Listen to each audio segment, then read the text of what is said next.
Dual Use, the Terran Procurement Paradox. Chapter 1. The Compliance Audit. The Galactic Council's Demilitarization Compact had 64 articles, 218 subclauses, and exactly one engineering flaw. It had been written by beings who had never operated heavy equipment. The inspection station was a fluorescent-lit rectangle of pressurized anxiety bolted together across 3 separate council fiscal years by the lowest compliant bidder, and it smelled like what it was: a government building in space. Recycled air, antiseptic cleaning compound, the faint ammonia undertone of too many species sharing a ventilation system that had not been serviced to any of their individual biological standards. The climate control ran 4 degrees below human comfort. Thorne had noted this on day 1 of year 1, and had since responded by billing the council for his time at the hazardous working conditions rate listed in the Terran Contractor Standards Agreement, Section 7, which covered suboptimal thermal environments. Nobody had contested it.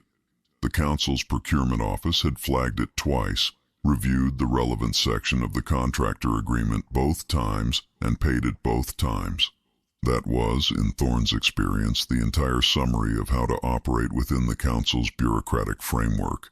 Know the section number, file the right form, and collect accordingly. The observation deck had a view of Earth's upper atmosphere, and a railing welded at a height optimized for the council's median auditor, which put it at Director Thorne's sternum. He had stopped leaning on it in year 1. Now he stood with his back to the glass and his data pad in one hand and a lukewarm coffee in the other, which was the correct posture for a man reviewing a Q4 procurement budget while waiting for an alien bureaucrat to finish processing what he was looking at. Auditor Vrail was not, technically, panicking. He was auditing. The distinction was procedural. He stood at the observation window with a data pad in 2 hands, a stylus in a third, and the 4th hand hovering near his robe clasp in the tremoring, suspended posture of a creature that had evolved somewhere with a lot of fast predators and had never entirely convinced its biology that things had improved. His robes were council gray and immaculate. His compound eyes, amber-lensed and faceted, tracked across the ledger pages with the mechanical precision of a man who had done this exact job for 22 years and had never once been surprised by the paperwork. Until now. Director Thorne, Vrail said. He enunciated the title with the care of a man placing load-bearing components. The Interstellar Demilitarization Compact of 2387 requires, per Article 4, Subsection 2, Paragraph F, that all signatory species maintain a complete and current civilian asset ledger cross-referenced against the military armament prohibited list. I have been reviewing the Terran submission. He swiped to the next screen. It is substantial. It's accurate, Thorne said. It is 4,217 pages long. Accuracy requires thoroughness. Thorne signed a requisition form without looking up. Legal can walk you through the appendices. They start at page 2,400. I am a trained auditor of 22 years standing, Vrail said, clipped and precise. I do not require guidance navigating a document. He worked through several screens in rapid succession, mandibles clicking. I will note that the category headings in your submission are unconventional. Agricultural equipment is agricultural equipment. We use the Council's own standard terminology classifications. Pulled them straight from the 23A2 Procurement Codex. You have listed 47 distinct vessel classes under the heading Soil Amendment and Delivery Systems. Correct? 4 of those vessel classes mass in excess of 800,000 metric tons. Large-scale terraforming requires large-scale equipment. Thorne turned a page. That's not an opinion, Inspector. That's a load-bearing physics problem. We're happy to provide the original equipment specs if the Council needs them.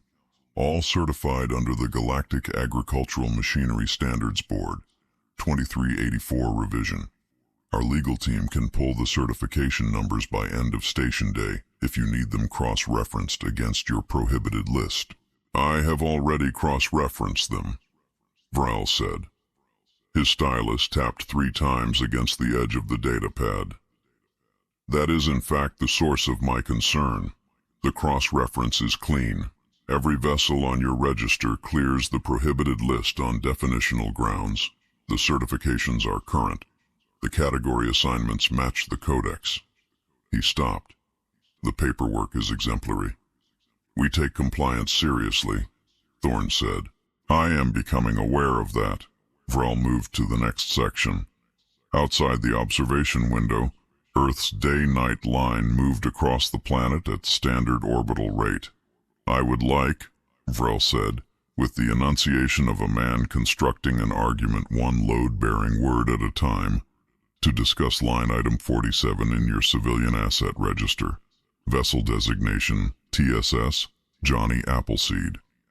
Classification, high-velocity macro-seed distributor, Class 9, agricultural.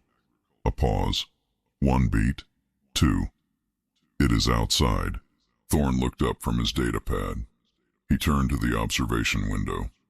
He looked at the Johnny Appleseed.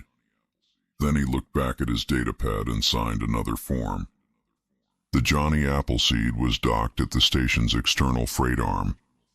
It massed 940,000 tons, give or take the current seed payload, and it was 4.2 kilometers long.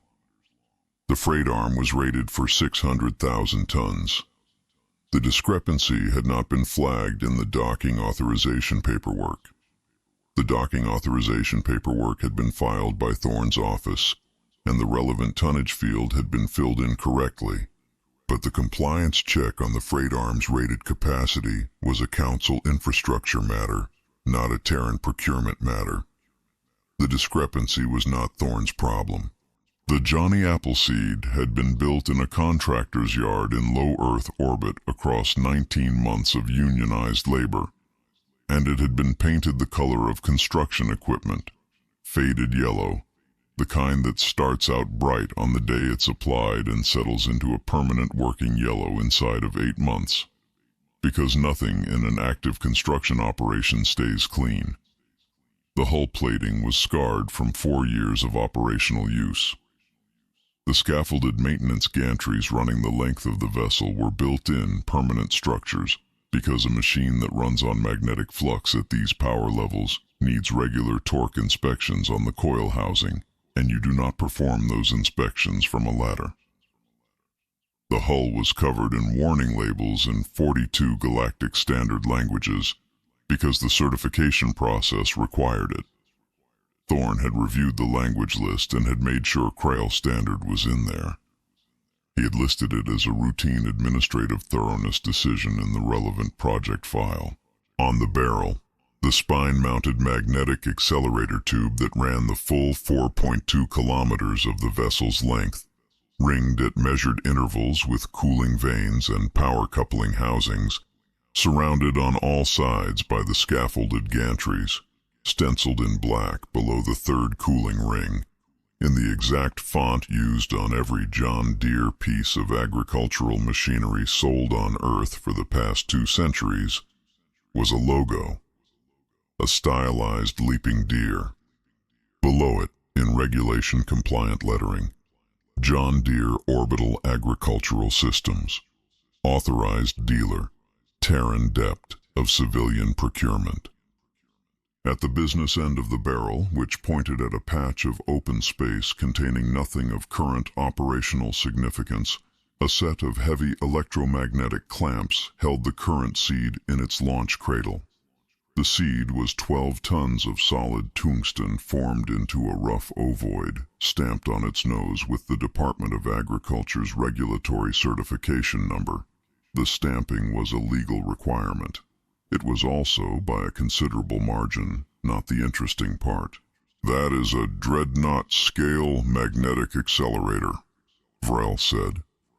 His voice had gone quiet and precise in the manner of a man selecting words with torque specifications in mind. The primary barrel on a hegemony-class Kraal dreadnought measures 0.9 kilometers. The barrel on this vessel measures 4.2 kilometers. We needed the additional length for velocity stabilization, Thorne said. The seeds have to reach sufficient terminal velocity to penetrate bedrock on impact. Longer acceleration window means more precise planting depth. Union spec on deep rock substrate preparation requires a minimum penetration of 60 meters, and you don't hit 60 meters in silicate without putting in the engineering hours on the front end. He set his data pad down. It's in the appendices, pages 2,816 through 3,400. The Union filed the penetration depth safety standards in 2381. Pre-treaty, Council certified them. Vraal's mandibles clicked twice. He looked at the barrel, then back at his ledger, then at the barrel again. The primary barrel on a hegemony-class Kraal dreadnought measures 0.9 kilometers and is considered per Council Subcategory 9, Armament Classification, a civilization-terminating asset requiring 2 Council countersignatures to commission. His voice was doing something his translator rendered as controlled. This barrel measures 4.2 kilometers. A dreadnought's main gun projects directed energy toward a military target, Thorne said. This machine produces recoil. Those are different engineering categories. Subcategory 9 is specific to directed energy armaments. We filed the category determination with the Engineering Board in 2386. They reviewed it, cross-referenced it against the prohibited list, and issued a civilian equipment designation. The board's ruling is on page 944, countersigned and stamped. We also filed the recoil dampening plans while we were there because the Union requires it. Big machines make big recoil. OSHA doesn't care what the machine is for. It cares about the force loads on the deck plating. The seeds, Vraal said. The seeds. The 12-ton tungsten seeds. Tungsten maintains structural integrity at the thermal loads generated by atmospheric entry and bedrock impact.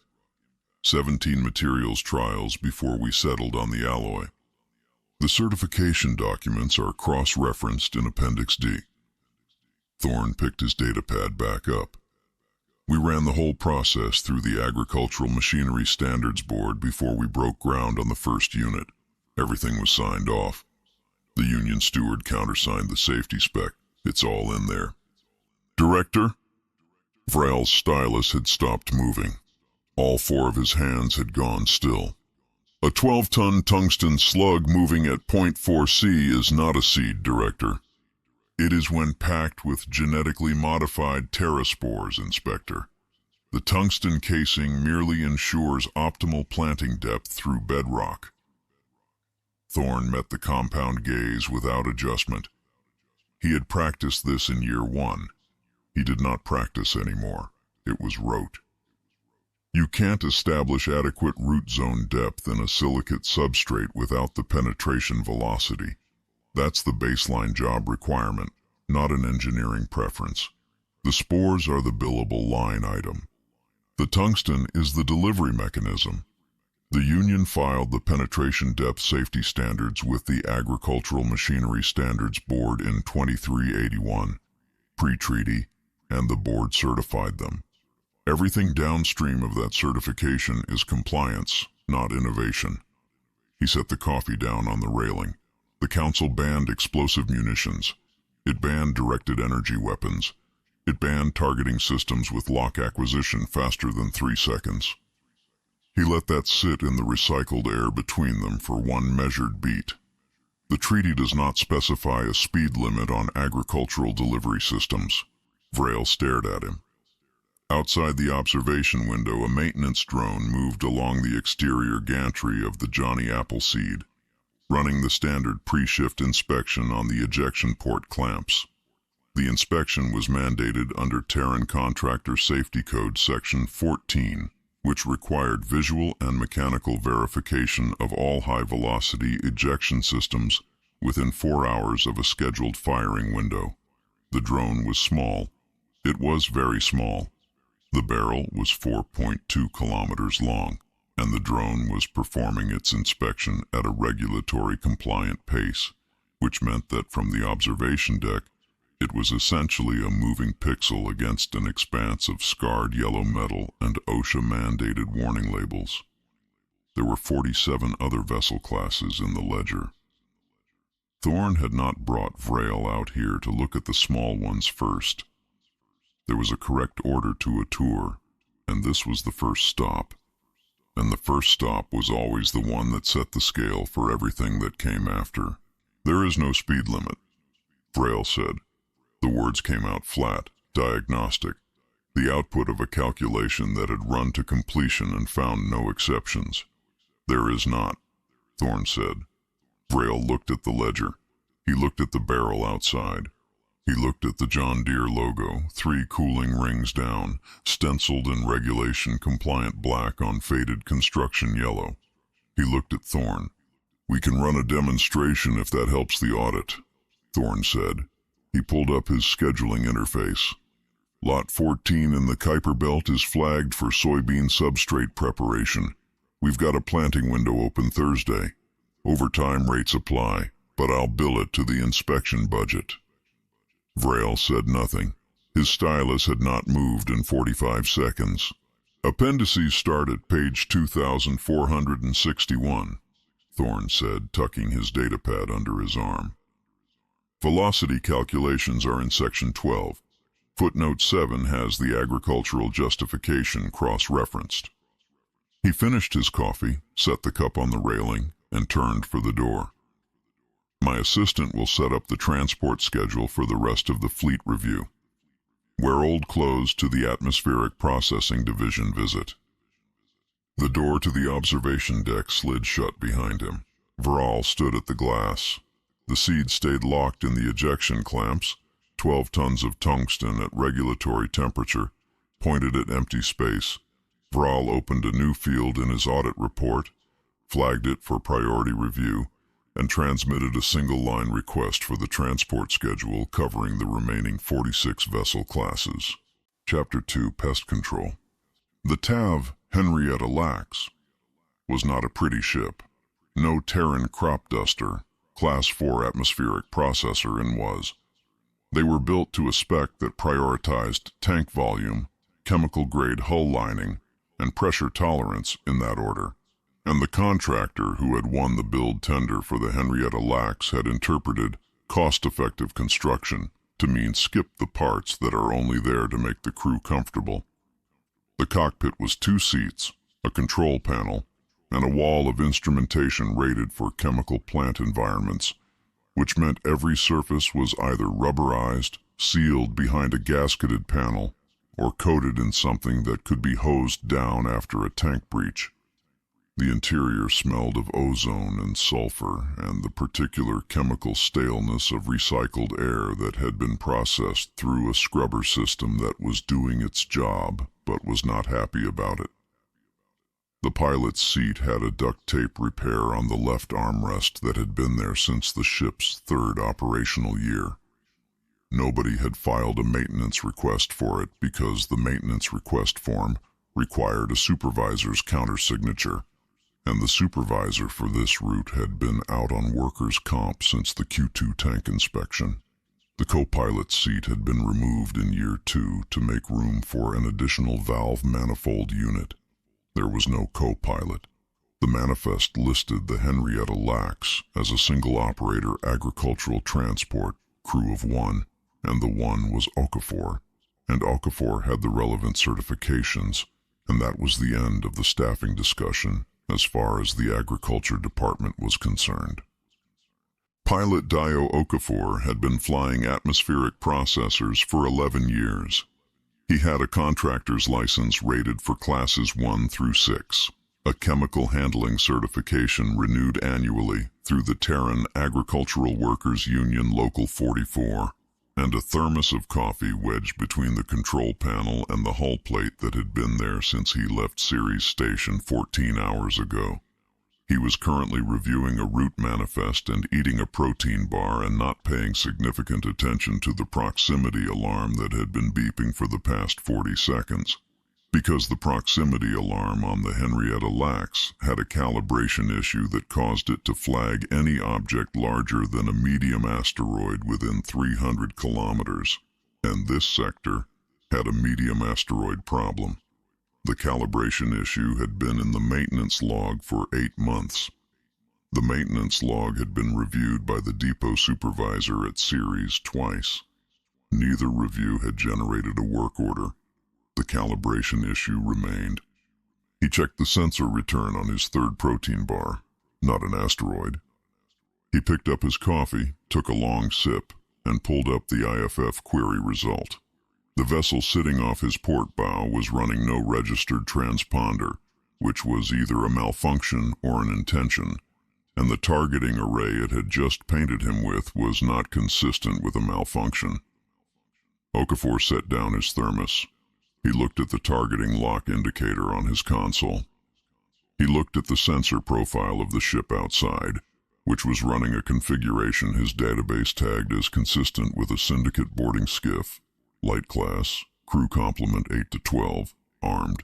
He pulled up the pre-recorded OSHA compliance broadcast. He hit play. The broadcast ran on a 3-second loop. It said, in 42 galactic standard languages, in the flat-generated voice of a safety compliance text-to-speech system, "Attention! You are approaching a Class 4 agricultural chemical vessel operating under active fumigation protocol.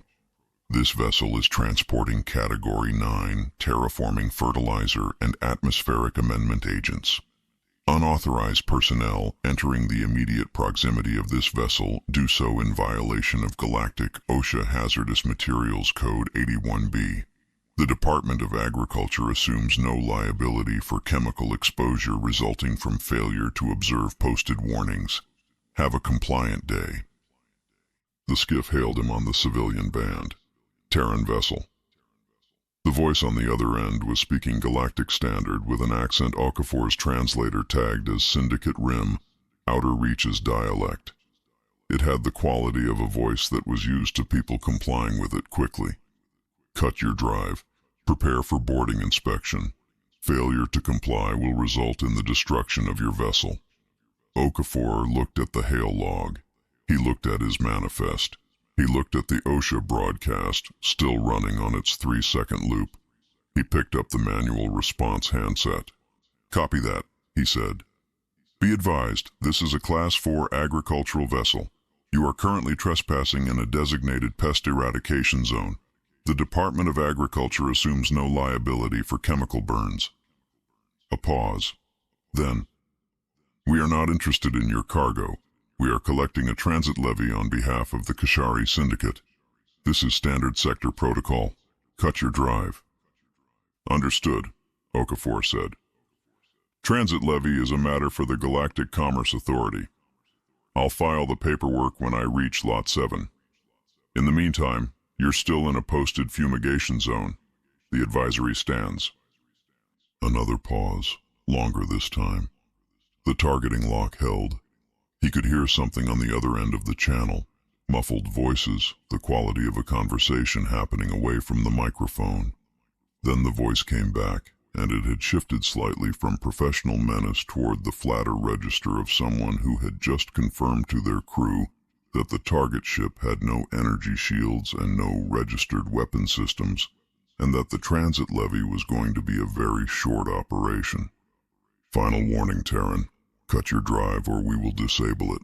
"I've logged your warning," Okafor said. "I've also logged your IFF absence, your targeting lock activation timestamp, and the content of this hail. For the record, the Henrietta Lacks is currently operating under active fumigation protocol per the posted schedule in my route manifest. If your crew enters this vessel's proximity zone, the Department of Agriculture assumes no liability for the outcome. That's posted on the hull, all 42 languages." He set the handset back in its cradle. "Have a compliant day." The skiff moved into approach vector. Okafor noted the approach in his operations log under the heading Unauthorized Vessel Encroachment, Active Fumigation Zone. He noted the time, the IFF profile, and the contents of the verbal exchange. He noted that the standard hazard advisory had been broadcast and disregarded. He noted that the approaching vessel's crew had been informed of the chemical environment 3 separate times and had declined to withdraw on all 3 occasions. He filed the log entry, took a long sip of coffee, and reached for the fumigation control panel, a gray metal box on the lower left section of the console with a hinged safety cover over the primary valve controls, configured per Terran Agricultural Safety Standard 7.4, which mandated a 2-step physical engagement process to prevent accidental activation. He flipped up the safety cover. The skiff made contact with the Henrietta Lacks' outer airlock 7 minutes later. Okafor tracked the boarding sequence on his hull sensor display. External camera 4 showed the skiff's docking clamp securing to the port airlock collar with the practiced efficiency of a crew that had done this before. External camera 5 showed the outer airlock door cycle open on manual override. They had a slicer in the crew, standard syndicate boarding kit, not surprising. The override took 40 seconds, which was fast. Okafor noted the duration. A 40-second override on a Class 4 commercial airlock lock required either a high-grade slicer unit or prior familiarity with the lock model, and either way it went in the incident report under evidence of organized criminal operation. 8 figures moved through the outer airlock in the compressed frame camera view. Ablative plate armor, mid-grade, rated for plasma rifle fire and fragmentation.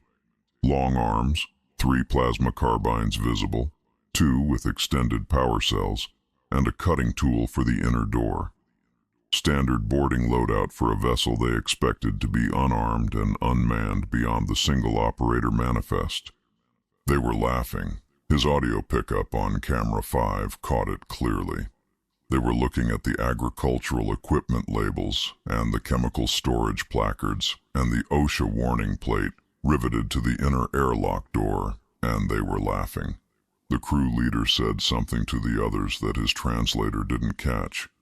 But the body language was the universal vocabulary of people who had just boarded an unarmed cargo vessel and were finding it very uncomplicated. One of them pointed at a placard on the inner door that read, in Galactic Standard, Category 9 Fertilizer Storage, Sealed Area, Authorized Personnel Only, and said something that produced laughter from the rest. The cutter began work on the inner door's lock mechanism. Okafor watched them work for approximately 90 seconds. The inner door cutter was rated for standard commercial-grade lock mechanisms. It was making progress. He had approximately 4 minutes before it completed the cut. He made a note in his incident log that the boarding party had been observed actively working to breach a sealed storage area marked with Category 9 hazard placards, which constituted a voluntary entry into a designated chemical environment in documented disregard of posted warnings. He noted the timestamp. Okafor waited until the outer airlock door completed its seal cycle behind them. He hit the fumigation purge valve. The Henrietta Lacks carried its payload in 8 primary tanks running the length of the vessel's lower hull, each tank holding 42,000 liters of Category 9 terraforming amendment agent at operating pressure. The amendment agent was, per its agricultural certification, a compound fertilizer and atmospheric seeding medium designed to accelerate nitrogen cycle establishment in dead atmosphere planetary environments. At operating pressure, released through the vessel's internal distribution system, it vented as a dense green vapor. The color came from the ionized sulfur compounds in the base mixture, which was also why the interior of the Henrietta Lacks smelled the way it did. And it filled an enclosed space at a rate of approximately 400 liters per second. It was heavier than standard oxygen-nitrogen mix, heavier than most liquid coolants. The density was the point. In an atmosphere seeding application, you needed the compound to sink through a target environment and cling to gravity-plated surfaces at the ground layer. which was where the soil conditioning happened. In a closed, gravity-plated space, this meant the vapor did not dissipate upward. It descended. It accumulated. It clung to every surface the gravity plating put a floorward pull on, which in a ship's airlock was every surface. Per the material safety data sheet filed with the Agricultural Machinery Standards Board, corrosive to organics and metallic alloys at a rate described, in the dry language of industrial compliance documentation, as rapid and non-recoverable. Exactly 60 seconds to fully strip mid-grade ablative armor plating. The sheet further specified, in Section 7, subsection C, that the compound's adhesion profile meant that once primary contact was established, the affected material should be considered committed to the degradation process, regardless of subsequent removal from the exposure zone. Personnel failing to clear the affected area within the 60-second window should be considered a contamination event rather than a rescue operation. The Henrietta Lacks' airlock was not rated for 60 seconds of primary exposure. Neither was mid-grade ablative armor plate. Ablative plate was designed to absorb and shed directed energy, plasma, laser, focused radiation. It was very good at that. It had been engineered by weapons designers who had thought carefully about the energy loads their customers would face in combat and had produced a product that handled those loads with reliable, documented efficiency. The weapons designers had not consulted with agricultural chemical engineers. There was no particular reason they would have. Nobody had anticipated that the two fields would intersect in a sealed airlock. The compound did not care about the armor's energy absorption rating. It was not energy. It was chemistry, and chemistry operated on its own schedule. External camera 6 showed the skiff hanging off the airlock collar as the dense green vapor boiled back through the breached inner door seal and wrapped the docking clamp housing in a clinging industrial spill. The gas moved the way it always moved in low-gravity proximity to a hull, slow, heavy, deliberate, coating everything it touched in a film that the material safety data sheet described as persistent surface adhesion. The skiff's running lights continued to operate for approximately 40 seconds. Then the exterior sensor array went dark. Then the running lights followed. Okafor logged the fumigation activation under Scheduled Fertilizer Distribution, Airlock Zone. He noted the tank pressure readings, the valve sequence, the distribution volume, and the contents of the standard OSHA advisory that had been in continuous broadcast throughout the event. He noted that unauthorized personnel had entered a posted fumigation zone in violation of Hazardous Materials Code 81B, had declined to withdraw when advised to do so on 3 separate occasions, and had been observed actively breaching a sealed storage area marked with Category 9 hazard placards. He noted that the Department of Agriculture assumed no liability for chemical exposure resulting from failure to observe posted warnings. He filed a formal complaint about organic contamination in his workspace, which would generate a service ticket and an invoice, and the invoice would go automatically to the Kashari Syndicate as the registered operator of the vessel, whose approach had initiated the contamination event. The form had a pre-populated field for syndicate name. He had always found that convenient. He flagged the skiff's docking clamp for removal by a licensed salvage operator and noted the IFF profile in the GCA Syndicate Activity Database. Then he pulled up his route manifest, retrieved the second thermos of coffee from the emergency supply locker, and continued on to Lot 7. The OSHA compliance broadcast completed its loop and ran again. Have a compliant day. Chapter 3. The Mining Laser. The transport shuttle from the Council Inspection Station to Kuiper Belt Mining Concession KM7 took 11 hours. Vrail spent 9 of them reviewing the ledger. He spent the remaining 2 staring at the bulkhead and running the same set of calculations over and over, arriving at the same results each time, which was not reassuring. He had been an auditor for 22 years. He had inspected demilitarization programs on 7 planets. He had reviewed the asset registers of species ranging from the broadly compliant to the aggressively evasive, and in all that time he had developed a reliable internal model for what a civilian asset register looked like when it was genuine and what one looked like when it was not. The model was based on pattern recognition accumulated across 2 decades of professional practice. It was, his supervisors had noted in 3 consecutive performance reviews, exceptionally accurate. The model was currently generating no useful output whatsoever. The Terran register did not fit either pattern. It was genuine. The certifications were real. The category assignments were correct. The cross-references checked out. And it was also, by every military physics assessment he ran against it, a comprehensive second strike capability distributed across 47 vessel classes and logged under soil amendment. His model did not have a category for this. He suspected no model did. He suspected that was the point. The shuttle docked at the KM-7 operations platform at 0700 station time. Thorne was already there, holding a coffee and reviewing something on his datapad, with the unhurried focus of a man whose workday had started before the shuttle arrived and would continue long after it left. The platform smelled of machine lubricant and ozone and the particular metallic aftertaste of a vacuum-adjacent environment, venting heat through its hull plating. A platform manager in a hard hat and a high-visibility vest handed Vral a laminated 37-page site orientation document, a wristband for the safety AI check-in system, and a hard hat in that order, with the efficiency of a person who had done this many times and had the items pre-staged.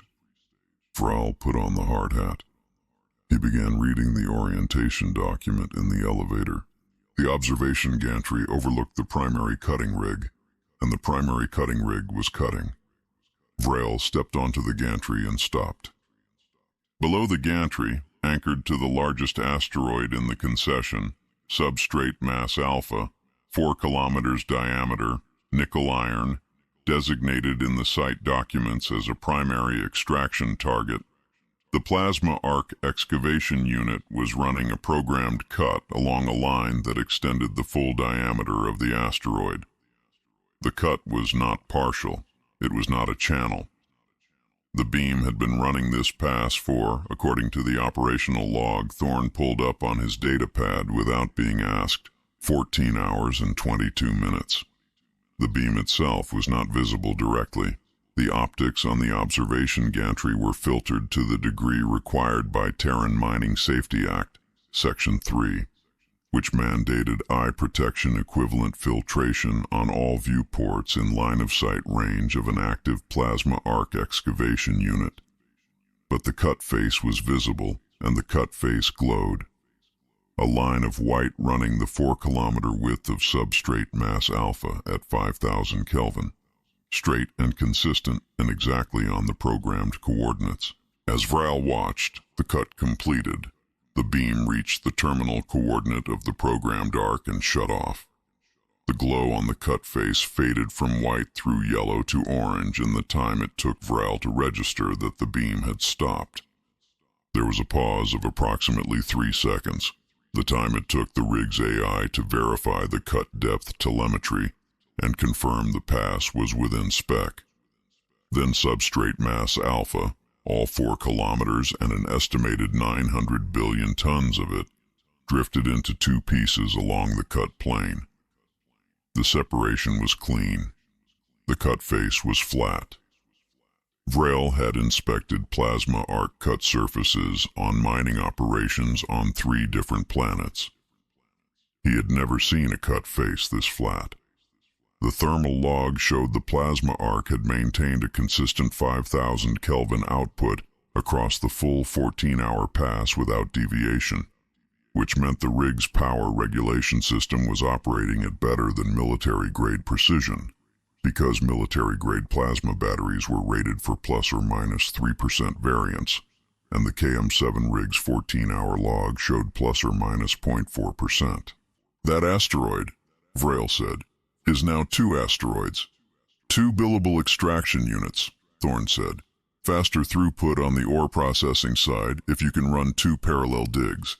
The union negotiated the production quota framework. It's in the Site Operations Manual, page 412, if you need the reference. Vrail looked at what had been a 4-kilometer nickel-iron mass and was now 2 2-kilometer nickel-iron masses, separated by a cut face flat enough to land a shuttle on. He wrote this down. He wrote it down very carefully, including the thermal output variance figure, because the thermal output variance figure was the kind of detail that a military tribunal would spend 8 months arguing about, and he wanted it in the record before anyone had the opportunity to argue about it. Then he looked at the gimbal. The gimbal housing was approximately 3 meters across, built from load-rated structural steel, and it turned with the precision-indexed rotation of a mechanism engineered to place a cutting beam exactly where the operational profile required it across a spherical working surface. The gimbal was mounted on a full rotation base with a drive motor assembly that ran on a dedicated power bus, separate from the main cutting arc supply. The separation was a safety requirement. Terran Mining Safety Act, Section 11, which mandated independent power routing for all automated hazard response systems to prevent cutting arc load spikes from degrading targeting system response times. Vrail had read Section 11 in the elevator. He had not at the time understood why it was relevant to a mining operation. He was beginning to understand. That gimbal, Vrail said. What is its rotation rate? Full 360-degree traverse in 8 seconds, Thorne said. Sub-3-second reposition with AI targeting assist. A military-grade fire-control gimbal on a Hegemony-class Kraal plasma battery achieves full traverse in 11 seconds, Vrail said.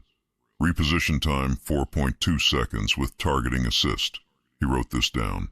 This rig is faster. Rotating substrate, Thorne said. If the gimbal can't keep up with the asteroid's rotation, you get incomplete cut passes and you rerun the whole thing. That's overtime labor and fuel cost.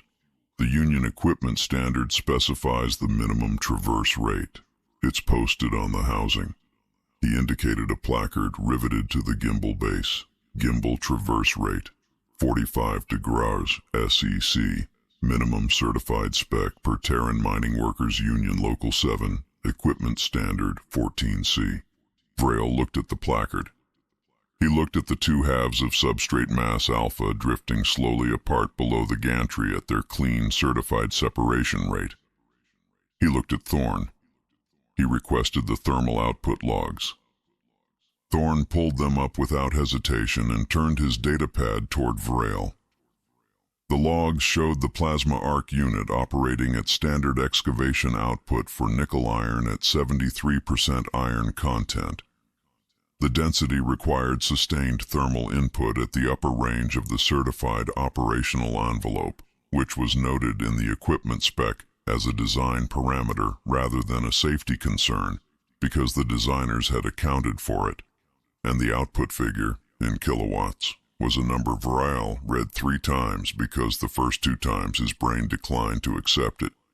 He converted it to gigawatts. He converted it again in case of arithmetic error. He had not made an arithmetic error. A Hegemony-class Kraal dreadnought's main plasma battery operated at approximately 42 gigawatts sustained output.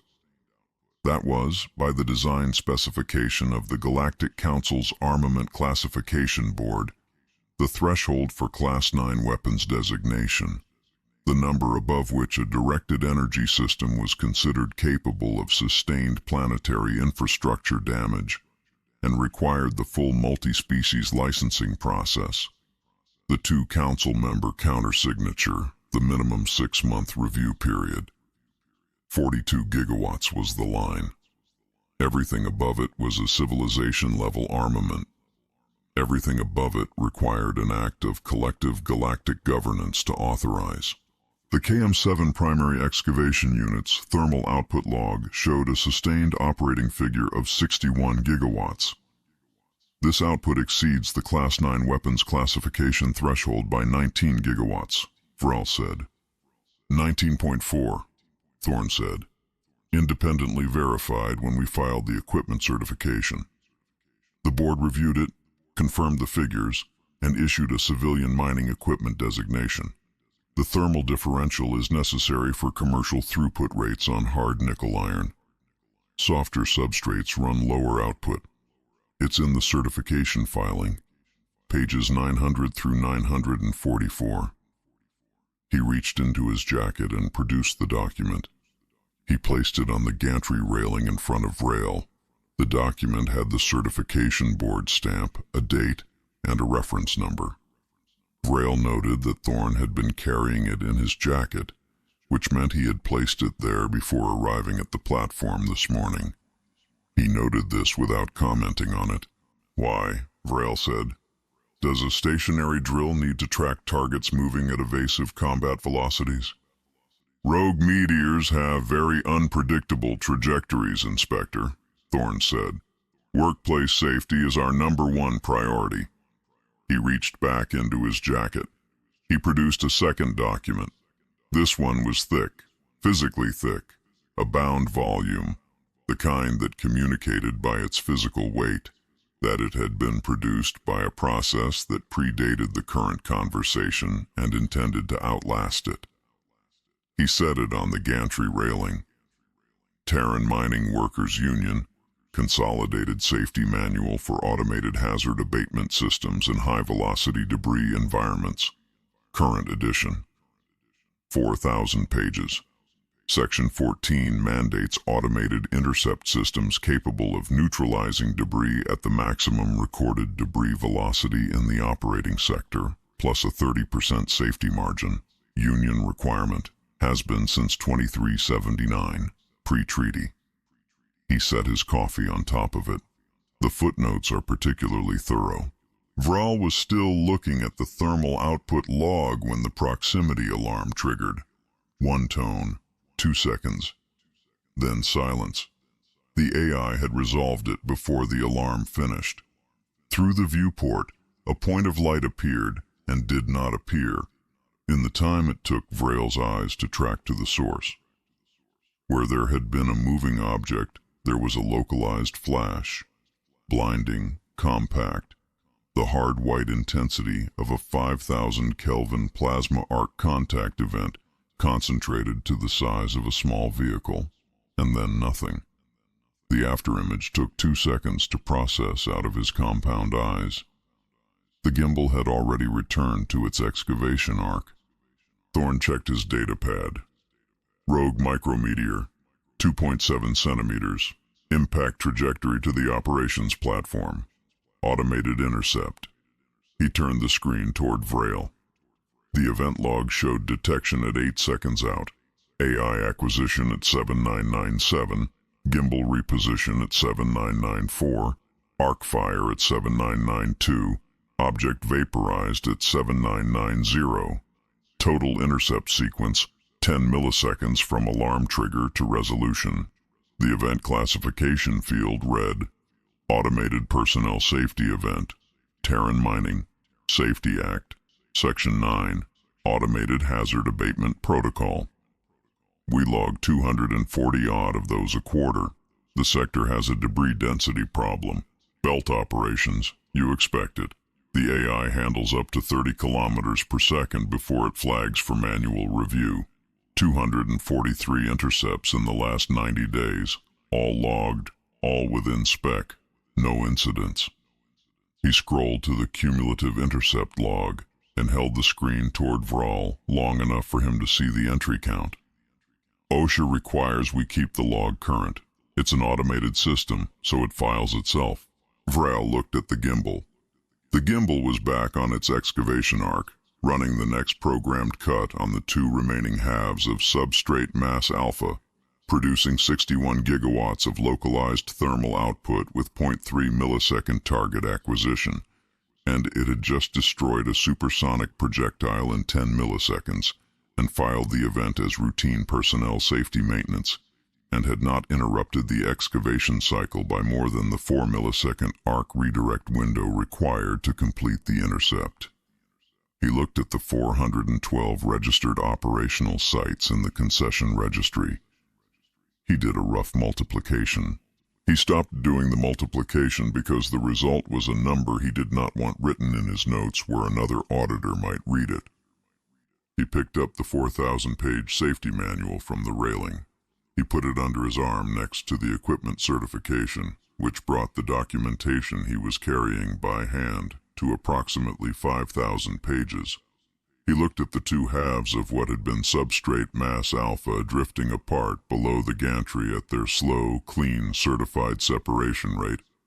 Two 2-kilometer nickel iron masses, each now a discrete extraction unit, each schedulable for its own excavation cycle, each eventually to be processed and sold through the Terran Mining Consortium's commodity market at the current spot price for refined nickel iron, which Vrail did not know off the top of his head, but which he was confident Thorn knew to 4 decimal places.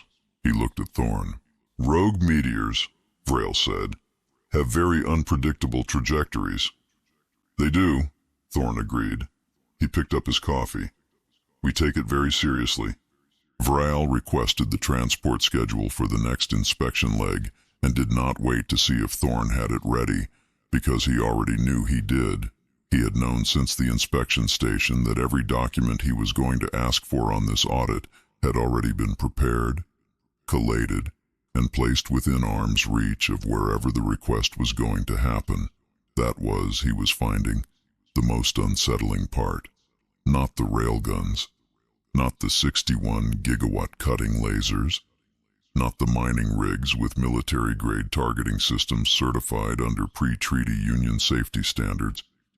The most unsettling part was that none of it had been hidden. All of it had been filed. All of it had been stamped. All of it was, in every legal and administrative sense that mattered, exactly what it claimed to be. Chapter 4, The Demolition Permit. Thorn's office on the 14th floor of the Department of Civilian Procurement's Earth headquarters was not a large office. It was the size the building's original architects had assigned to a Grade 7 department director in 2341, which was when the building had been constructed, and the Grade 7 office footprint had not been revised since then because revising the office footprint allocation required a facilities management review, which required a budget line, which required a fiscal year planning cycle, which Thorn had attempted to initiate twice, and had abandoned both times because the paperwork-to-outcome ratio was unfavorable.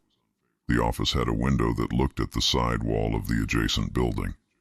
It had a desk buried under 3 distinct layers of filing: current, operational, pending review, and the category Thorn internally designated as will eventually become someone else's problem, and a shelf along the back wall that held binders from 2379 onward in chronological order, which was where the treaty predated, which was why the shelf started there.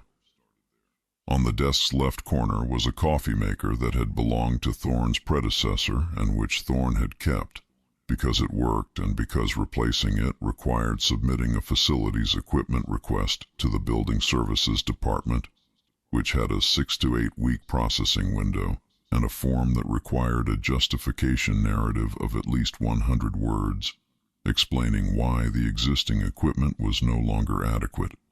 Thorn had started writing the justification once. He had gotten to 60 words before deciding the coffee maker was adequate. He was reviewing the Q3 Atmospheric Processing Division Fuel Expenditure Report, specifically a discrepancy on page 7, involving a mileage overrun on the series to Lot 7 transit leg, when the Kraal transmission came in. The Kraal blockade fleet had parked itself directly across the Kerrigan system or transit corridor 12 hours earlier. Thorn had received the monitoring station alert then, noted it, and continued with the fuel expenditure report, because the monitoring alert was an informational notification and did not require a response.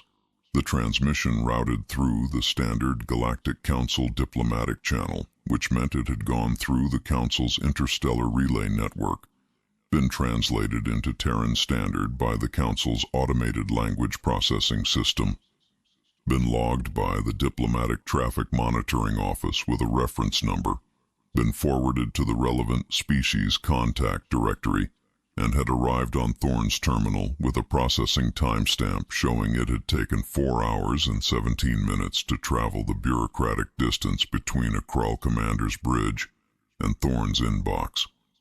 4 hours and 17 minutes from urgent military communication to Thorn's pending queue, where it sat behind 14 other items, including a field equipment certification request and 2 contractor registration renewals.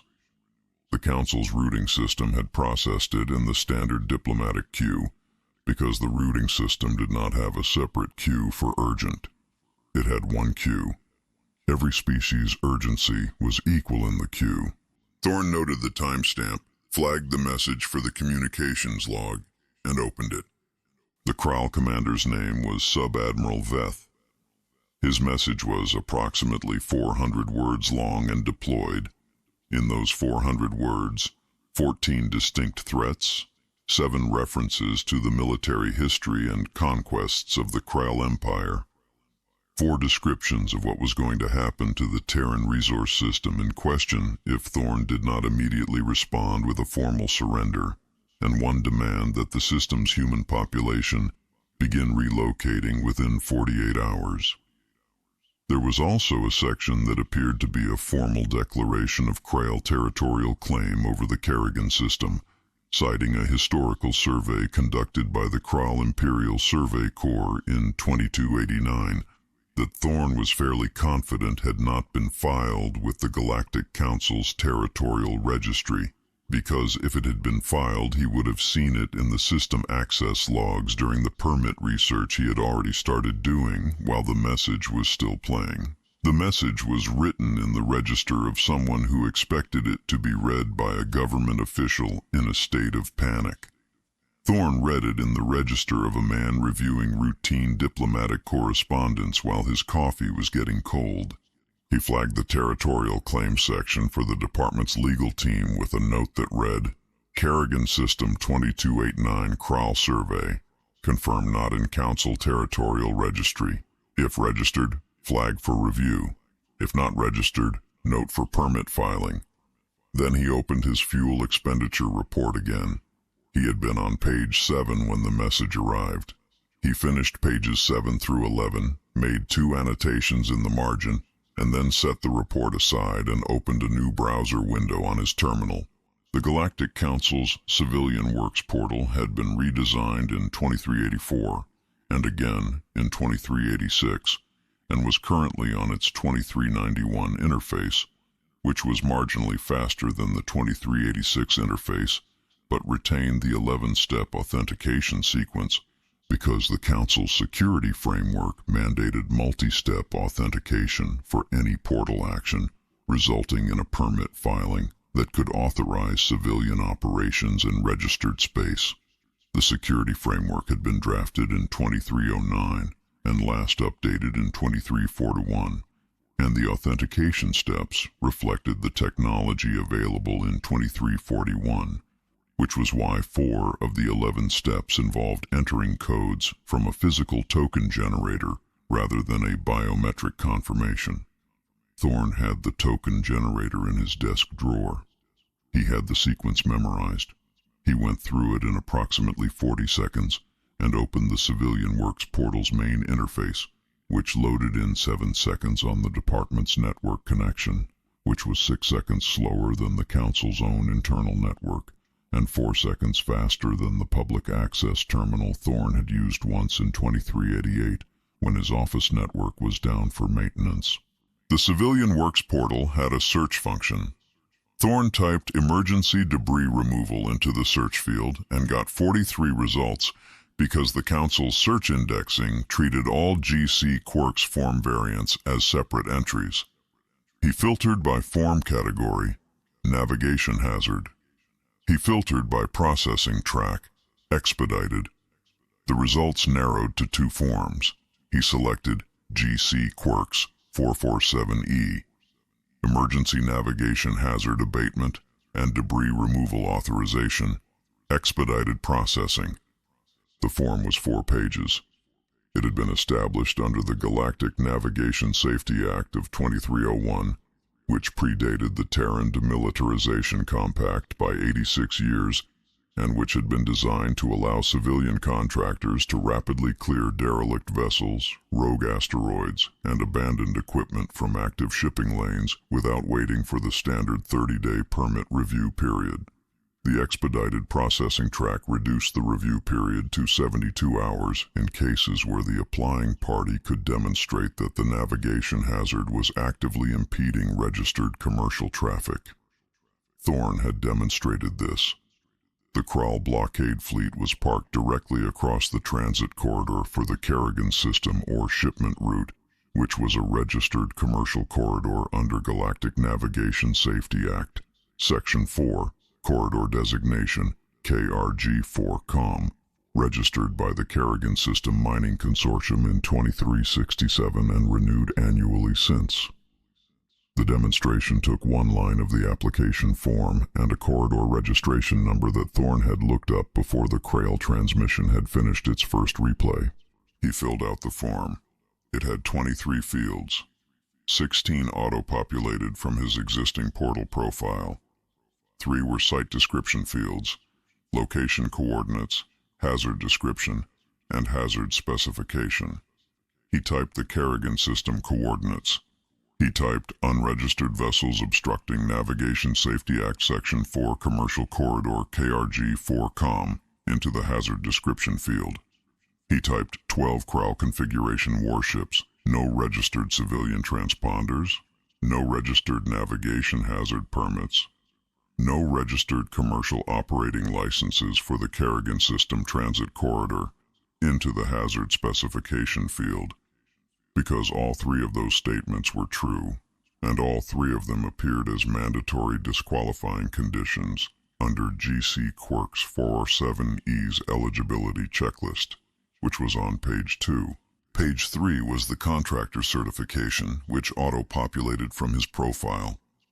Page 4 was the supporting documentation field. He reviewed the form. He checked the box confirming that the applicant had made reasonable efforts to contact the registered operators of the hazard vessels and request voluntary removal. The supporting document was Sub-Admiral Veth's transmission, which was already in the communications log with reference number TC-DIPL-2391-4420. He attached it. While he was attaching it, his terminal played a sound. It was a short sound, 0.2 of a second, a descending 2-note tone, the sound that the terminal's operating system produced when a connected peripheral lost its data connection. It had nothing to do with the Kraal. A data storage drive on the left side of Thorn's desk had momentarily disconnected from the terminal's back port. It did this periodically because the port had a contact corrosion issue that Thorn had noted in a facilities maintenance request 18 months ago, and which had not yet been addressed, and had reconnected itself. Thorn did not look up from the form. Sub-Admiral Veth's transmission was still playing on the secondary monitor, on a delayed loop because the Council's diplomatic channel formatted video messages with a mandatory 60-second replay buffer that could not be disabled from the receiving terminal. On the secondary monitor, Veth was mid-sentence in his 3rd repetition, his armored torso filling the frame, his voice carrying the particular compressed conviction of someone who had given this speech before and had always received the expected response. Tremble, soft skins. My vanguard blots out your stars. Surrender the Kerrigan system or face the blades of the Kraal. Your 48 hours expire at... The USB disconnect tone played from Thorn's primary terminal, 0.2 of a second, not loud. Thorn adjusted the attachment field. Veth's voice continued for 4 more seconds. Then Thorn submitted the form, the browser window closed, the secondary monitor's replay buffer reached the end of its cycle, and Veth stopped talking. The secondary monitor returned to its default display. The department's operational status dashboard, currently showing 14 Goliath-class towing skiffs on standby and one Class 4 atmospheric processor en route to Lot 7. Thorne reviewed the submission confirmation on the primary monitor. Reference number GC Quirks 447E23918847. Estimated review time, 72 hours, expedited track. Assigned to the Council's Civilian Works Rapid Review Panel, which processed an average of 64 applications per week and had a current queue of 41 pending items. He was number 42. He noted the queue position in his operational log, set a calendar reminder for the 72-hour mark, and printed the confirmation. He opened his fuel expenditure report and found his place on page 7. The confirmation sat on the corner of his desk. It was a single-page, standard council permit stock, with the form number and reference number in the header, the site description in the body, and at the bottom, in the small print that nobody ever read because it was the same boilerplate on every GC Quirks form issued since 2301.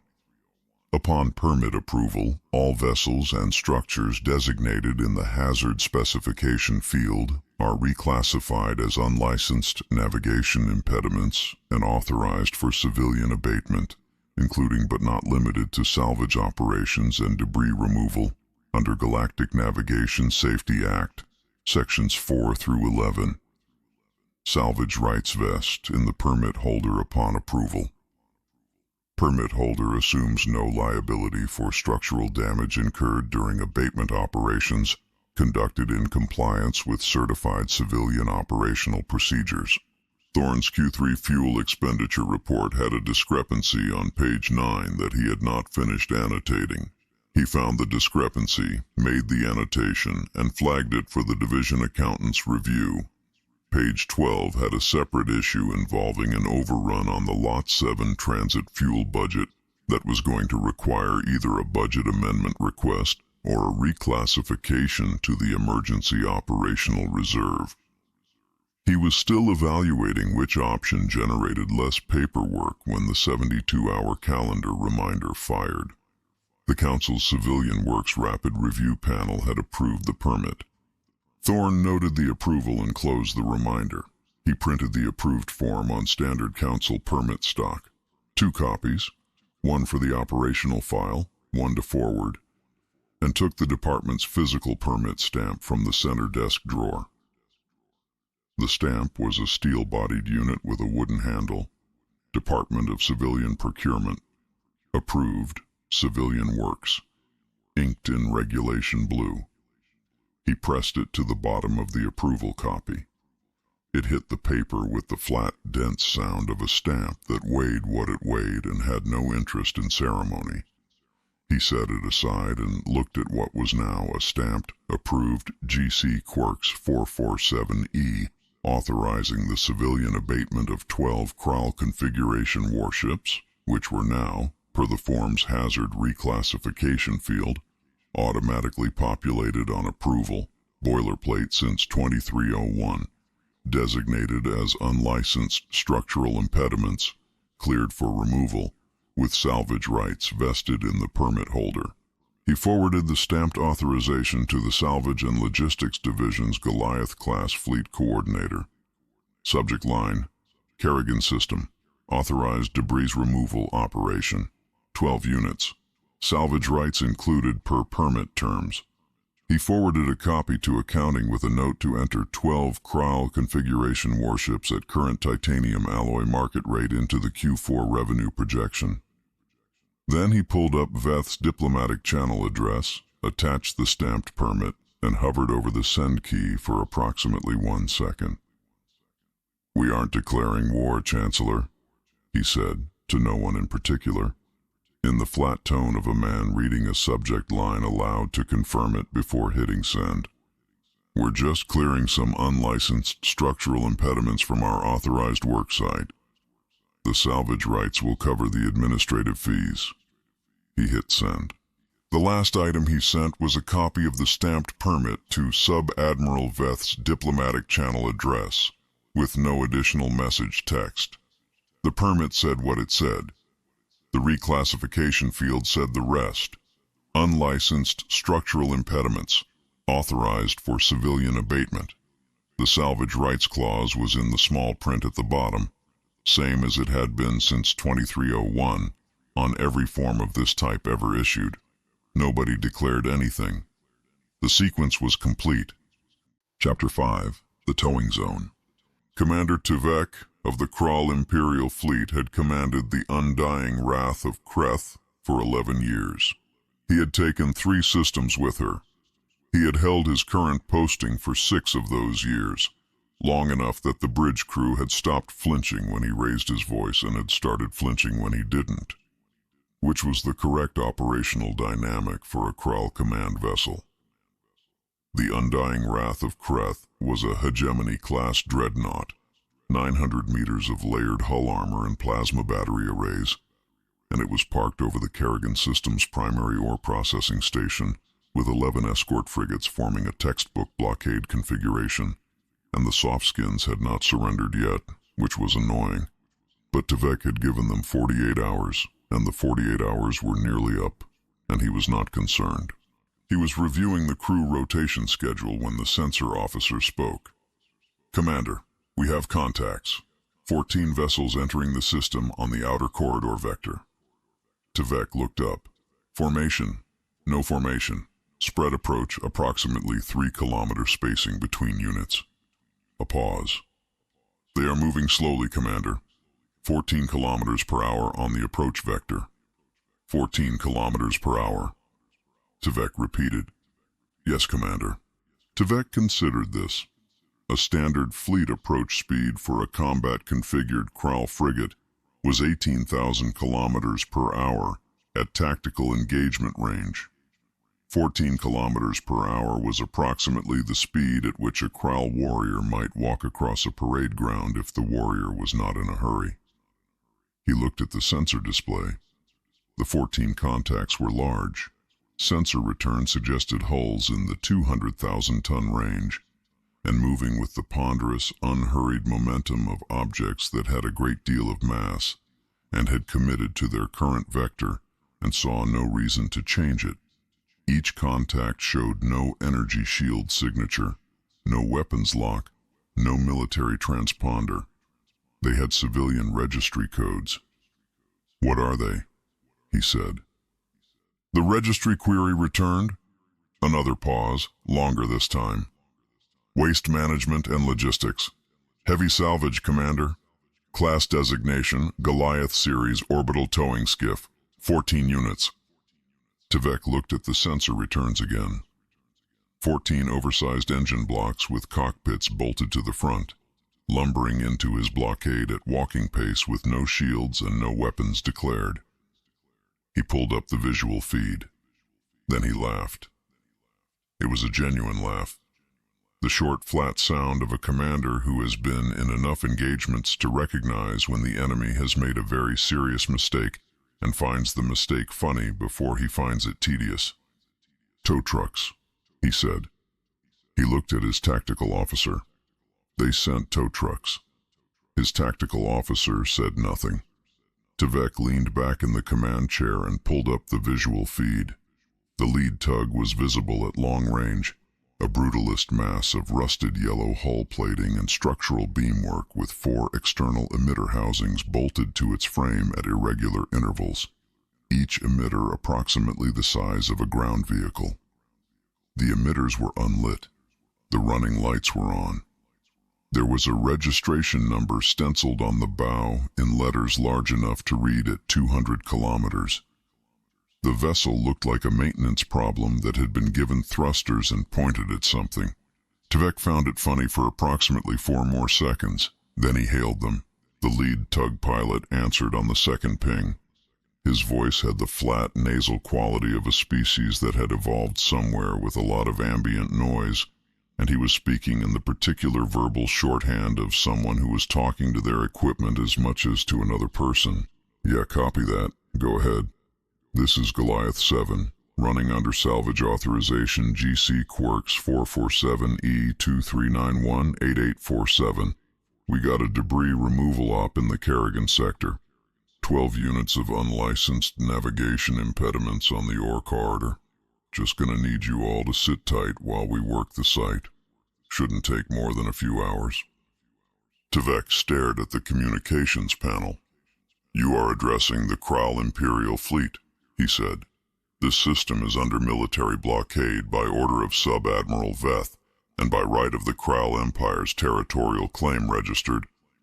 Yeah, copy. Got your beacon. Listen, you're currently sitting in the middle of a permitted salvage zone. If you're not on the hazard list, you can stay put, but we're going to be running shear operations and there's some torque awash in the operational radius. I'd put a click between you and the nearest frigate if you're the cautious type. A brief sound that might have been chewing. Your call, big guy. Goliath 7, out. Tvek closed the channel. He looked at his tactical officer. His tactical officer appeared to be working very hard at not having an opinion. Warning shot, Tvek said. Secondary battery, across the lead tug's bow. Let them understand the situation. The secondary battery fired.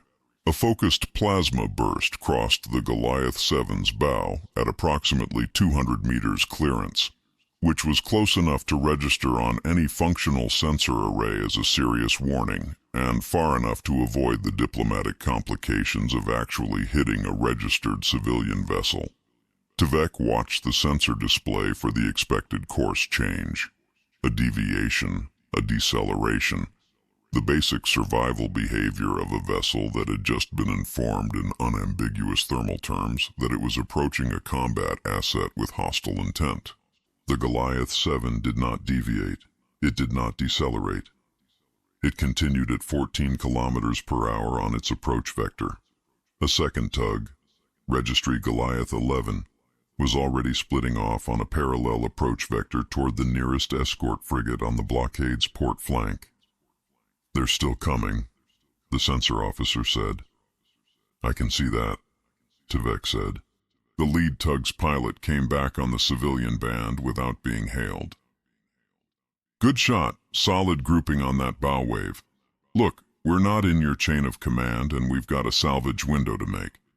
If you've got objections to the permit, that's a Council Civilian Works issue, and the form numbers on the documentation we transmitted when we entered the corridor. You can file a challenge through the standard portal. Processing time's about 30 days on the uncontested track. Another pause. Something that sounded like a thermos cap being unscrewed. I'd move those frigates. Tvek was still formulating a response when Goliath 7 reached 500 meters from the nearest escort frigate, and the emitter housings on its hull lit up. The Goliath-class gravity-shear emitters were designed for asteroid management. They generated localized gravity field distortions that could redirect objects in the 200,000-ton range, which was approximately the size of a medium asteroid and also, as it happened, approximately the size of a Kraal escort frigate. The emitters did not work like the energy tractor beams in the Kraal Imperial Fleet's technical library. They did not grab and pull. They could not grab and pull because generating a uniform tractor field around a shielded hull required the kind of energy output that the Goliath class simply did not carry. What the Goliath class could do, what it was specifically engineered to do for the purpose of redirecting an asteroid that was not conveniently shaped for a single-point tow, was attach two separate shear fields to two separate points on a target object and apply those fields at different intensities and in opposing rotational directions. Goliath 7. Support emitter pair locked onto the bow section of the escort frigate Blade of Kreth's Legacy. Its starboard emitter pair locked onto the frigate's aft engine block, 400 meters aft of the bow attachment point. The attachment process took 11 seconds. The Goliath's positioning system walking the field emitters to their anchor coordinates with the methodical patience of a machine that had done this to asteroids 900 times and treated the presence of a Kraal battle flag on the target as an irrelevant surface detail. The shear fields spun up to operational frequency. Port, clockwise, starboard, counterclockwise. The torque expenditure gauge on Goliath 7's console climbed to operational load and held steady. The blade of Kreth's legacy had a hull designed to absorb and dissipate plasma impacts, kinetic strikes, and focused energy transfer. Its thermal shielding was rated for direct fire from a battery in Tvek's own class of dreadnought. Its armor plating had been tested in the Kraal fleet's proving grounds against every weapon system in the current galactic registry. The hull had been engineered by the finest military architects in the Kraal Empire's long history of engineering things to resist being destroyed. The hull had not been engineered to resist being twisted.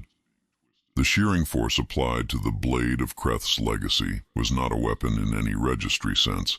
It was a gravity field differential, a difference in gravitational potential between two anchor points on a single object, inducing a rotational torque load across the object's structural frame. The load increased as the field rotation differential widened.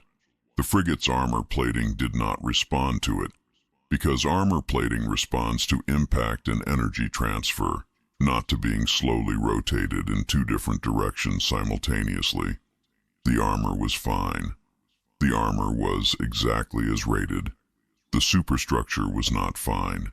The superstructure, the internal load-bearing frame connecting the bow section to the engine block, the structural spine that kept a warship shaped like a warship, had been designed to handle the forces generated by plasma battery recoil, battle speed maneuvers, and direct kinetic impact. It had not been designed to handle the shearing force produced by 17,000 tons of Goliath-class engine torque rotating its bow section clockwise, while simultaneously rotating its engine block counterclockwise at an increasing differential rate. The sound reached the undying wrath of Kreth through hull conduction, a low-frequency vibration traveling through the near vacuum as pressure waves from the deforming metal, arriving first as a sub-bass resonance in the deck plating, building in pitch and intensity as the structural loads exceeded the frigate's design tolerances. Not the sharp crack of a plasma strike, not the detonation signature of a reactor breach. A groan, long and building and structural, the sound of load-bearing components being asked to bear loads they had not been specified for, which was the sound of a problem that was not going to stop on its own. "Commander," the tactical officer said. His voice had changed register. "Sir, they aren't targeting our thermal shields." A pause. On the sensor display, the stress fracture propagating along the blade of Kreth's legacy's midship frame was visible as a heat bloom. Structural energy releasing through the compromised metal as the shearing force reached the point at which the frame began to separate. "They're unbolting our engine blocks." The frigate's midship frame gave way. The blade of Kreth's legacy separated into two components with the clean mechanical finality of a bolt rotated past its thread tolerance, preceded by 2 seconds of hull-conducted screeching as the superstructure tore, a sound that reached the undying wrath of Kreth's bridge as a shriek through the deck plating, high and sustained and wrong in the specific way that structural failure sounds wrong at scale. The bridge klaxon triggered on the collision debris alert. Nobody moved to silence it. The bow section and aft section drifted apart on their separation vectors, venting atmosphere in a slow white bloom, and between them the debris field expanded with the methodical indifference of physics that has completed its work and has no further opinion on the matter. Goliath 7's pilot came back on the civilian band. He sounded the same as before. "Site ops, Goliath 7, first unit separated. Running torque expenditure at 22% over standard estimate. That's on the record for the job sheet copy. Going to run the second attachment now. Goliath 7, repositioning. On the sensor display, Goliath 11 and Goliath 4 were already inside 500 meters of 2 more escort frigates on the port flank, emitters active, shear fields cycling up to opposing rotation frequency. From the bridge of the undying wrath of Kreth, the sound of the second frigate's superstructure beginning to fail reached Tvek as a slow building vibration through his command chair. It was not a sound he had heard before.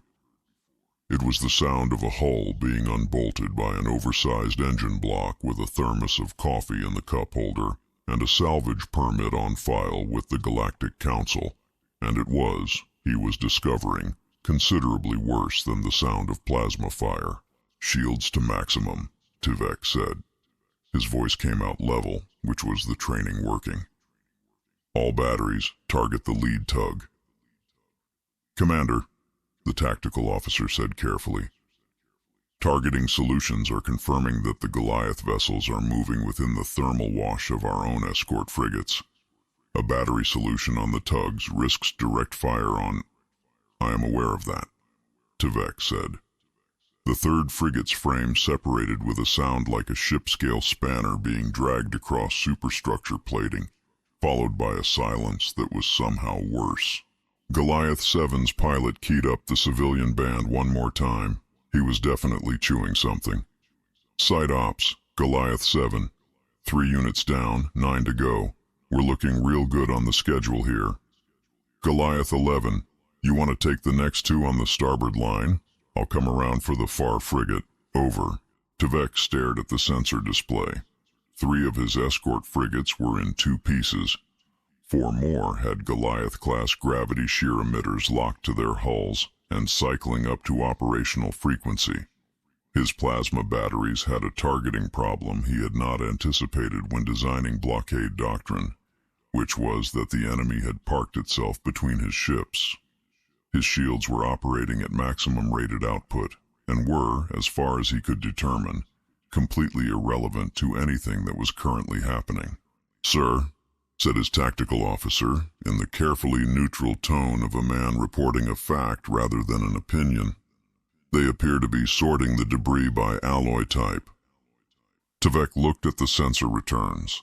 The separated bow and aft sections of the blade of Kreth's legacy were drifting apart on their separation vectors, and between them, a drone unit deployed from Goliath 7's aft bay was moving through the debris field, flagging components with registry markers. The drone's transponder identified it as a Terran Salvage Consortium material classification unit. It was tagging titanium alloy structural members with one color and marking the reactor housing with another. It was doing the paperwork. Chapter 6, High-Speed Excavation. Commander Tvek had seen 9 engagements. He had never lost one. He thought about this while the undying wrath of Kreth's plasma batteries charged up, because it was the kind of thought that stabilized a commander who was in a certain mood, and Tvek was in a certain mood. The engagement at the edge of the Kerrigan system had not gone as anticipated. 3 frigates lost to gravity-shear operations conducted by unshielded agricultural tow trucks. 3 more under emergency repair assessment. The blockade configuration was technically intact. The undying wrath of Kreth was still present, the corridor was still covered, and a hegemony-class dreadnought remained a hegemony-class dreadnought regardless of what had happened to the frigates. Tvek had spoken to his tactical officer about the tow truck incident for approximately 40 seconds, and then had stopped speaking to his tactical officer about it, because what had happened to the frigates was documented and was not going to be undocumented by further discussion, and the correct response to setbacks was to address the current situation rather than review the previous one. The current situation was the 4-kilometer construction barge sitting at 600,000 kilometers and not doing anything immediately threatening, and Tvek's plasma batteries were going to resolve it. The Johnny Appleseed sat at 600,000 kilometers, which was closer than Tvek would have chosen if he had been the barge's operator, but the barge had been holding position there for 47 minutes. Which suggested that its operator either had no idea where they were, or did not find the range concerning. Tvek found both possibilities consistent with his existing assessment of Terran judgment. The barge was, by sensor profile, exactly what its registry claimed. A macro-particle distribution platform, civilian class, agricultural service, operating under an active seeding permit for the Kerrigan system's outer debris field. It had no energy shielding. It had no declared weapons. It had, according to the technical registry entry that Tvek's intelligence officer had pulled up while the batteries charged, a 4.3-meter slag armor hull, which was what Boeing Caterpillar apparently considered appropriate for agricultural equipment, and which Tvek considered appropriate for agricultural equipment because 4.3 meters of slag was irrelevant to a hegemony-class plasma battery. The barge was 4 kilometers long and was pointing its length at his flagship's centerline, which Tvek attributed to the fact that it was a long vessel and could only point one direction at a time, and this happened to be it. He noted that the barge had a large tube running its full length, which the registry described as a high-velocity ejection mechanism for distributing agricultural macroparticles at speed across a debris field. The tube pointed at him. He noted this as an operational geometry detail and not as a tactical threat, because agricultural macroparticle distributors were not tactical threats, and he moved on to reviewing the targeting solution. The plasma battery charge cycle reached 70%. 40 seconds to full charge. Tvek watched the progress indicator. His communications officer spoke. "Commander, incoming broadcast on the civilian navigation band, originating from the Johnny Appleseed." "What frequency?" "Standard commercial navigation warning, Commander. Broadcasting on all registered civilian bands simultaneously." A pause. "It's on automated loop. It has been running for 3 minutes. Tvek's jaw tightened slightly. "Play it." The broadcast was text-to-speech, the same flat-generated voice used by every automated navigation warning system in the Galactic Registry. It said, "Attention, TSS Johnny Appleseed is currently preparing for rapid macroparticle excavation operations in Kerrigan Sector, Outer Debris Field, permit number KM Agri 2391-7741. All vessels are requested to clear a minimum safe corridor of 400,000 kilometers forward of the ejection port on bearing 009er. Failure to maintain safe corridor distance is a registered navigation hazard and will be logged with the Galactic Commerce Authority. Thank you for your compliance." The broadcast looped. It said it again, in exactly the same voice, at exactly the same pace, with exactly the same inflection, because it was an automated system, and it did not modulate. Tvek looked at the bearing 009er corridor indicator on his tactical display.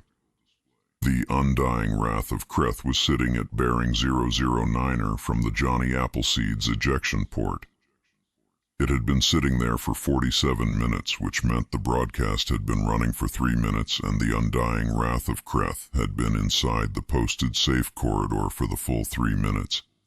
And someone on the Johnny Appleseed had filed the navigation hazard log with the Commerce Authority the moment the broadcast started, which meant there was already a record, and the record was not going to help Tvek's current situation. 400,000 kilometers clearance, his sensor officer said carefully. "We are currently at 600,000 kilometers. That puts us within the..." She stopped. She ran the calculation again. Not because the result was going to change, but because she did not want to be the one who said it without being certain. "That puts us within the minimum safe corridor, Commander." "I'm aware," Tvek said. "Communications. Hail the barge." The response came back in 3 seconds. The voice on the other end was a human, speaking with the particular flat precision of someone reading numbers off a display as they talked. "Yeah. This is Johnny Appleseed Gunnery Control. We've got you on sensors at 600K. You're inside the 400K safe corridor boundary. If you've got an objection to our excavation permit, that's a matter for the Commerce Authority. Permit numbers in the broadcast." We're about 30 seconds out from the clearance window. You're going to want to move. This is Commander Tivek of the Undying Wrath of Kreth, Tivek said. You are addressing a hegemony-class dreadnought of the Kraal Imperial Fleet. Your excavation permit does not supersede military authority in a contested system. Cease operations immediately. A brief pause on the other end. Then, copy that, Undying Wrath. We've logged your objection under transit reference TC-NAV 23910884. I'll flag it for the Commerce Authority review queue. Review processing time on contested permits is approximately 45 days. We're at 15 seconds to clearance window. Strong recommend you move. Johnny Appleseed out. The channel closed. The plasma battery charge cycle reached 100%. Tivek's targeting officer had a firing solution. The Johnny Appleseed was 4 kilometers long and was not moving and was 600,000 kilometers away, and a fully charged hegemony-class plasma battery had an effective range of 800,000 kilometers, and this was going to be very simple. Targeting, Tivek said. Fire. The Undying Wrath of Kreth's shields were set to maximum thermal deflection before Tivek finished the word, because his tactical officer had been watching the Johnny Appleseed's ejection port sensor readings and had noted something in the power draw signature that she had flagged 7 seconds ago and had not had time to report yet. The shields came up to full rated output, maximum thermal and energy deflection, the full hegemony-class shield envelope, every joule of power the shield grid could sustain. They were, by every test and engagement record in the Kraal Imperial Fleet's combat database, impenetrable to anything in the current galactic weapons registry. The Johnny Appleseed's ejection port fired. The firing event was not an energy discharge. There was no plasma bloom, no directed beam, no photon emission that the shield grid's sensors registered as an incoming threat.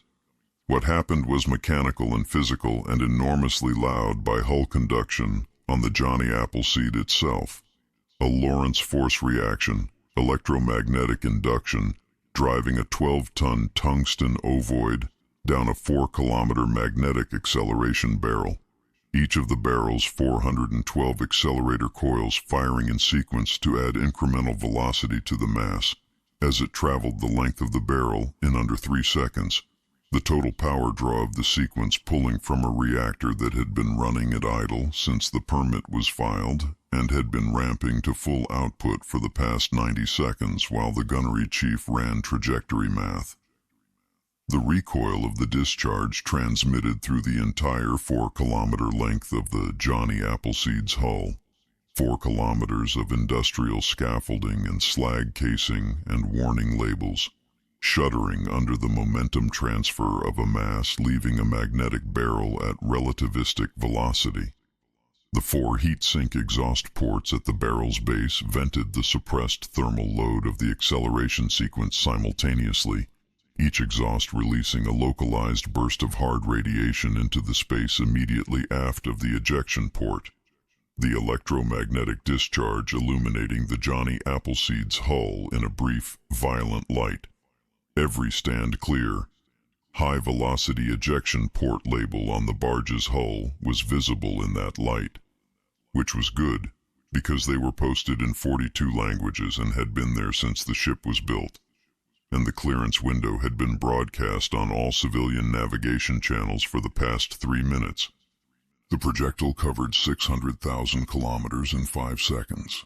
The Undying Wrath of Kreth's shield grid registered the impact as a kinetic contact event, which was a category its threat assessment system had no established defense protocol for, because no weapons in the current galactic registry fired kinetic projectiles at 0.4 light speed.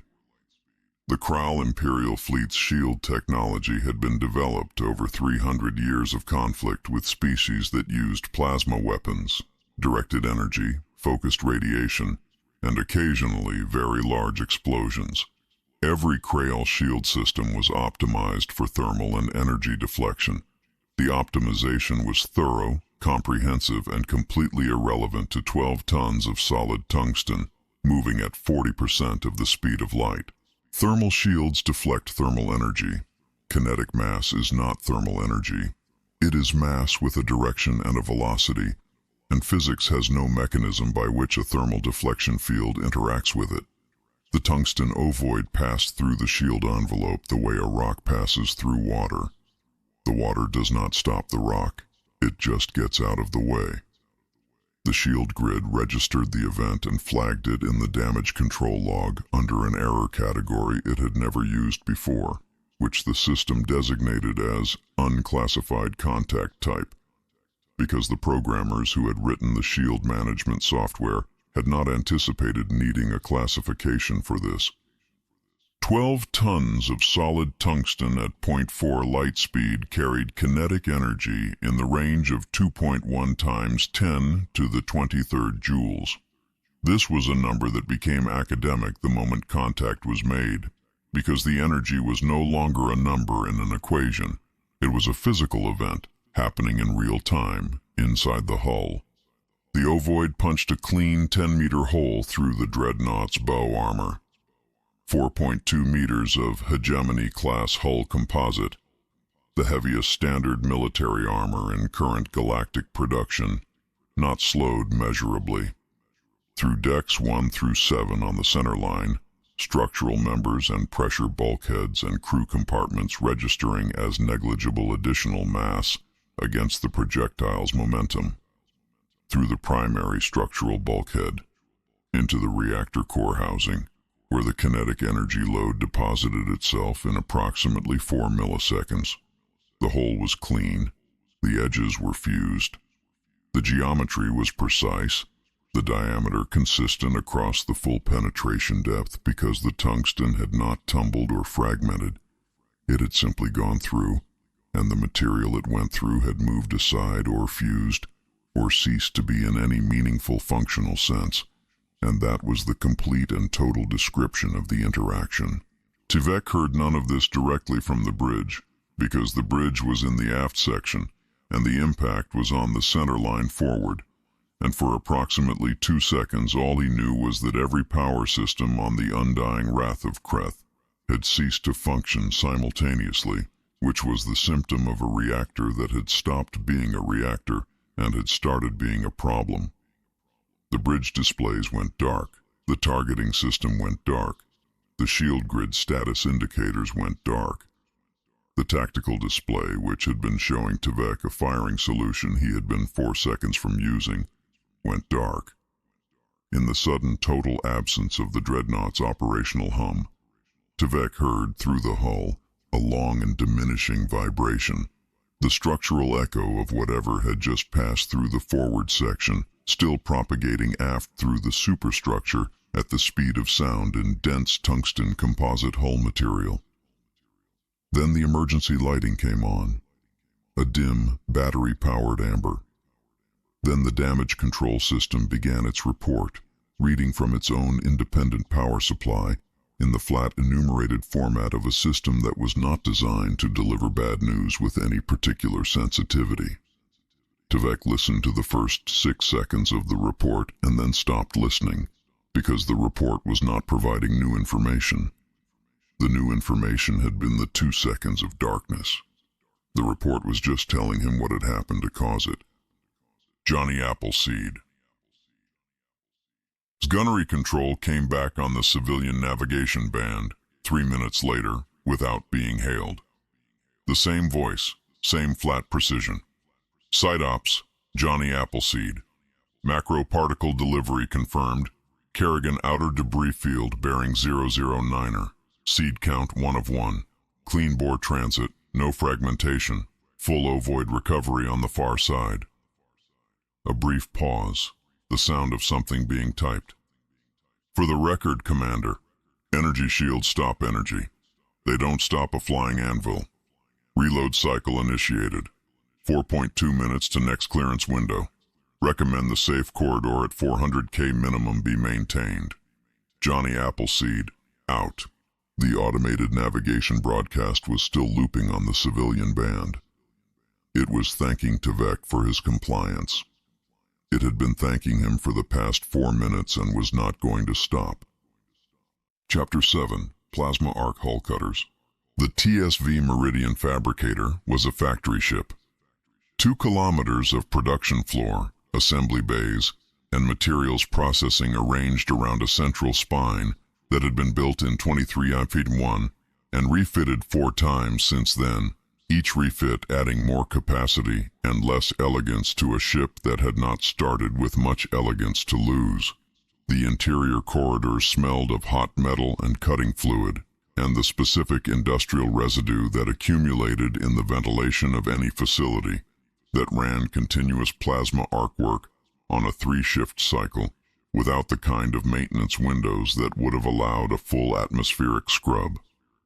The lighting in the fabrication bays was the high CRI utility kind that showed every surface defect on a weld seam and was useful for quality control and actively unpleasant for everything else, and it ran at full output 22 hours a day because the production schedule did not include natural light as a variable.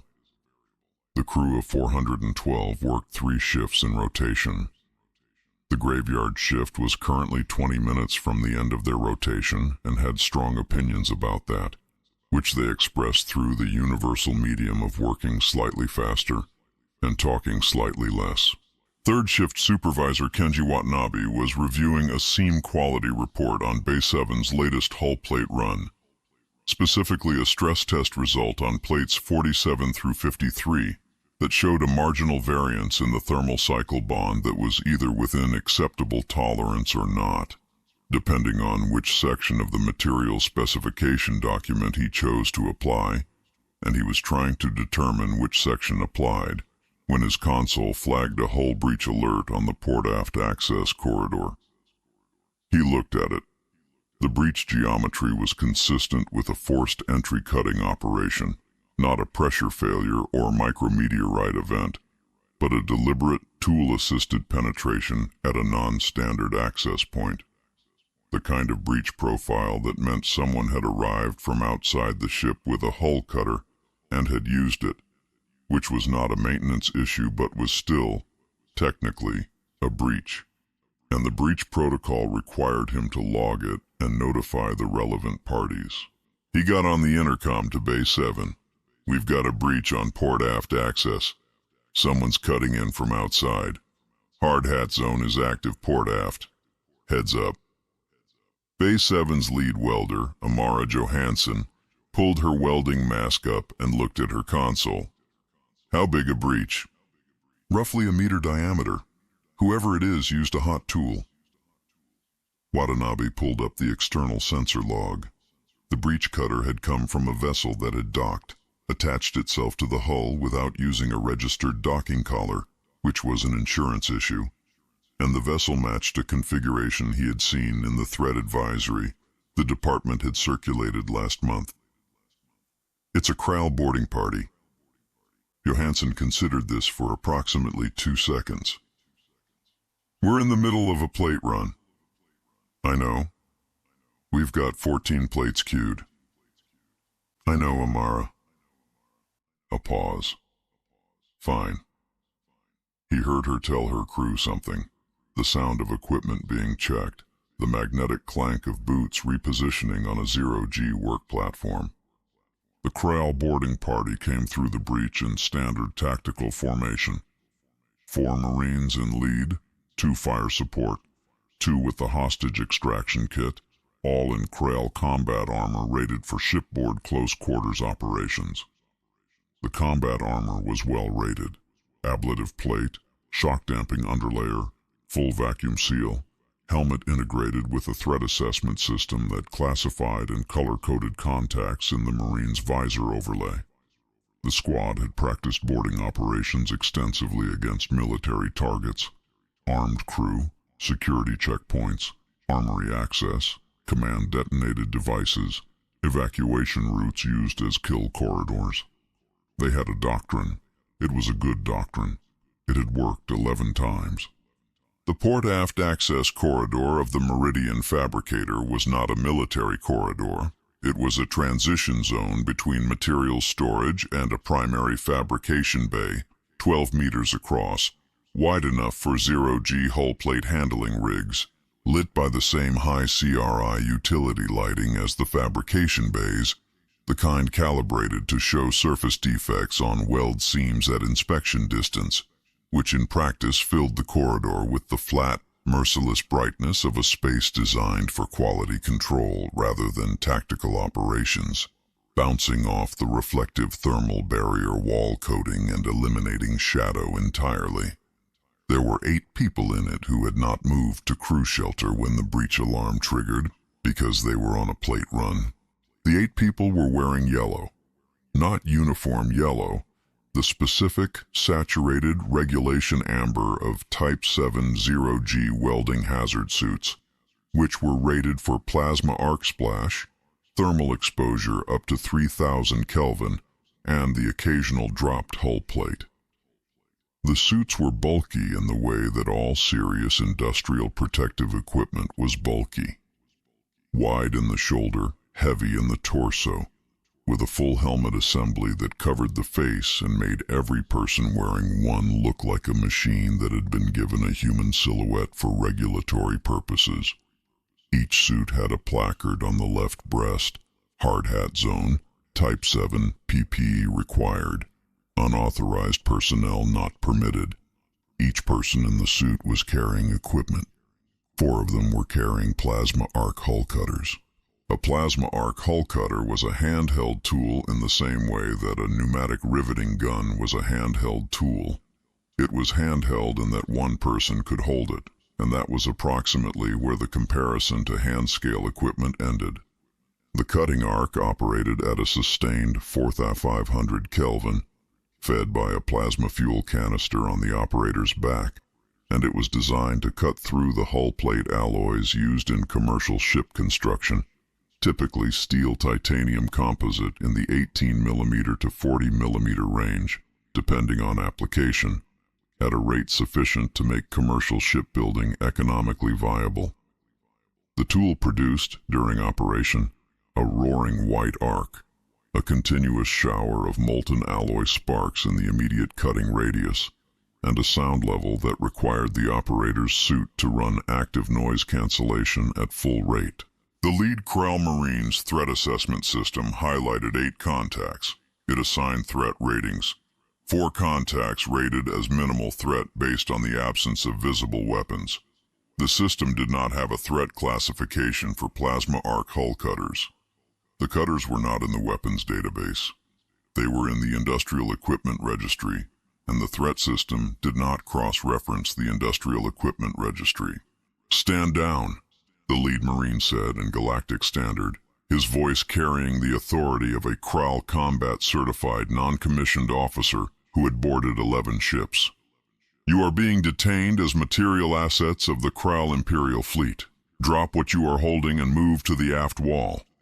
Johansson looked at him from behind her welding helmet.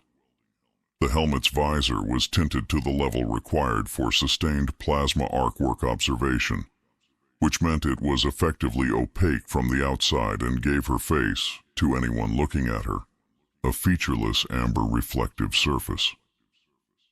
"Hard hat zone," she said. "You need the PPE before you can be in here. There's a locker at the corridor entrance." The lead Marine's threat system flagged this response as non-compliant and highlighted it for the fire support team. He raised his plasma rifle. "This is your final—" Johansson turned back to her work surface and lit her cutter. The plasma arc hull cutter's ignition sequence produced a crack of displaced atmosphere and then settled into a sustained roar as the 4,500 Kelvin arc stabilized. In 0G, the sparks from the initial ignition went in all directions, a brief sphere of molten alloy particles catching the corridor's high CRI lighting and reflecting off the thermal barrier walls in a spray of overlapping orange points. Then, Johansson brought the cutter to the hull plate she had been working on before the breach alarm had interrupted her, and the arc bit into the alloy and the sparks resolved into a directed flow, pouring away from the cut line in a continuous stream, that drifted in slow-motion arcs through the fabrication bay's zero-G field and landed on the deck plating as cooling droplets. The Marine fired his plasma rifle. The Type 7 zero-G welding hazard suit's chest plate registered the impact as a thermal event and applied its rated 3000 Kelvin deflection protocol, which in practice meant the plasma burst heated the outer ablative layer to surface char temperature and dissipated into the suit's thermal management system, which was designed for this because the suit was rated for plasma arc splash, and plasma arc splash was hotter than a plasma rifle burst at the ranges involved. The suit's occupant did not stop working. The cut continued. Johansson did not look up. The suit's threat indicator light, a small amber LED on the left shoulder, present by Type 7 safety regulation requirement to indicate thermal contact above threshold, lit up. It had the same amber color as the rest of the suit and blended into the general visual environment of the fabrication bay without drama. The Marine fired again. The LED stayed lit. The cut continued. The Marine looked at his fire support partner. His fire support partner looked at his weapon.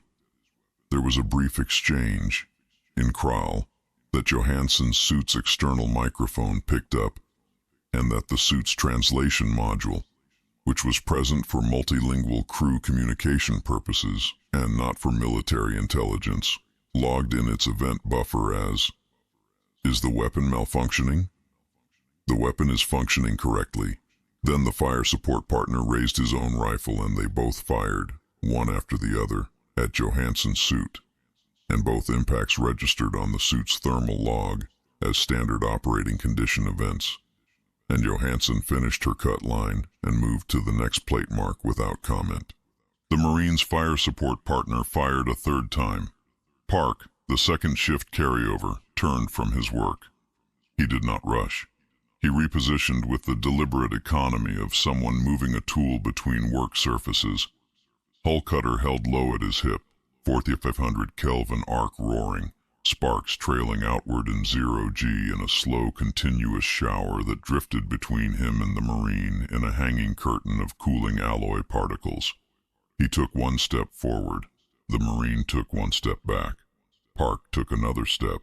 The Marine took another step back, his threat assessment system cycling through classifications and not arriving at anything useful, because there was no tactical entry in the Kraal military database for a person in a yellow suit walking toward you with a tool louder than weapons fire that had already demonstrated it did not respect your armor rating. The corridor was 12 meters wide and the Marine was running out of it. Park stopped. He looked at the fire support Marine over his welding helmet's tinted visor. "Mind the sparks, gentlemen," he said, flat, the particular flatness of someone reading a posted notice aloud. "This deck is a designated hard hat zone, and your armor isn't rated for industrial slag." The Marine did not respond. The Marine was still backing away. Park brought the cutter to the leading edge of the fire support Marine's ablative chest plate and ran the arc along the bond line. Kraal combat ablative plate was rated for plasma rifle fire and fragmentation impacts. It was not rated for sustained contact with a 4500 Kelvin industrial tool at zero range by someone who knew where the bond line ran. The chest plate parted with a shriek, then a grinding separation, then silence as Park lifted the cutter and looked at the result. The Marine was unhurt. The armor was in two pieces. Park tilted his welding helmet up. "There's a locker at the corridor entrance," he said. "Full Type 7 issue. Sign out before entering an active fabrication area." He looked at the cut chest plate. "I can patch that before end of shift. Labor rates on the posted schedule." The lead Marine's threat assessment system had 8 contacts. It had not successfully classified any of them. It was running a resource-intensive background process trying to categorize the situation against its known threat taxonomy and was not making progress. Johansson's voice came from behind her work, steady, the arc still roaring. 12 minutes before the plate run window closes and we restart the heat cycle. Get the PPE or clear the zone. We're not stopping the run. Park relit his cutter. The 4,500 Kelvin arc snapped back to life with its ignition crack, and the sparks resumed their slow zero-G drift through the fabrication bay, and the corridor filled again with the sustained industrial roar of equipment that did not care about the threat assessment taxonomy of anyone standing in it without the correct PPE. Chapter 8: The Noise Complaint. The surviving Kraal fleet was not a fleet anymore in the operational sense. It was 4 vessels, 2 heavy cruisers, 1 damaged frigate running on backup drive power, and the undying Wrath of Kreth, which had a 10-meter hole through its reactor core and was currently operating on emergency battery reserves that would sustain bridge functions for approximately 6 hours. Commander Tavek had requested a damage assessment from his chief engineer. The chief engineer had delivered it in the tone of a person who had been asked to estimate how long a burning building had left, providing the relevant numbers in a flat, technical voice that was not trying to soften them, because they did not soften well. Tavek had thanked him and returned to the tactical display, which was showing him a very clear picture of where his fleet had been 8 hours ago and a substantially less coherent picture of where anything was right now. The Kerrigan system had been a simple operation. It had permits. Everything had permits. That was, Tavek was now understanding, precisely the problem. He had spent 22 years in the Kraal Imperial fleet fighting enemies who declared their intentions and met you in open space with weapon systems you could catalog and countermeasures you could develop. He had never, in 22 years, fought an enemy who had submitted all of their weapons to the Galactic Council's Civilian Equipment Certification Board and received approved designations. He was still working out what to do with that. The withdrawal plan was drafted. He needed to transmit it to the 2 surviving cruisers and get the formation moving before the emergency battery reserves reached critical. The plan was straightforward. The execution required working communications. He had working communications. They had been working 12 minutes ago when his tactical officer had last confirmed the status. He pressed the transmit key. "Communications," Tavek said. "Connect me to the cruiser, Enduring Ambition. We need to coordinate the withdrawal." The communications officer opened the channel. "Connected, Commander." Tavek opened his mouth to speak. The bridge filled with sound. It was not a clean sound. It was not the white noise hiss of standard channel interference, not the tonal shriek of a directional jamming burst, not the rhythmic pulses of a spoofing signal. It was all of those things simultaneously, and several things that did not fit any of those categories, layered in overlapping frequency bands that modulated at intervals that carried no discernible pattern. Not random, not structured, somewhere between the two, in a way that made the communications officer's pattern analysis system flag the signal type as unclassified and cycle back to the beginning of its classification process. The audio component of the signal, routed through the bridge's communications array before the filter engaged, filled the space between the console banks with a sustained, distorted roar, lower bands producing a bone-felt vibration through the deck, upper bands clipping against the speaker's output ceiling and flattening into a compressed noise that sat on top of the underlying chaos like static on a dead frequency magnified to structural scale. Every bridge officer flinched, including Tavek, which he noted and filed for later consideration. It was not a voluntary response. It was what hearing organisms do when a sound arrives at sufficient volume and surprise, and the sound had done both. "Cut the channel," Tavek said. His voice came out flat and controlled, which was the training working exactly as designed. The communications officer cut the channel. The noise stopped. The bridge was very quiet. Several officers were holding the sides of their consoles. "That was on the Enduring Ambition channel," Tavek said. "All channels, Commander." The communications officer was running her diagnostic with the focused efficiency of someone whose job had just become something she had not trained for. The disruption is present on every registered frequency simultaneously. Civilian, military, emergency navigation, subspace and line-of-sight bands both. She looked at the spectral analysis readout, which was showing her a frequency coverage map that was mostly red. Broad spectrum, continuous. The source is not directional, it is ambient. It appears to be originating from the sector itself, not from a specific point source. She ran the scan again to confirm. I am not able to identify a transmitter location. Tvek looked at his tactical officer who had been running his own analysis on the sensor suite. Sensors are saturated, the tactical officer said. Long range is down completely. Short range is operating at approximately 12% of rated sensitivity. The jamming signal. He stopped. He looked at his display again. The signal is matching the frequency bands our sensor arrays use for target acquisition. Precisely. It is not covering a broad spectrum arbitrarily. It is specifically covering our acquisition bands at the signal strength required to saturate them, and not significantly exceeding that. He looked at Tvek.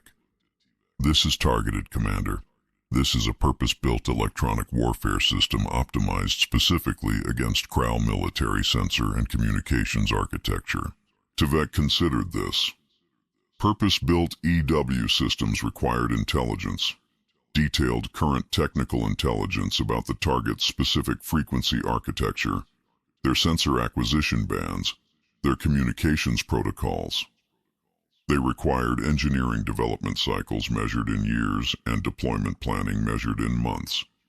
They were the most resource-intensive capability in any military's inventory, and they were filed with the Galactic Council's Civilian Equipment Certification Board as a geological survey instrument. Tvek added this to a list that he had started 7 hours ago and had not stopped adding to since. The Terrans had, in the past 8 hours, demonstrated that they were capable of things he had not anticipated. He was running out of room to not anticipate things. Where is the source? Where is the source? I cannot get a directional fix, the tactical officer said. Signal is too broad spectrum for triangulation with the degraded sensor array. It could be a single emitter or a distributed network. I am detecting one vessel contact on the residual short-range coverage. One vessel, moving through the sector on a slow traverse, approximately 8 kilometers per hour. Another tow truck, Tvek said, in the tone of a man reaching for a classification that fits. The registry query. A pause. Deep Earth Geological Survey Corporation, Survey Vessel Classification. Tvek looked at the communications officer. The communications officer looked at the tactical officer. The tactical officer looked at his display and said nothing, which was a form of professionalism. Tvek looked back at the sensor readout. Hail it, he said. The response came back in 6 seconds. The voice on the other end had the particular overly polished courtesy of someone who had worked in a customer-facing research role long enough to have made politeness into a reflexive behavior. Good day, this is TSV Petrov Geological Survey Operations. You've reached Dr. Yuna Sato, Chief Survey Officer. A brief pause, the sound of someone scrolling through a display while talking. Tell the Kraal to speak up. Our deep-crust ground-penetrating radar is creating some mild static on the civilian bands. Tvek stared at the open channel for approximately 2 seconds. This is Commander Tvek of the Kraal Imperial Fleet, he said. Your survey vessel is generating broad-spectrum electromagnetic interference that is disrupting fleet communications and sensor operations throughout this sector. You will cease operations immediately.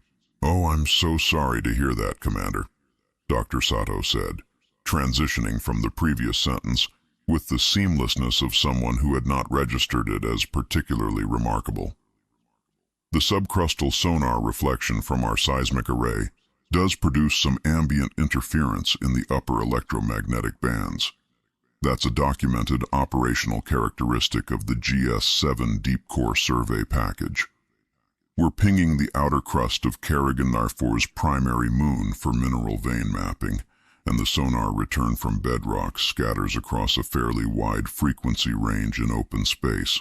The GS-7 runs an 18-second ping cycle during active survey operations, so the reflection is essentially continuous. A pause. I can send the technical spec sheet if that would help. Certification is current through 2394. The interference is disrupting military coordination in a contested system, Tvek said. I understand, and I am genuinely sorry about the inconvenience. We're operating under Active Geological Survey Permit DG Serva 2391-1144, filed with the Galactic Commerce Authority, and the survey window closes in approximately 9 hours. Stopping at this point would mean forfeiting the permit and rebooking a new window, typically 6 to 8 weeks with the GCA's scheduling office. If you have a complaint about the signal impact on your systems, Form GCA EMI 7B is the electromagnetic interference grievance with the Survey Operations Division. 30 days standard, 15 expedited. Her voice remained consistently courteous throughout. I've logged your contact in our operational record. That can serve as supporting documentation if you pursue the grievance. A brief pause. We'll have the sector scan complete in approximately 9 hours. I hope the mild static isn't too disruptive in the meantime. Have a productive day. The channel closed. The bridge was quiet except for the background static on every audio channel. The subcrustal sonar reflection from the GS-7 Deep Core Survey package, scattering across the electromagnetic spectrum from the bedrock of Carrigan-Narfor's primary moon at 18-second ping intervals, which was a documented operational characteristic that was in the equipment certification, current through 2394, with the full frequency impact characterization in Appendix C. Tvek's tactical officer was looking at a sensor display that was showing 12% coverage. Tvek was looking at the same number from the command chair, 6 hours of battery reserve. The 2 remaining cruisers were somewhere in that 12% picture, or in the 88% it wasn't showing him. He could not contact them because the communications were saturated. He could not move the undying wrath of Kreth under coordinated fleet doctrine because he could not establish fleet coordination. He could not target the survey vessel with his weapons batteries because the survey vessel was operating under an active geological survey permit and had not, by any definition available to him, done anything that he could articulate as hostile action. The GS-7 Deep Core Survey package was producing sonar reflection that was interfering with his systems. That was its documented operational characteristic. Dr. Sato had offered to send him the spec sheet. He thought about how he was going to describe this engagement in his report to the Kraal Imperial Command. He had been composing the report in his head since the tow trucks, incrementally, and it had not improved since then. He thought about the word agricultural and about what it was going to mean in the official record. "Commander," the tactical officer said. His voice had the carefully neutral quality of someone reporting a fact he knew was going to be poorly received. "I am detecting an additional vessel contact entering the sector on the outer approach vector. Registry query indicates Deep Earth Geological Survey Corporation. Second survey vessel." Tvek looked at the 12% sensor display. He looked at the static background on every audio channel. He looked at the 6-hour battery reserve indicator. "Noted in the log," he said.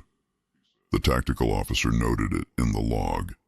The GS-7 ping cycle completed its 18-second interval and initiated the next survey point.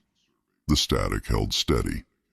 Dr. Sato's vessel continued its slow traverse through the debris field at 8 kilometers per hour, mapping mineral veins in the bedrock of a moon that was going to yield a thorough and scientifically valid geological dataset by the time the survey window closed in 9 hours. Chapter 9, The Invoice. The Kerrigan system engagement closed at 1847 Standard Time on a Thursday. Thorne noted the close of engagement timestamp in his operational log at 1849, which was when the department's automated telemetry system flagged the last Kraal registry transponder in the Kerrigan sector as inactive. Not destroyed, the system did not have a field for destroyed. It had inactive, which covered both destroyed and powered down, and in this case the distinction was academic, and forwarded the status update to his terminal. He was on page 16 of the Q3 fuel expenditure report. He looked at the status update for a moment, noted it in the log, and closed the fuel expenditure report. Then he opened a new file. He had been anticipating this file for approximately 9 hours, which was how long the engagement had been running. He had opened the invoice template at 0900 before the first Goliath-class skiff reached the Kerrigan system transit corridor, and had populated the recipient fields and the header information, while the tow trucks were completing their approach at 14 kilometers per hour, because the invoice needed to be ready to transmit within a reasonable period of engagement close and the header information did not change. He had left the line items blank, pending the operational cost summaries. Now, he had them. The file was Form DCNV-001, Contractor Services Rendered, Civilian Works and Hazard Abatement. It had 30 line item fields, a fee summary section, a payment terms section, and a transmission routing field at the bottom for the recipient's diplomatic channel address. Thorne had used it before, for ordinary contract billing, in cases where the department's hazard abatement operations had incurred costs that could be passed to a third party responsible for the hazard. The legal basis was the Navigation Safety Act, Section 12, which authorized permit-holding contractors to invoice the registered operators of a hazard vessel for the reasonable cost of abatement. The Kraal Imperial Navy was the registered operating authority of the 12 vessels the department had abated in the Kerrigan system. The invoice was routine. He filled it in from the top. Invoice date, Thursday, Q3, 2391. Invoice reference, DC INV 2391-9947. Invoicing party, Department of Civilian Procurement, Earth Government, Galactic Council Registry. Recipient, the Kraal Imperial Treasury. Attention, Office of the Emperor. He pulled up the Salvage and Logistics Division's operational cost summary, which the division coordinator had filed at 1851, 2 minutes after engagement close, which was within the division's standard reporting window, and which Thorne noted with the quiet approval of a supervisor who does not need to chase his teams for documentation. The cost summary itemized the Goliath-class towing skiff fleet's fuel expenditure, crew hours, gravity-shear emitter usage, and salvage processing time for the Kerrigan system operation. 14 operators over 6.2 hours at the WMLU Local 9 union contract rate. 14 sets of gravity-shear emitters running opposing rotation field cycles for a combined total of 11 engagement contacts, with post-engagement calibration and wear assessment logged for each unit. Fuel at standard Goliath-class operational burn rates for the transit, approach, engagement, and return legs. The division coordinator had also included a note that 3 of the 14 skiffs had sustained minor emitter housing abrasion from debris contact during the separation events, which would require inspection and possible recalibration before next deployment, and had attached a preliminary maintenance cost estimate for the record. Thorne noted the estimate and cross-referenced it against the standard maintenance reserve fund before adding it to the invoice. It was within reserve. He did not need to flag it for the budget review. He also pulled the Johnny Appleseed's operational cost log for the single firing event. 1 tungsten ovoid, 1 Lorentz acceleration cycle, 4 heat sink units requiring replacement due to the thermal load of the discharge. The Atmospheric Processing Division's operational record for the TAV Henrietta Lacks incident, which covered the amendment agent deployment and the post-event airlock decontamination protocol. The Geological Survey Division's billing from TSV Petrov for the full Kerrigan sector survey window, and the fabrication ship invoices from the Meridian Fabricator for unauthorized entry response crew hours and armor repair materials. The Meridian Fabricator's billing team had attached an itemized note indicating that the chest plate repair had been completed to standard specification and that the crew had returned to their plate run within the shift window with no loss of production. Thorne read this and noted it. It was not relevant to the invoice, but it was good to know. He began filling in the line items. Line 1, Navigation Hazard Abatement, Goliath-class towing operations, 12 units at standard salvage rate per GC Quirks 447E permit terms. Labor, 14 operators, x 6.2 hours, x union contract rate, WMLU Local 9, GR 847 600 credits. Fuel, standard Goliath-class operational fuel expenditure per unit, x14, 204,000 credits. Gravity shear emitter wear and calibration per engagement cycle, X14, we're 312,000 credits. Subtotal, Line 1, 2,363,600 credits. Line 2, High Velocity Macro Particle Excavation, TSS Johnny Appleseed, 1 firing event. Tungsten ovoid materials cost, 12-ton solid precision cast, 400,000 credits. Lawrence Accelerator Coil Maintenance, Post-Firing Cycle, 180,000 credits. Heat Sink Replacement, 4 units, 95,000 credits. Operational Crew Hours, Gunnery and Navigation, 62,000 credits. Subtotal, Line 2, 737,000 credits. Line 3, Pest Eradication Services, TAVI, Henrietta Lacks, Category 9 Agricultural Amendment Agent Deployment. Amendment Agent, 42,000 liters, Category 9, 88,000 credits. Airlock Decontamination and Salvage, Post-Event, 24,000 credits. Organic Contamination Cleanup, Crew Hours, 18,000 credits. Salvage Operator Fees, Unauthorized Docking Clamp Removal, 12,000 credits. Subtotal, Line 3, 142,000 credits.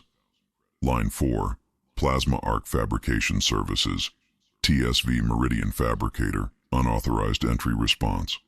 Response Crew Hours, 8 operators, x 2.1 hours, x MWLU, Local, 14 rate, 44,800 credits.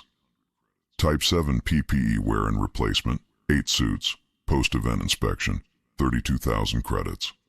Armor Repair Materials and Labor, 1 Kraal ablative chest plate, titanium alloy, 1 cut and patch cycle, 8,400 credits. Subtotal, Line 4, 85,200 credits. Line 5, Electromagnetic Survey Services, TSV Petrov, Kerrigan Sector Geological Survey, Full Window Mineral Density Dataset. Survey Operating Costs, GS7 Package, Full Window, 190,000 credits. Dataset Processing and Filing, 28,000 credits. Subtotal, Line 5, 218,000 credits. Line 6, Mining Rig Automated Hazard Abatement, 243 events, logged per Terran Mining Safety Act, Section 9. Per event maintenance fee, union contract rate, automated systems, 200 credits per event. Total, 291,600 credits. Thorne reviewed the subtotals. The sum was 3,836 credits. He entered it in the fee summary field and read it back twice, checking each subtotal against the source documents. The arithmetic was correct. He had not made a computational error, which was expected because he had used the template's autosum function and had also run the addition manually on a separate pad, which was standard verification procedure for any invoice above 1 million credits. He added a line for salvage value recovery, the scrap yield from 12 Kraal configuration warships at current titanium alloy market rate, which accounting had filed at 1853 as 14,200,000 credits, broken down by component: hull plating, structural framing, engine block alloys, and reactor housing materials, minus environmental decontamination processing costs for the radioactive components. He entered the salvage figure as a credit against the invoice total. The net figure came to zero and then went negative by approximately 10 million credits, meaning the operation had, on a combined cost and revenue basis, returned a substantial profit. He looked at this result for a moment, and then moved the salvage figure to a separate column labeled Revenue, because it was revenue and not a cost offset, and the invoice should reflect the actual service costs without netting them against revenue that belonged in the Q3 profit line. The invoice was a billing document, not a profit and loss statement. If the Kraal Imperial Treasury wanted to understand the department's total financial position on the Kerrigan system operation, they could request the Q3 earnings report, which would not be filed until the end of the quarter, and to which they were not entitled. The subtotal returned to 3,936,800 credits. He added the administrative fee. The department's standard terms for civilian hazard abatement invoices included a 15% administrative coordination fee, which covered the permit processing, documentation, routing, and oversight functions of the department's operations division. These were real costs. The permit applications had taken real staff time. The diplomatic channel routing had consumed bandwidth. The operational log was a document that someone would eventually file. 15% of 3,936,800 credits was 575,520 credits. He added it. Total invoice amount, 4 to 412,320 credits. Payment terms, net 30 days from invoice date. A 1.5% monthly late fee applies to outstanding balances per Galactic Commerce Authority billing standard 7-C. He read the invoice through from the top. He checked each line item against its source document. He verified the subtotals, the fee calculation, the payment terms. He confirmed the recipient address field, Kraal Imperial Treasury, Diplomatic Channel, which was in the department's contact registry, because the registry retained all contact entries, and the department had added the Kraal channel during the permit notification process. That was good practice. He confirmed the transmit routing was set to diplomatic standard priority, which was the same queue the Kraal's original territorial demand had traveled through in the other direction, which seemed appropriate. He read the cover note field, which was still blank. He considered the cover note. The invoice was self-explanatory. It had 30 populated line items and a fee summary and payment terms, and a lengthy cover note would be redundant. He typed a brief one. It read, "Please find attached the itemized service invoice for civilian hazard abatement and navigation clearing operations conducted in the Kerrigan system under permit GC Quirks 447E23918847. Payment is due within 30 days of invoice date. Regarding salvage disposition, abated vessel materials have been processed and entered into the department's Q3 revenue account. Salvage rights vested in the permit holder upon council approval per Navigation Safety Act, Section 9. The Kraal Imperial Treasury is not entitled to claim salvage proceeds. Questions regarding line items should be directed to the department's billing office via the standard GCA contact directory. Thank you for your business." He read it back. It was accurate. He hit transmit. The invoice went out at 19:04, 17 minutes after engagement close. Thorne noted the transmission timestamp in the operational log, DCINV 23919947, transmitted to Kraal Imperial Treasury, 1904. Thursday, reference GC Quirks, 447 E23918847. Amount 4,412,320 credits. Payment due net 30 quarters. And then reopened the Q3 fuel expenditure report to page 16. The fuel report had a discrepancy on page 17 involving the Lot 7 transit overrun that he had been evaluating before the engagement, and he had left a note to himself in the margin indicating he needed to confirm whether it required a budget amendment or a reserve reclassification. He confirmed the numbers. The amendment was the correct route. The reclassification pathway had 3 additional form fields and a secondary supervisor's signature requirement, and produced the same outcome, which made it the worse option by any reasonable cost of process analysis. He opened the amendment form and began filling it in. The Q3 scrap revenue from the Kerrigan salvage operation was going to place the division into record profit territory for the quarter. He noted this in the amendment form's context field, because context was useful for Oversight Committee review, and the budget amendment for a transit fuel overrun would read significantly better against a backdrop of record Q3 revenue than it would in isolation. He finished the field, reviewed the form, and submitted it to the Oversight queue. It was 1931. The invoice was in the Kraal Emperor's diplomatic channel. The fuel report amendment was in the Oversight queue. The engagement closure was time-stamped in the operational log. The Q4 revenue projection that accounting had updated that morning now included 14.2 million credits in scrap alloy revenue, net of decontamination costs, from the Kerrigan salvage operation.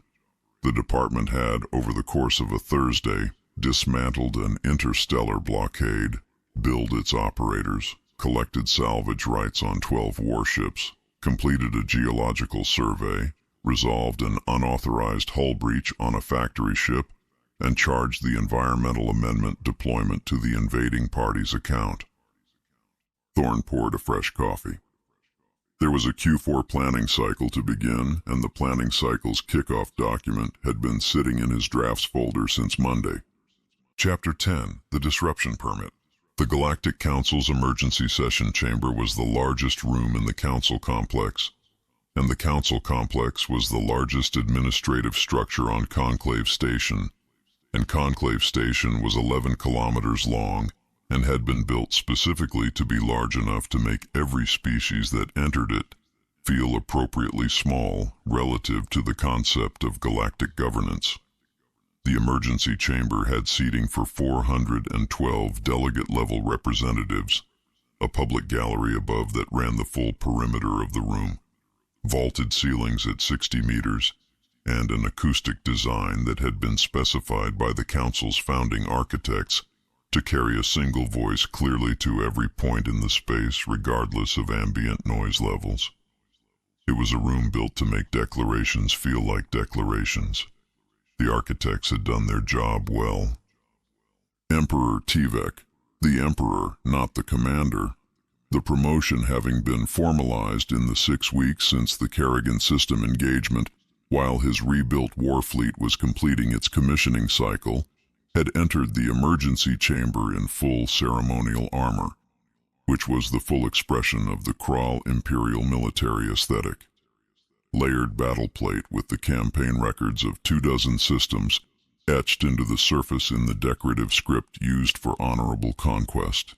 Energy circuitry running active patterns through the engraving. A cloak of harvested pelts from creatures that no longer had a population sufficient to object. And the full formal helmet of a Kraal Emperor carrying the weight of a species that had held this galaxy's primary expansion corridor for 300 years. He was, in formal terms, the most decorated military figure currently standing on Conclave Station. He had been speaking for 11 minutes. The speech was very good. Tivek had a genuine facility for the formal declaration. The weight of cadence, the escalating structure, the exact placement of the rhetorical turn where measured grievance became righteous fury. He had given declarations before. He had studied the historical masters. the speech he delivered to the Galactic Council's assembled representatives on the question of the Terran Demilitarization Compact's violation, the unprovoked destruction of a Kraal Imperial blockade fleet, the assassination of 12 registered warship crews, and the insult of an itemized invoice demanding payment for the privilege of being destroyed, was objectively, technically, one of the finest formal war declarations delivered in the council chamber in the current administrative epoch. The acoustics carried it perfectly. The speech ended. Before it ended, it had covered the Kerrigan system engagement in terms that did not include the words agricultural or survey or debris removal, and instead used words like ambush, cowardice, and treachery against the established order of galactic civilization, the historical record of the Kraal Empire's 300 years of maintaining the primary expansion corridor against encroachment, the specific legal argument prepared by the Kraal's GCA Council that the Demilitarization Compact's civilian use exemption could not be interpreted to cover the deliberate deployment of industrial assets as force multipliers in a military context, and in its final movement, the formal declaration of a Kraal Imperial War of extinction against Earth, its territories, its affiliated species, and any galactic party that chose to recognize its legitimacy as a governing body. The declaration had a specific legal registration number, which the Kraal legal team had filed with the Council's treaty registry that morning. Tvek read the number aloud. The acoustics carried it. The chamber was quiet for approximately 2 seconds, which was the Council's standard deliberative pause.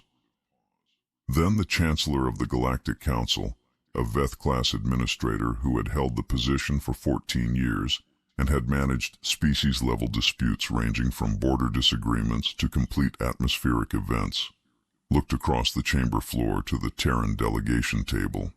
The Terran delegation consisted of one person.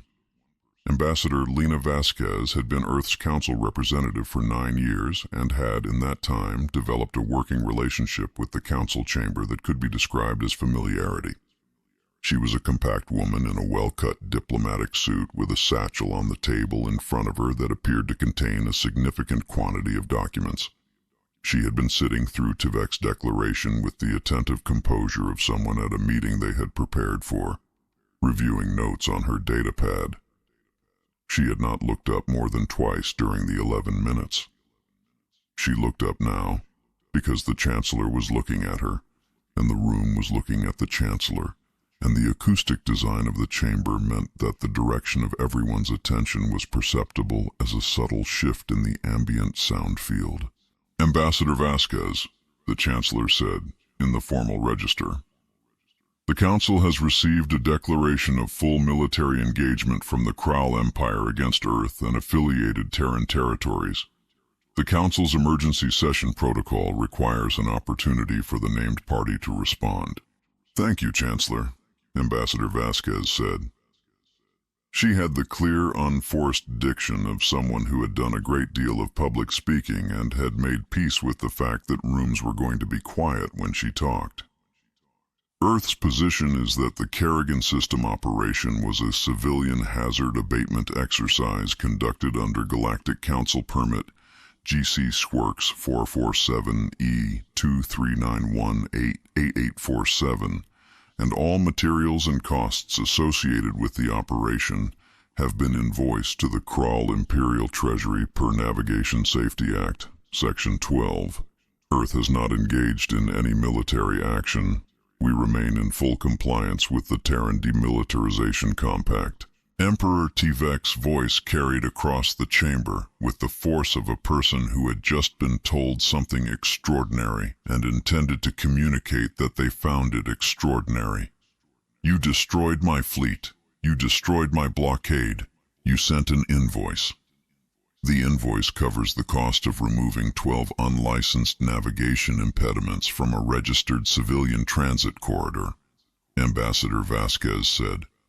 Payment is due net 30. A late fee applies. The chamber's ambient sound was not technically silence.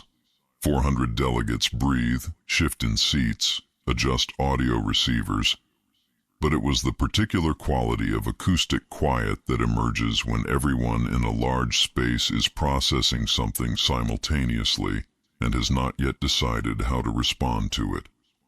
The Chancellor produced a sound that was not a word. Then, Ambassador, the Emperor has declared a war of extinction. Earth is the named party. The Council requires a formal response to the declaration. Of course, Ambassador Vasquez said. She unclipped the satchel on the table in front of her and removed a bound document stack. The stack was not a thin document. It was the kind of document that exists only when someone has spent a significant amount of time generating paperwork with a specific purpose, and it was bound in the blue covers of a Galactic Council certified filing with the official Council folio stamp on the spine. She stood, which was protocol for addressing the floor, and she carried the document stack to the Council podium at the chamber's center point and set it down. The sound it made when it hit the podium was the sound of mass meeting a hard surface. A flat, heavy thud that the chamber's acoustic system carried to every corner of the room with the same democratic clarity it gave to declarations of war. It was approximately 400 pages. The folio stamp on the spine read, Terran Government, Galactic Council Certified Filing, Class 4 Interstellar Environmental Disruption Permit Application, Kraal Prime System, Urban Renewal and Development Designation. War is a military action, Chancellor, Ambassador Vasquez said in the same clear, unforced voice she used for everything. Earth is legally barred from military action under the Demilitarization Compact. We are not declaring war. She rested one hand on the 400-page stack. We are merely initiating a hostile corporate takeover of the Kraal's real estate. The chamber achieved actual silence, which the acoustic design had been engineered against but had failed to account for. A Class 4 Interstellar Environmental Disruption Permit, the Chancellor said, reading the spine. He said it in the tone of someone reading a label on an object they do not recognize and are hoping the label will provide useful context. Filed under the Galactic Development and Infrastructure Act of 2301, Ambassador Vasquez said, which predates the Demilitarization Compact by 86 years, and which has no military exclusion clause, because it was written for infrastructure development and the drafting committee did not anticipate that infrastructure development would be relevant to species-level conflict. She opened the document to the executive summary page. The permit application designates the Kraal Prime system as a Class 4 urban renewal zone on the basis that the system's primary governing authority, the Kraal Imperial Government, currently carries an outstanding debt of 4,412,320 credits to the Terran Department of Civilian Procurement, registered under Invoice DCINV 23919947, which constitutes a financial liability under GCA Commercial Code, Section 44. A system whose governing authority carries unresolved commercial liability to a Terran entity is eligible for development intervention under the Infrastructure Act's urban renewal provisions. She turned the page. The permit authorizes the deployment of civilian development assets for the purpose of infrastructure assessment, resource survey, environmental modification, and structural remediation of the designated zone's existing built environment. The Kraal Imperial Government has had 30 days to pay the invoice. It has not paid. The liability stands. The eligibility criterion is satisfied. She looked up from the document. The application is complete. The supporting documentation is attached, and it was submitted to the Council's Development Review Panel 40 minutes ago. Standard processing time on Class 4 applications is 14 days. I am filing it on the public record today because the Council's emergency session protocol requires a formal response to the Emperor's declaration. This is Earth's formal response. The built environment, Tvek said, in the particular careful tone of someone who has encountered a sentence architecturally designed to be impossible to disagree with, legally and personally catastrophic, and who is standing very still because they have not decided what to do next.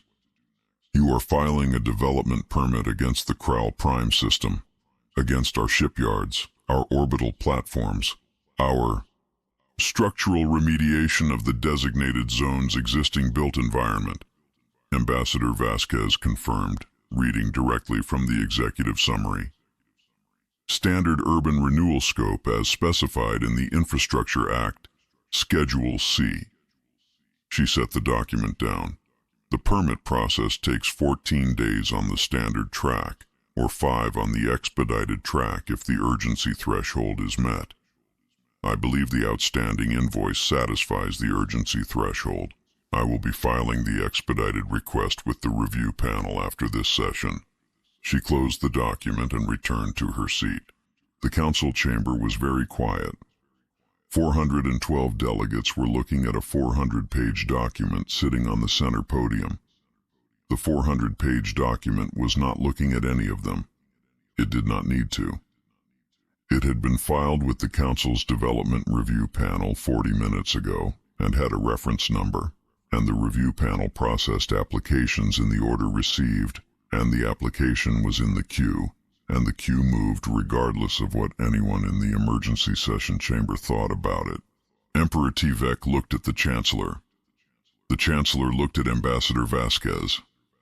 Ambassador Vasquez was reviewing notes on her datapad, specifically confirming that the expedited track supporting documentation was correctly attached to the filing she intended to submit after the session. Because the expedited track required a completed urgency threshold checklist, and she wanted to confirm every checkbox before hitting transmit.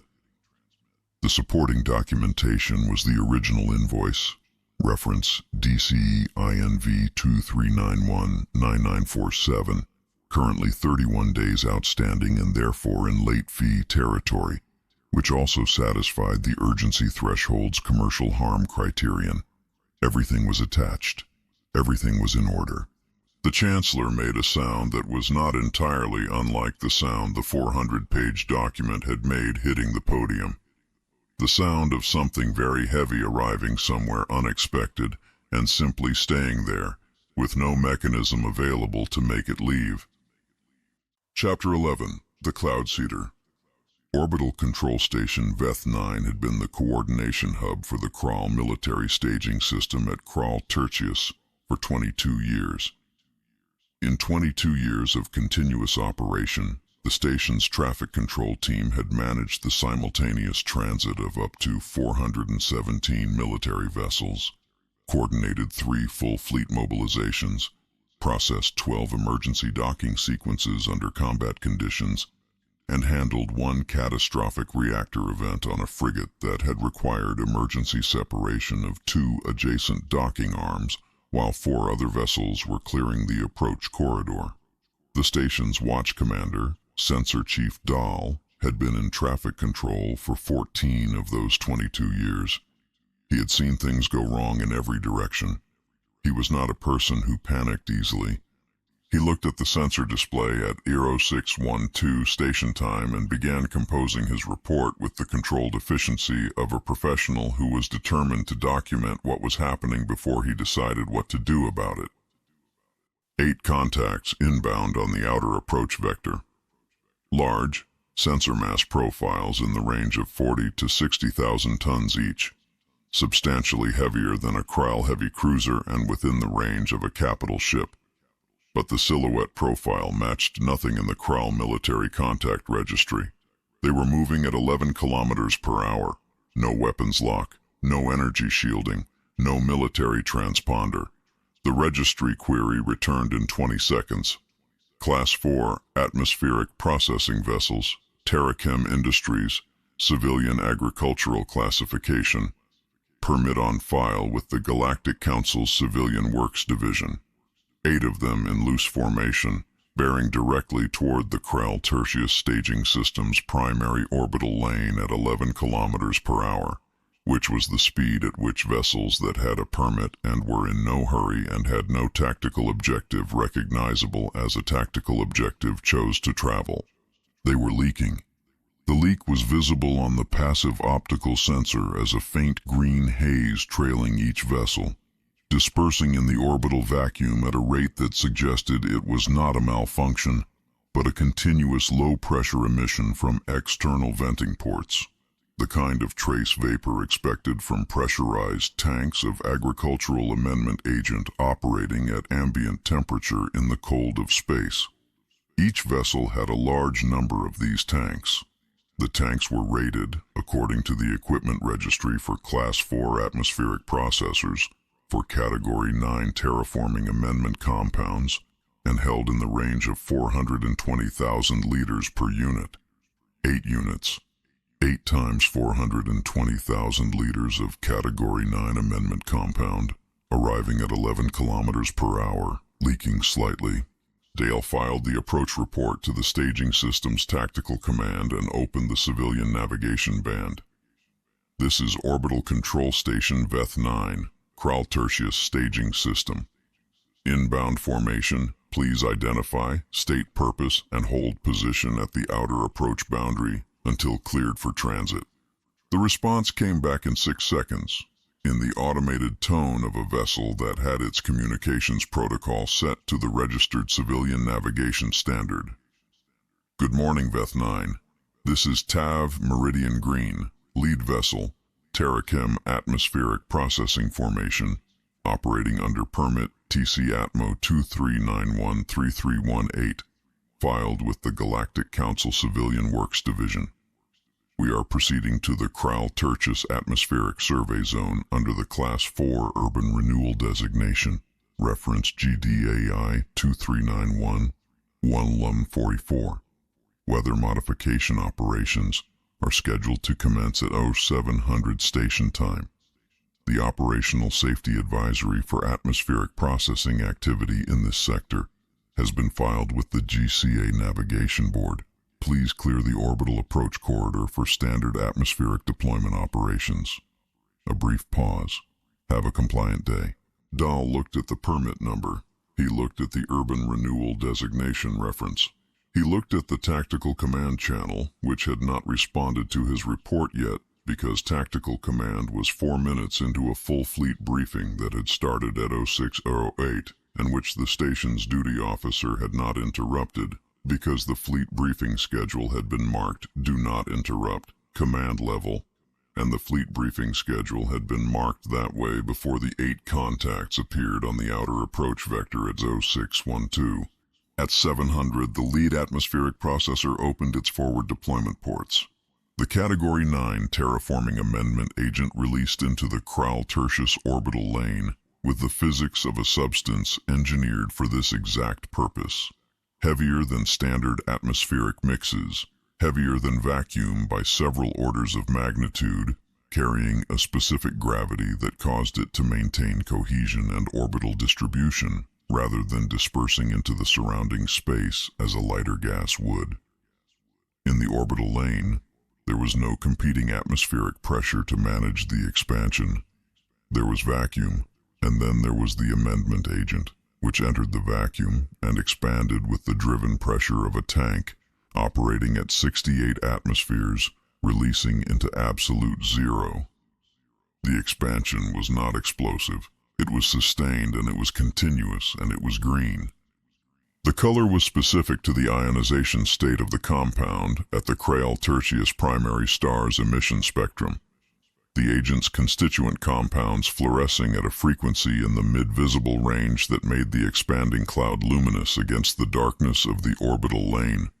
A dense, rolling, swirling curtain that moved through the pristine black of a military staging system's approach corridor, the way that industrial contamination moves through a clean room, which is to say deliberately and without apology. The green deepened as the cloud thickened. At the cloud's core, where the deployment ports were still pouring at full rate and the gas had had time to accumulate, the color was the specific saturated dark green of a substance that absorbs most wavelengths and fluoresces the rest, and that was, at concentration, rated for stripping Kraal standard ablative hull plate at a contact time of 60 seconds. The 8 processors were painting the orbital lane in it in slow overlapping arcs, their venting ports cycling through their deployment sequence with the methodical patience of equipment that had done this to dead planets and found the orbital lane entirely manageable by comparison. At 0704, Sensor Chief Dahl's long-range sensor array dropped to 31% coverage. The amendment agent's ionization field was interfering with the array's active scanning wavelengths at a saturation level that the array's filter compensation system was not keeping up with. He noted this in the operational log. He opened the tactical command channel again. The fleet briefing had ended. He got through. The staging system's tactical commander, Admiral Keth, was a large, methodical officer who had spent 30 years in Kraal logistics operations and was not immediately given to dramatic responses. He reviewed Dahl's report in approximately 45 seconds. Then he said, "What is the current sensor coverage?" 28%, Admiral. Declining. The gas cloud has expanded across approximately 60% of the primary orbital lane at visible optical. The ionization density is... Dahl checked the atmospheric sensor readout, 1.4 kilograms per cubic meter and increasing. The amendment agent is heavier than vacuum and is maintaining orbital distribution rather than dispersing. 28%, Admiral Keith said. Yes, Admiral. And they have a permit. Urban Renewal Designation, Admiral. Reference GDAI 2391-1144, issued by the Galactic Council Development Review Panel 14 days ago. Filed permit for atmospheric modification operations across the Kraal Tertius, staging systems orbital infrastructure. The permit cites the outstanding commercial debt to the Terran Department of Civilian Procurement as the basis for urban renewal eligibility. A pause. I reviewed the debt claim. It appears to reference Invoice DCINV 23919947. We received a copy of that invoice 6 weeks ago, Admiral.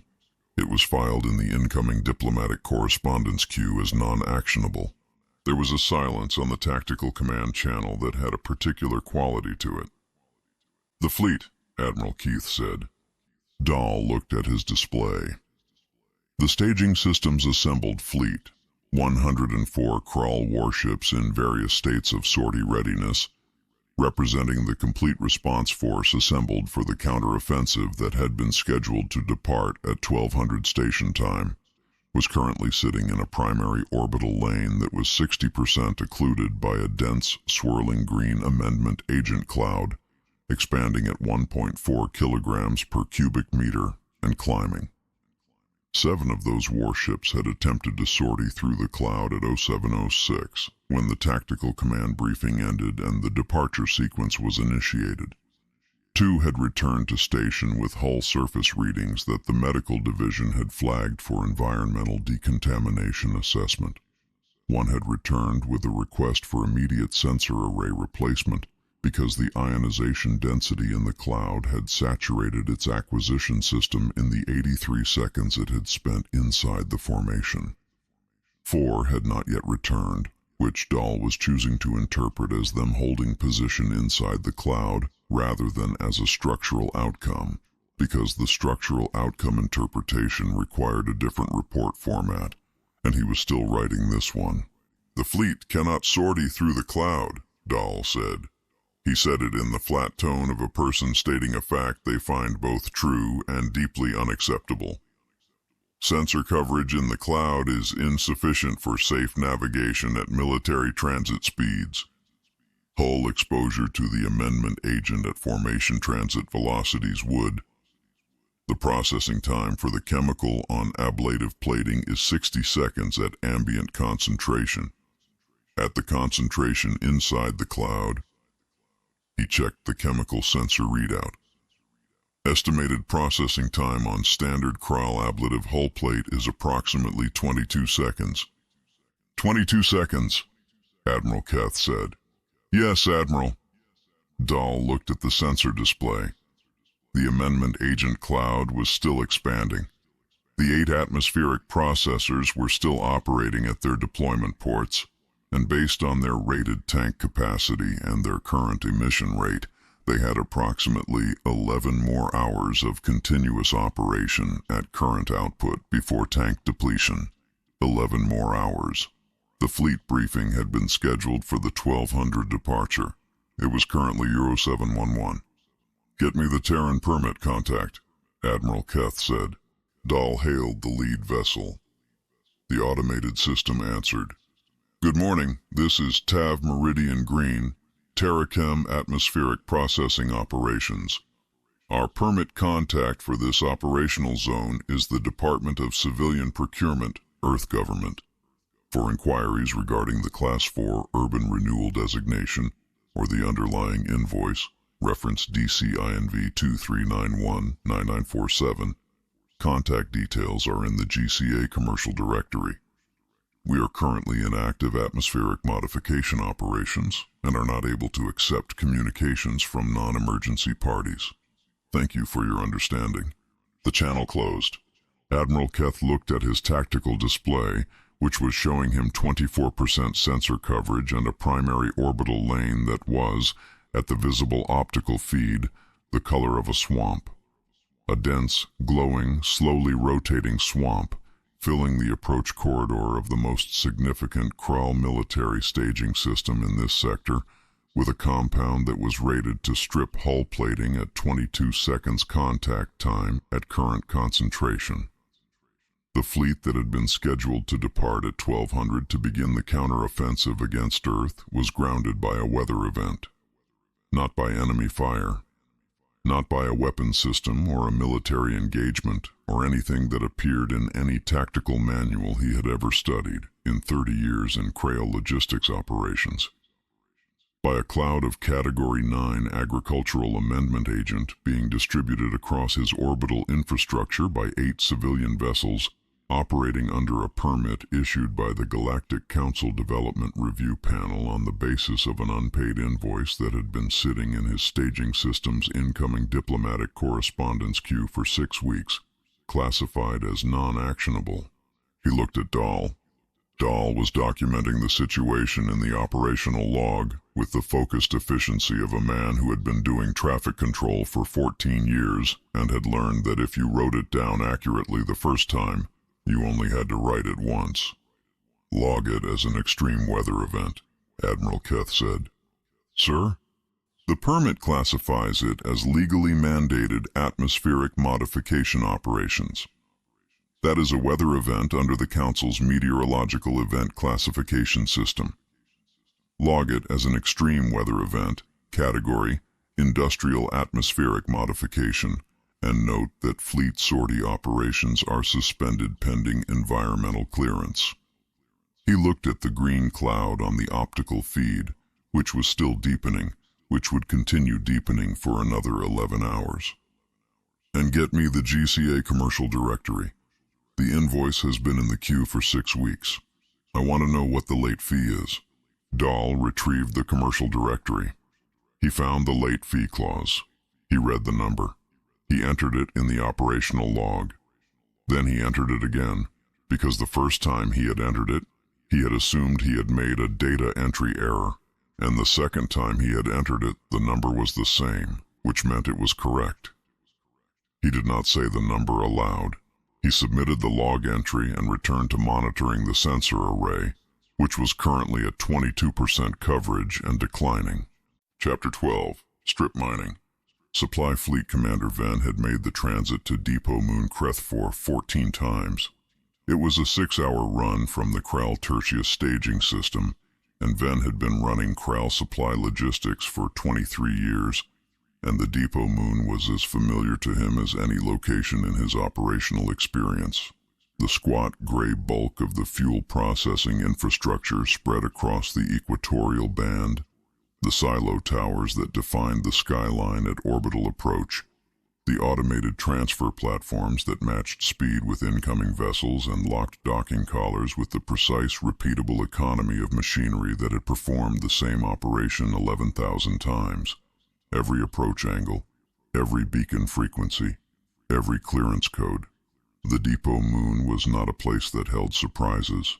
The last surprise Ven had experienced at the depot moon was when the transfer platform software had updated in 2384 and changed the docking collar handshake sequence without issuing a pre-notice to the fleet, which had been an administrative problem and had required 2 weeks of schedule coordination to resolve. That had been the nature of surprises at Krethful: administrative problems, schedule coordination. At 400,000 kilometers out, his sensor officer said, "Commander, the depot is producing anomalous readings." Ven looked at the sensor display. The depot moon's surface return was showing elevated thermal output across the equatorial band, not the steady heat signature of the fuel processing infrastructure's standard operational cycle, but a variable, distributed thermal pattern consistent with multiple high-output sources operating simultaneously across a wide surface area in a pattern that did not match any fixed installation. The silo towers were still present on the long-range optical. The fuel processing infrastructure was still there in outline. Something else was also there. Many instances of something else. "Registry query on the contacts," Ven said. The sensor officer ran the query. 12 seconds. "Automated planetary harvesters," she said. The tone was the flat tone of a person delivering information that is factually accurate and personally catastrophic, and which these two qualities are not helping each other with. "Belter Mining Consortium. Class designation: Autonomous Self-Replicating Strip Mining Drone, Series IV. Current count." She paused. She ran the count again. 412 confirmed contacts on the surface. Estimated 40 to 60 additional contacts in the thermal occlusion zones. Ven looked at the number. "All stop," he said. "Hold position at 400K. At 400 kilometers per hour, less than transit speed, the fleet coasted while Ven's sensor officer built him a picture.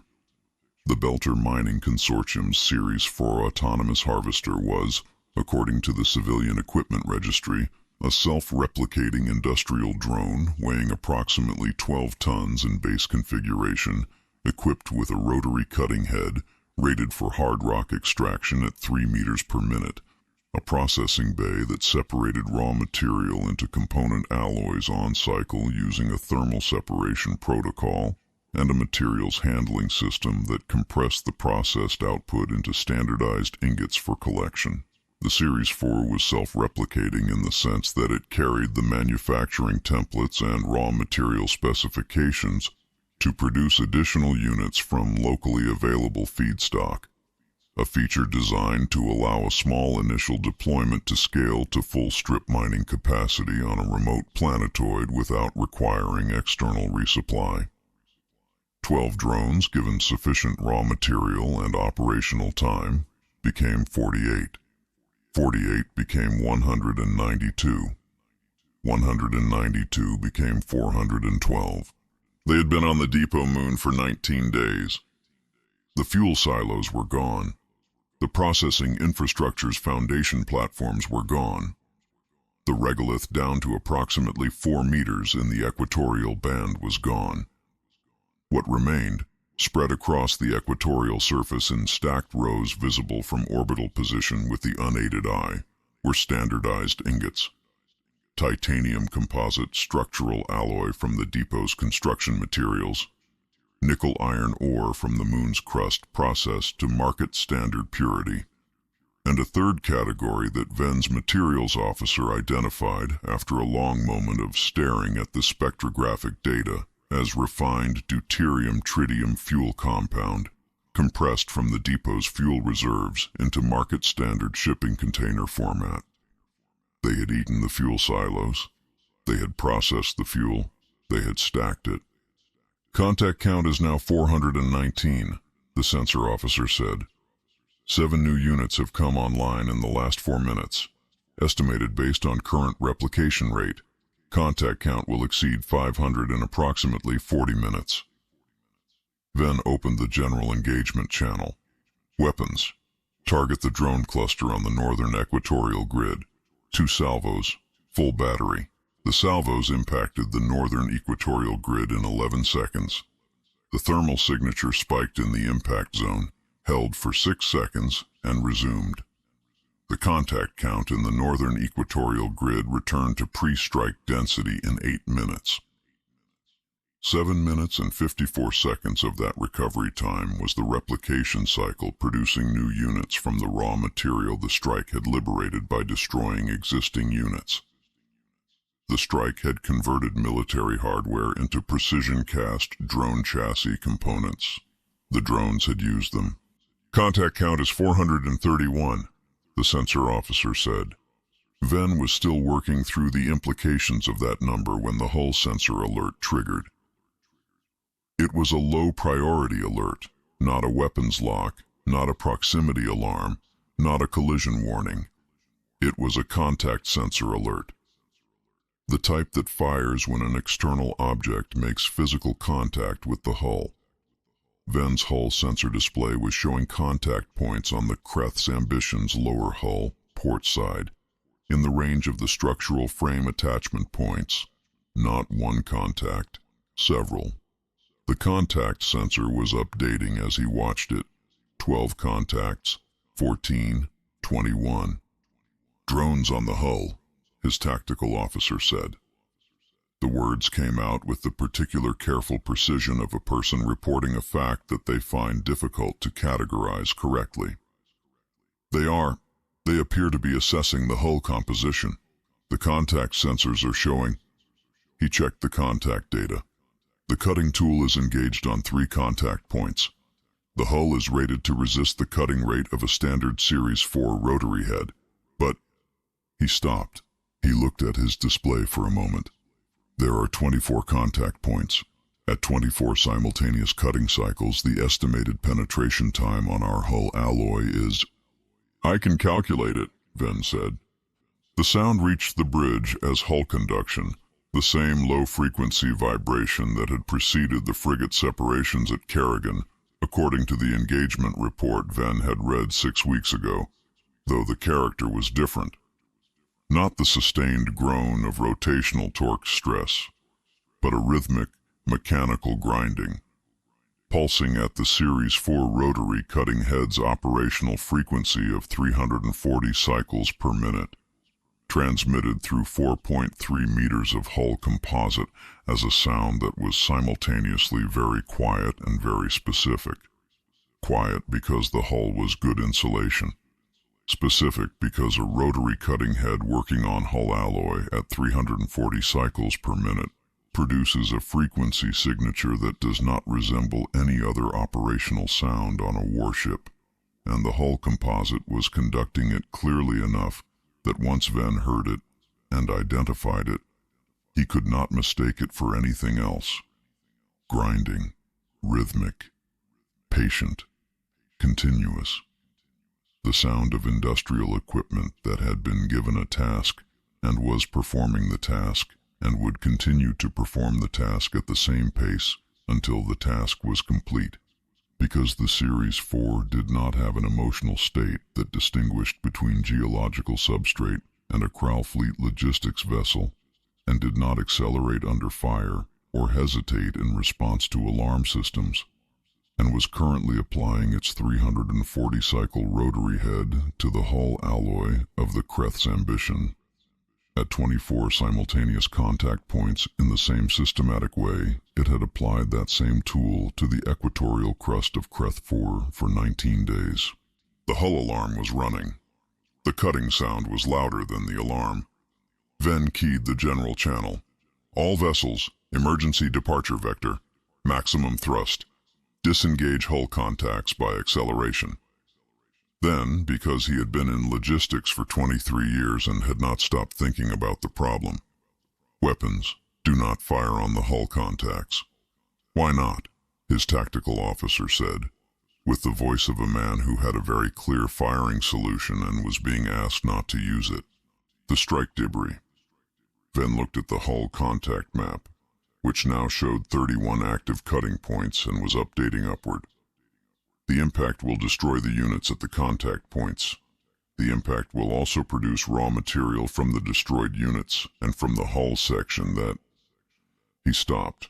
The sentence completed itself in a way he did not want to say aloud. Provide feedstock, his tactical officer said. Yes, Ven said. 14 of his 22 supply vessels cleared the moon's orbital altitude before contact events became unmanageable. 8 did not clear in time. 3 had lost engine output to hull penetration events. 2 had lost maneuverability from cutting head damage to control surface infrastructure. And 3 had contact densities that had already advanced past the threshold, where hull acceleration alone was an effective countermeasure. The swarm's replication cycle, stimulated by the raw material from Ven's earlier weapon strikes, had added 61 units to the surface count during the 8 minutes between the first strike and the emergency departure order. The departure order had come too late for 8 vessels. Ven's fleet exited the orbital altitude of Krethurf at maximum thrust with 14 of the 22 ships it had arrived with. Behind them, the contact count on Krethurf's surface was 541 and climbing. On the equatorial surface, the standardized ingots were stacked in rows precise enough to align with the orbital grid coordinates in the Belter Mining Consortium's active permit filing.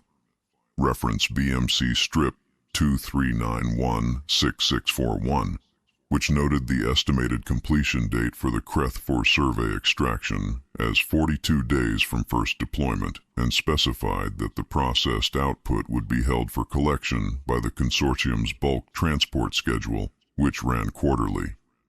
The permit was current. The extraction was on schedule. The stacks were exact. The fuel depot moon that had serviced the Kraal Empire's primary counter-offensive logistics chain for 23 years had been processed into tradable market commodities at a rate of productivity that would appear in the Belter Mining Consortium's Q3 earnings report as a significant line item, and the materials would ship on the quarterly transport schedule. And the quarterly transport schedule did not have a field for how the feedstock had been acquired or who had previously owned the installation it came from. These were not considerations that the series of fees materials classification system tracked. It tracked raw material, processed output, and currently being processed. When Supply Fleet Commander Ven's damage report reached the Kraal Imperial Command 3 hours later, the duty officer who received it read the line, Primary Fuel Depot Moon, Krethur, Total Resource Denial, 8 vessels unrecovered, twice. He forwarded it to Admiral Keith's office. He spent 90 seconds trying to compose a subject line that accurately characterized what had happened. He wrote 4 drafts. He deleted all 4. He settled on the 5th. They aren't blockading our supply lines. They're harvesting them for market resale. He did not know where the phrasing had come from. He knew that it was the most accurate description he could produce, and he submitted the report and did not look at it again. Chapter 13. Aggressive Paving. Platform Station Vethro had guarded the Kraal Empire's primary interstellar trade corridor for 11 years. The corridor, officially designated Route K7, running from the Kraal manufacturing belt through the Tertius system and out to the Council's outer ring waypoints, carried approximately 40% of the Empire's civilian and military logistics traffic. Controlling it was not optional. Platform Station Vethro and its complement of 6 orbital defensive platforms were not optional. They were infrastructure. They were permanent. They were armed with 17 battery emplacements and were rated to interdict any commercial or military traffic that did not have the correct corridor transit authorization, and they had never in 11 years of operation encountered a vessel that did not understand what a platform station meant on a trade route. Platform Commander Hesh had been on duty for 3 hours when the contact appeared. It was 1 contact initially, then 12. Then, as the outer sensors resolved the picture over the following 6 minutes, 41 contacts, all on the same approach vector, all moving at the same speed, which was approximately 4 kilometers per hour. The speed was not a combat approach speed. The speed was the speed at which a column of heavy industrial machinery moves when it is not in a hurry and is carrying a great deal of mass and has committed to its current vector and sees no particular reason to alter it. Registry query, Hesh said. The query returned in 8 seconds. Terran Infrastructure and Development Corporation, the sensor officer said. Autonomous construction systems. Classification, magnetic linear accelerator track-laying units. Commercial designation MLAT-9 series. Current count 41. She looked at the contact profiles. They appear to be in formation, Commander. Sequential formation, all on the same bearing, same speed. She looked at the bearing. Their approach vector is directly aligned with Route K7. They're going to lay track, the tactical officer said. On the corridor, through the corridor. He looked at the tactical display, which was showing Platform Station Veth Row sitting directly on Route K7's center line, and the 41 contacts approaching on Route K7's center line. Through us. Hesh opened the civilian navigation band. The response came before he finished the hail. An automated voice, the particular smooth cadence audio of a corporate communication system that had been professionally recorded for customer-facing interactions. Already mid-notification. TIDC Route K7, Linear Accelerator Construction Corridor. This is an automated advisory from the Terran Infrastructure and Development Corporation. MLAT-9 construction operations are currently active on Route K7, corridor designation GC Infra K7 2391, authorized under Council Infrastructure Development Act Permit TIDC Track 2391012. The construction corridor requires a minimum clearance of 800 meters on either side of the track center line. All vessels and fixed installations within the clearance zone are requested to relocate to outside the boundary before the construction front arrives. Failure to clear the construction zone prior to track-laying operations may result in your vessel or installation being incorporated into the track substrate. The TIDC assumes no liability for structural integration events involving non-compliant obstructions. Thank you for your cooperation. This message repeats on all registered navigation channels. The message repeated. Hesh looked at his tactical display. Platform Station Veth Row was on the track center line. The 6 orbital defense platforms were on the track center line, or within 800 meters of it. The 41 construction units were 4 hours and 17 minutes from the first platform at current approach speed, which was not much time relative to the logistics of moving a platform station that had been in fixed position for 11 years and had not been designed for rapid relocation. He checked the permit number. He ran it through the council registry. Permit TIDC Track 23910012 was current, was valid, was a Class 3 infrastructure development permit under the same 2301 Infrastructure Act that the Terran ambassador had cited in the council session 14 days ago, and it predated the Demilitarization Compact and had no military exclusion clause and authorized the TIDC to construct magnetic linear accelerator track along Route K7's full length, which was 4.2 light-years, and which had been selected, according to the permit's project description field, because Route K7 represented the most direct trajectory between 2 terminal points of the proposed accelerator network, and the geometry of magnetic linear accelerator construction required the straightest available corridor. He contacted the staging system's command structure. The command structure contacted the Imperial legal team. The Imperial legal team reviewed the permit for 47 minutes and returned the following summary. The permit was valid. The Infrastructure Act predated every applicable treaty. The corridor clearance requirement was a standard construction zone specification with established precedent across 11 prior TIDC projects, and the liability waiver for structural integration of non-compliant obstructions had been included in TIDC construction permits since 2312, when it had been established in response to a commercial dispute involving a derelict satellite that had been incorporated into track substrate on the Proxima-Barnard transit route. The legal team's recommendation was to vacate the construction zone. Platform Commander Hesh looked at 11 years of fixed installations. He looked at 17 battery emplacements. He looked at his tactical display, where the 41 MLAT-9 construction units were now 3 hours and 58 minutes away, and had not altered their speed or bearing. "Batteries," he said. "Fire a warning salvo across the lead unit's approach vector." The batteries fired.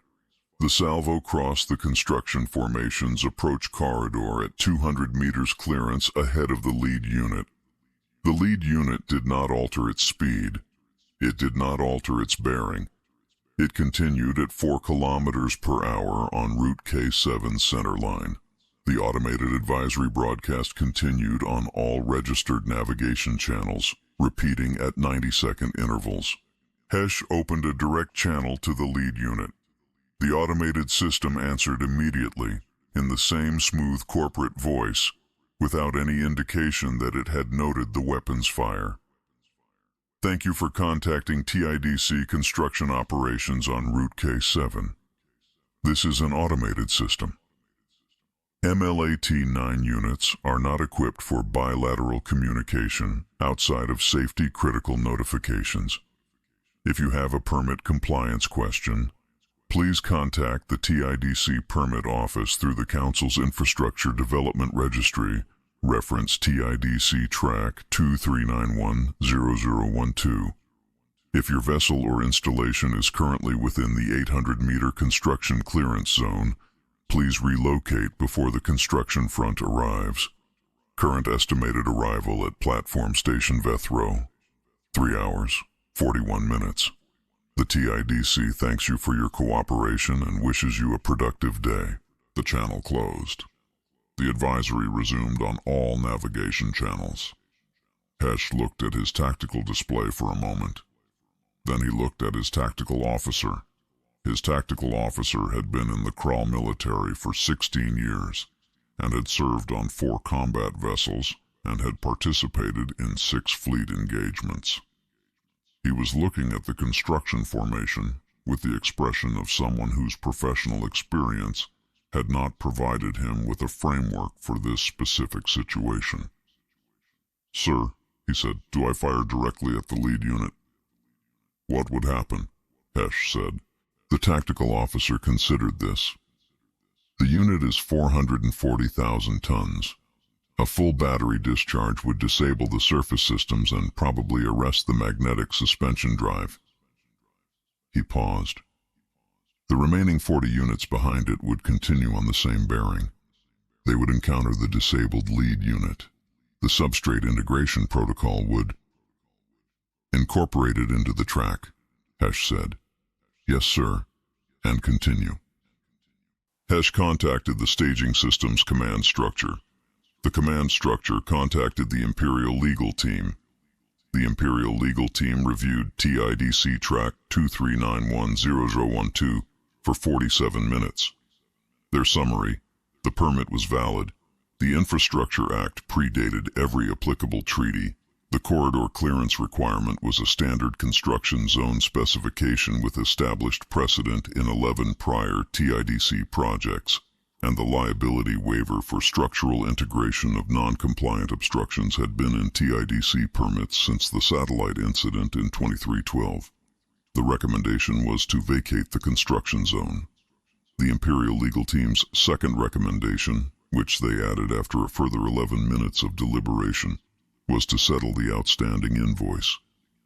It was a large machine, 120 meters long, 440,000 tons, moving on a magnetic suspension track that it was laying in front of itself as it advanced, consuming raw material from the processed feedstock carried in its trailing supply modules and depositing it as a precisely calibrated magnetic accelerator rail at a production rate of 12 meters per hour. It had one function. It had been performing that function on Route K7 for 87 days and had not deviated from its programmed corridor by more than 0.03 degrees across the full construction distance completed to date, which was within the TIDC's specification for track alignment tolerance. Magnetic linear accelerator track required this level of alignment precision.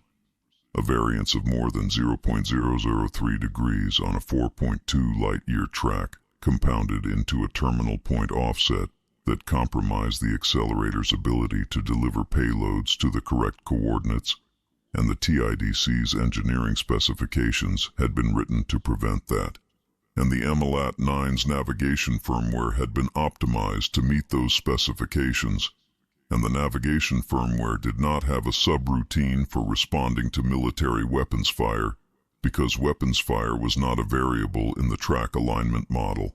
The EMLAT-9 did not have a weapons assessment system. It did not have a threat response protocol.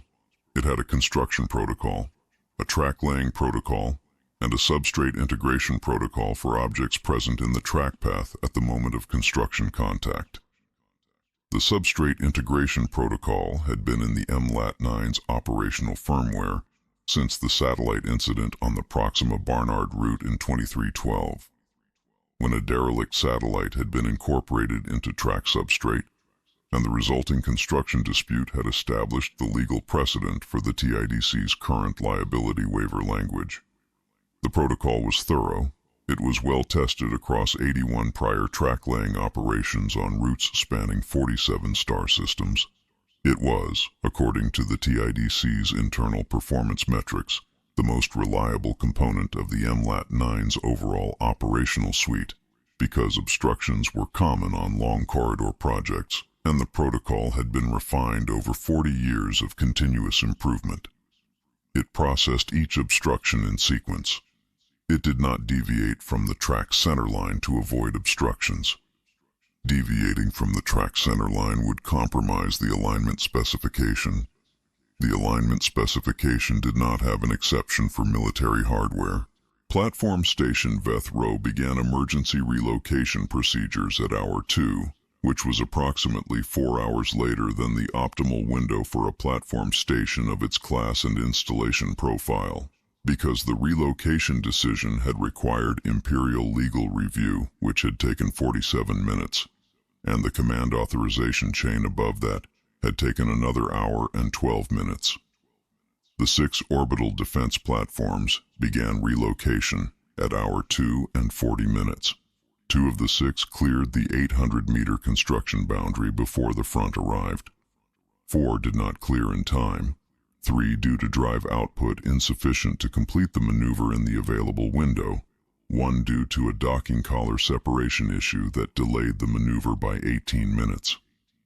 The EMLAT-9 formation's substrate integration protocol processed each of the 4 platforms in sequence without altering speed, without issuing additional notifications, without generating any communication to Platform Station Veth Row, because the protocol was an automated construction function and required only that the obstruction be present at the track path coordinates and that the construction schedule continue. At 6 hours, 43 minutes after initial contact, Platform Station Veth Row sent its situation report to the Kraal Imperial Command. The subject line was written by the duty officer who had been watching the construction feed for the past 4 hours and had run out of military classifications for what she was looking at. The subject line read, Route K7 Primary Defensive Installation Lost. Object Classification, Pothole. The automated advisory was still broadcasting on all registered navigation channels. The TIDC assumed no liability for structural integration events involving non-compliant obstructions. Thank you for your cooperation.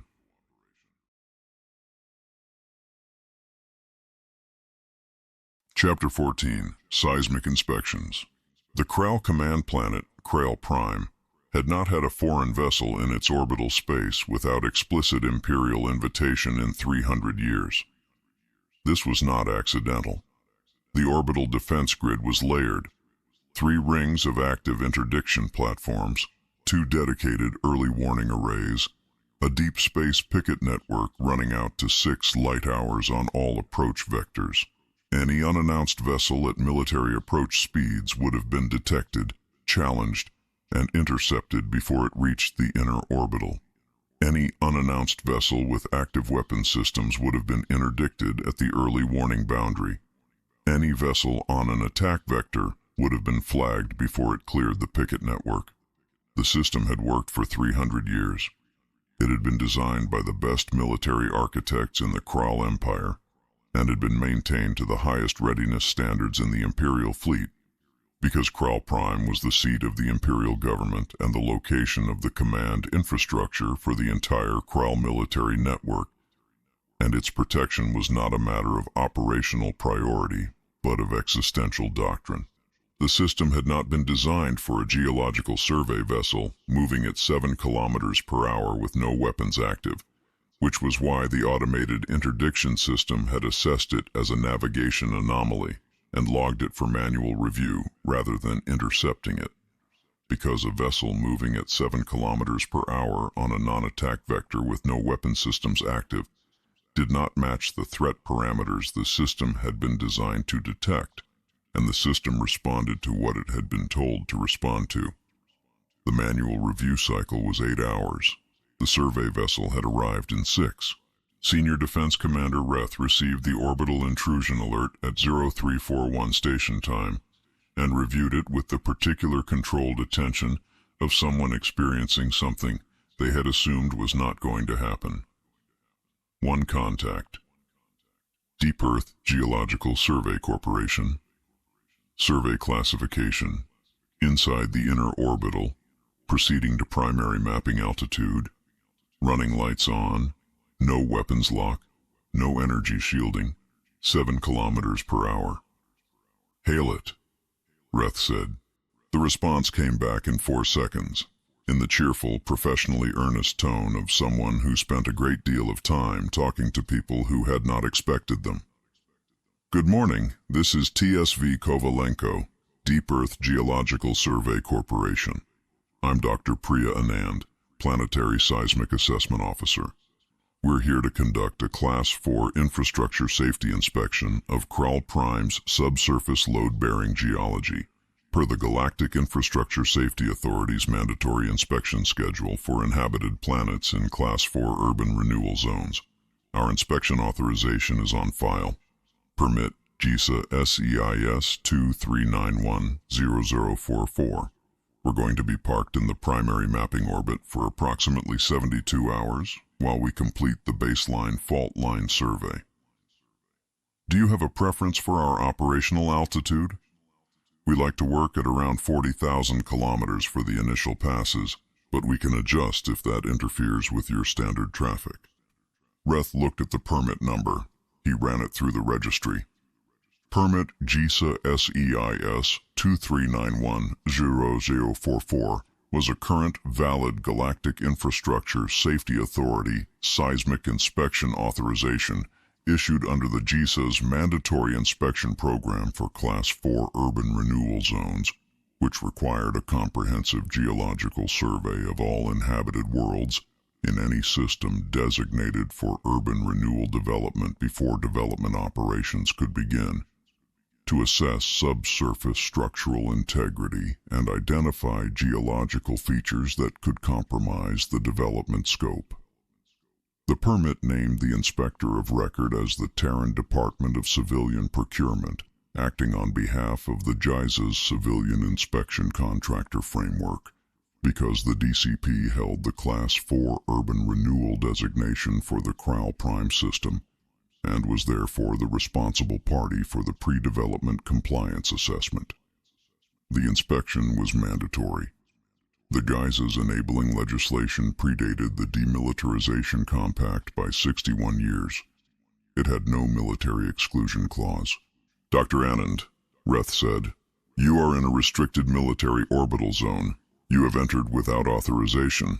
You will depart immediately.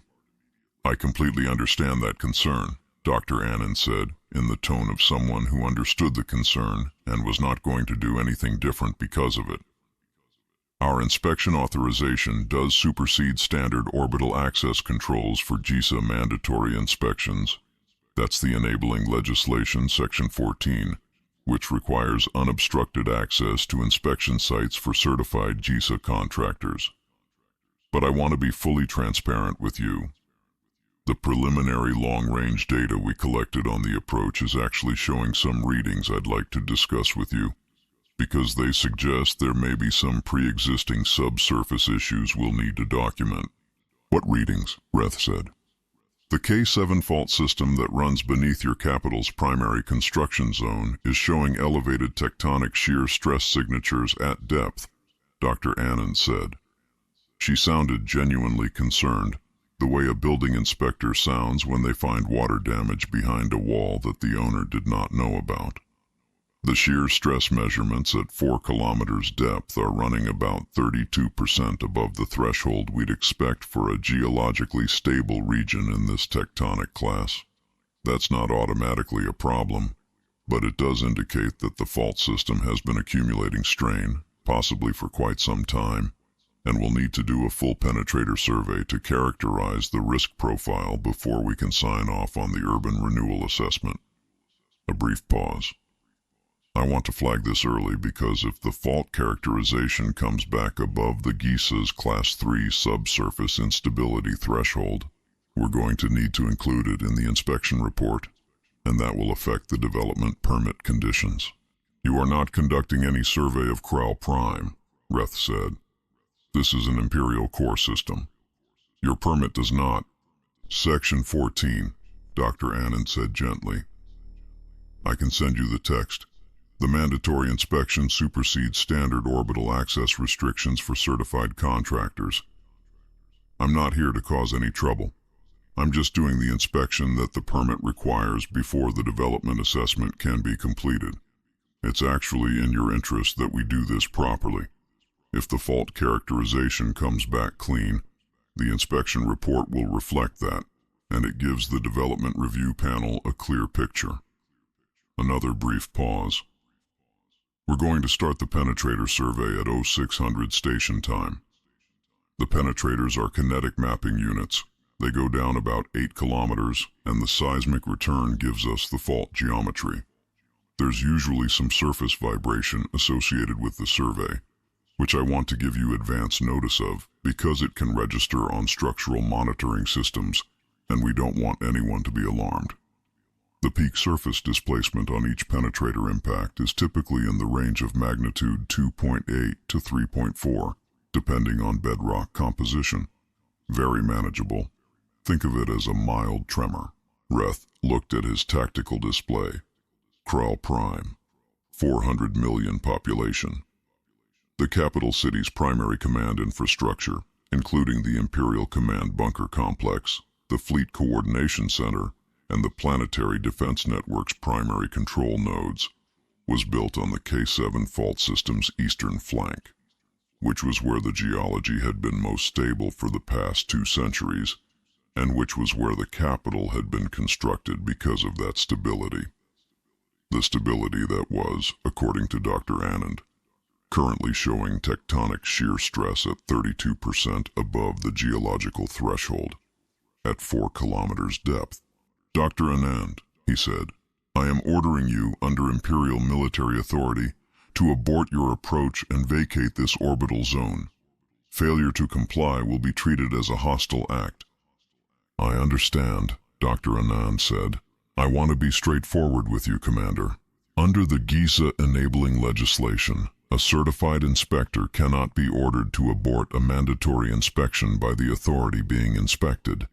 That's actually the whole reason the legislation has the superseding access clause, because the inspection process only has validity if it's independent. If I departed before completing the assessment, the inspection report would be incomplete, and an incomplete inspection of a Class 3 subsurface instability flag in a designated urban renewal zone would trigger an automatic GISA hold on all development operations until the inspection was completed by an alternative certified contractor, which typically takes 4 to 6 months to schedule. A brief, genuine pause. I'd really like to just do this properly the first time. It's less disruptive for everyone. If you proceed with penetrator deployment, Reth said, I will order the orbital defense grid to engage your vessel. That would be an attack on a GISA-certified inspector conducting a mandatory inspection, Dr. Anand said, in the same even, professionally earnest voice she used for everything.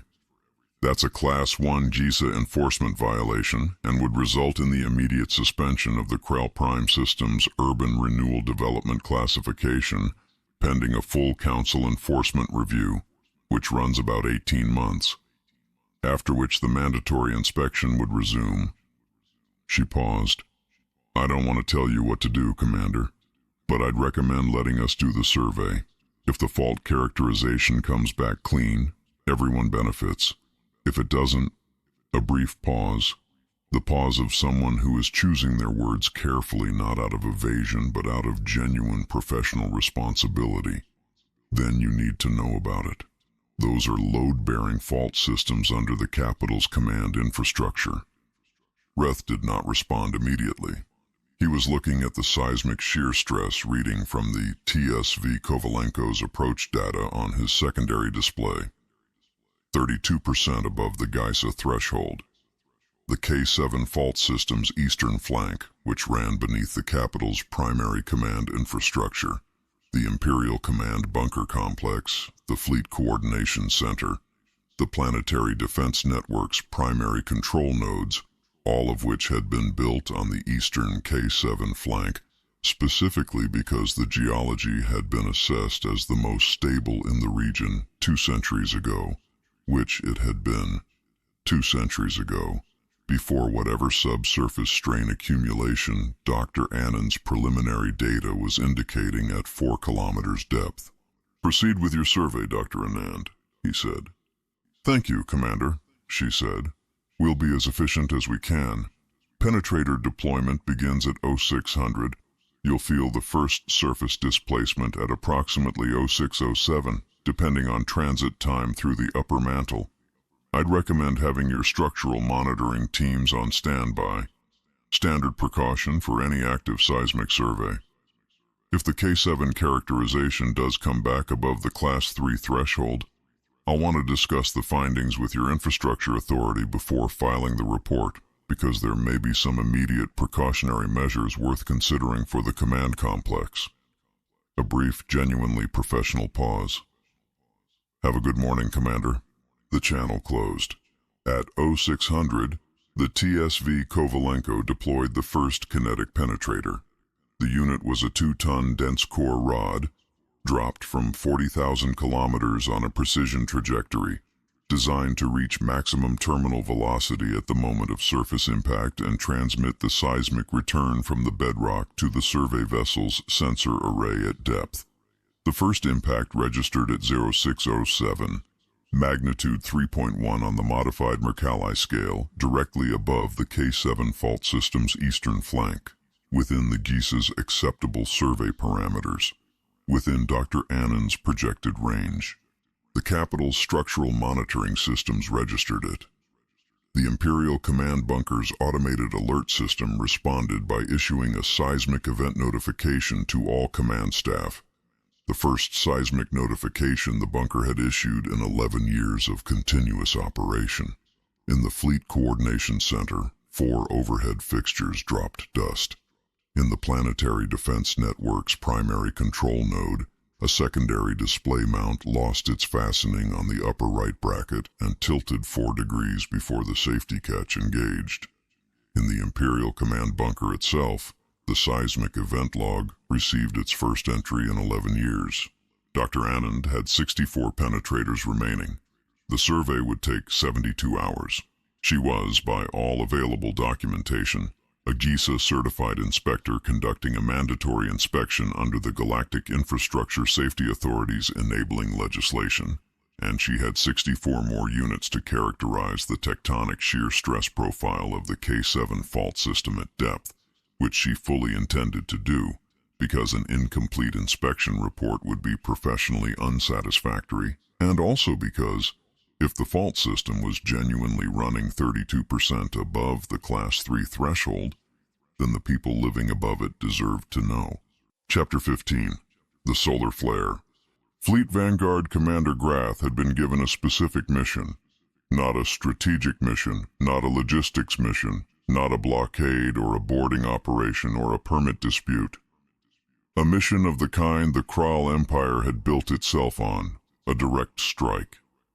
31 warships, the fastest in the reconstituted Kraal battle fleet, on a terminal vector to Earth at maximum thrust, no support, no extraction plan, no contingency for failure because failure was not a variable in the mission profile.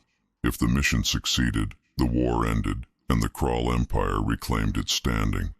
If it did not succeed, there would not be a Fleet Vanguard Commander Grath, and there would not be the 31 crews who had accepted assignment to the Vanguard with the specific understanding that they were being asked to be the point of the spear, and that the point of the spear was the part that hits first. Grath was comfortable with this. He had been a Kraal combat officer for 26 years. He was built for the clarity of a terminal mission. One objective, one vector, one outcome. No permits, no invoices, no forms in triplicate. He had briefed his crew at 0800 with the specific unambiguous language of a commander who was done with ambiguity. They had responded with the collective silence of a crew that had made its decision and was done making it. They went to battle stations at 0830. They crossed the inner system boundary at 941. The mission was underway. The inner sol system was overwhelmingly bright. This was the first thing Grath noticed at the approach boundary. Not as a tactical observation, but as a physical experience, because the briefing's description of the Sol Thermal Collection Network had used the phrase partial Dyson swarm solar collector array and had included sensor data and dimensional specifications and had not fully conveyed what several 100,000 solar collection platforms at 0.4 astronomical units from a G-type star actually looked like to optical sensors at approach range. It looked like the star was wearing additional light. A structured shimmer, a faint but undeniable gloss overlaid on the Sol primary's natural output. The collective reflection and re-emission of hundreds of thousands of flat collector disks ranging from 200 meters to 2 kilometers in diameter, each oriented to catch and either convert or re-emit the stellar energy that arrived at it, 4% of a stellar sphere. The briefing had described it as civilian power generation infrastructure and a deep space communications relay system. The briefing had technically been accurate. It had not conveyed the scale. "Communications relay," his tactical officer said, reading the registry entry in the voice of someone confirming information that is not comforting. "Communications relay," Grath said. "It generates power and routes signals. Ignore it. Maximum thrust, combat formation." At 0.35 astronomical units from Earth, the Terran Grid Operations Center at Sol Station Alpha sent a standard navigation advisory on all registered channels. The advisory was delivered in the flat, procedural tone of an operator who was managing a technical process and was including an external notification as a compliance requirement, rather than because it was expected to change anyone's behavior. All vessels in the Sol Thermal Collection Network operational radius. STCN Grid Operations will be conducting a solar thermal comm laser calibration test from 1100 to 1300 station time. The calibration corridor runs on bearing 117 Mark 22 relative to Sol Station Alpha, extending from the collector array perimeter to beyond the system boundary. The calibration corridor is a thermal hazard zone during the test window. All vessels are requested to clear the corridor before 1100. STCN Grid Operations assumes no liability for thermal events involving vessels that have been notified of the test window and have not cleared the designated corridor. This message repeats. Grath's approach bearing was 117 Mark 22. He looked at the bearing. He looked at the calibration corridor notification. He looked at the time, 10:53. He looked at the distance to Earth. He looked at the collector array, which was still visible as the structured shimmer overlaid on the solar output. 4% of a stellar sphere. Hundreds of thousands of platforms, all of them currently oriented in their standard collection configuration. Each one a flat disk of reflective material catching the sun and converting it to power or re-emitting it as signal band communication, as the civilian registry described. "Continue on approach," he said. "They're rebroadcasting a maintenance advisory. Don't let them stall us." At 10:59, he tried to hail Sol Station Alpha. The channel connected. The operator who answered had the particular vocal quality of someone who was currently looking at several different things at once and treating this call as one of them. "Sol Station Alpha, Grid Ops. What can I do for you? This is Fleet Vanguard Commander Grath of the Kraal Imperial Navy," Grath said. "Your calibration advisory is noted. We are on an authorized approach vector, and we are not clearing the corridor." "Copy that," the operator said, in the tone of someone who had received the information and was logging it rather than acting on it. There was the sound of something being typed. "Just to confirm for the record, you've received the STCN calibration test notification for bearing 117 Mark 22, thermal hazard corridor, operational window 1100 to 1300 station time, and your fleet is electing to remain in the designated corridor." "We are not," Grath began. "I need a yes or no for the liability waiver log," the operator said. Not impolitely, professionally, as if the liability waiver log was simply a form that had to be completed, and the answer was a field that had to be populated. "Yes," Grath said. "Logged. Timestamp 10:59. More typing. "For what it's worth, Commander, I genuinely recommend clearing the corridor. I want to be transparent with you about the physics involved. The STCN array at full coherent focus produces approximately 1.7 times 10 to the 26th watts per square meter at the corridor center line at your current range. I'm not saying that to threaten you. It's just the output specification for the test. It's in the permit documentation." A brief pause, the kind that contains a number being considered by the person who calculated it. "That's quite a lot of watts." "We are a Kraal Imperial combat fleet," Grath said, with the conviction of a man who has said this sentence before and found it to be a sufficient answer to most things. "Our thermal shielding is rated for the highest threat combat environments in—" "I'm sure," the operator said. "It's your call, Commander. The notification was sent. The receipt is logged. The corridor clearance requirement has been communicated, and the liability waiver is filed. I need to finish the pretest sequence." The sound of a checklist being worked. 1190 seconds. Have a safe transit." The channel closed. Grath looked at his tactical officer. His tactical officer was looking at the collector array, which covered 4% of the visible stellar sphere, and was currently oriented in its standard configuration, each platform catching the light and converting it. It looked like what it was, which was civilian infrastructure. "It's a communications relay," the tactical officer said. He did not say it with conviction. He said it in the way a person says something they are not certain of, but which they need to be true.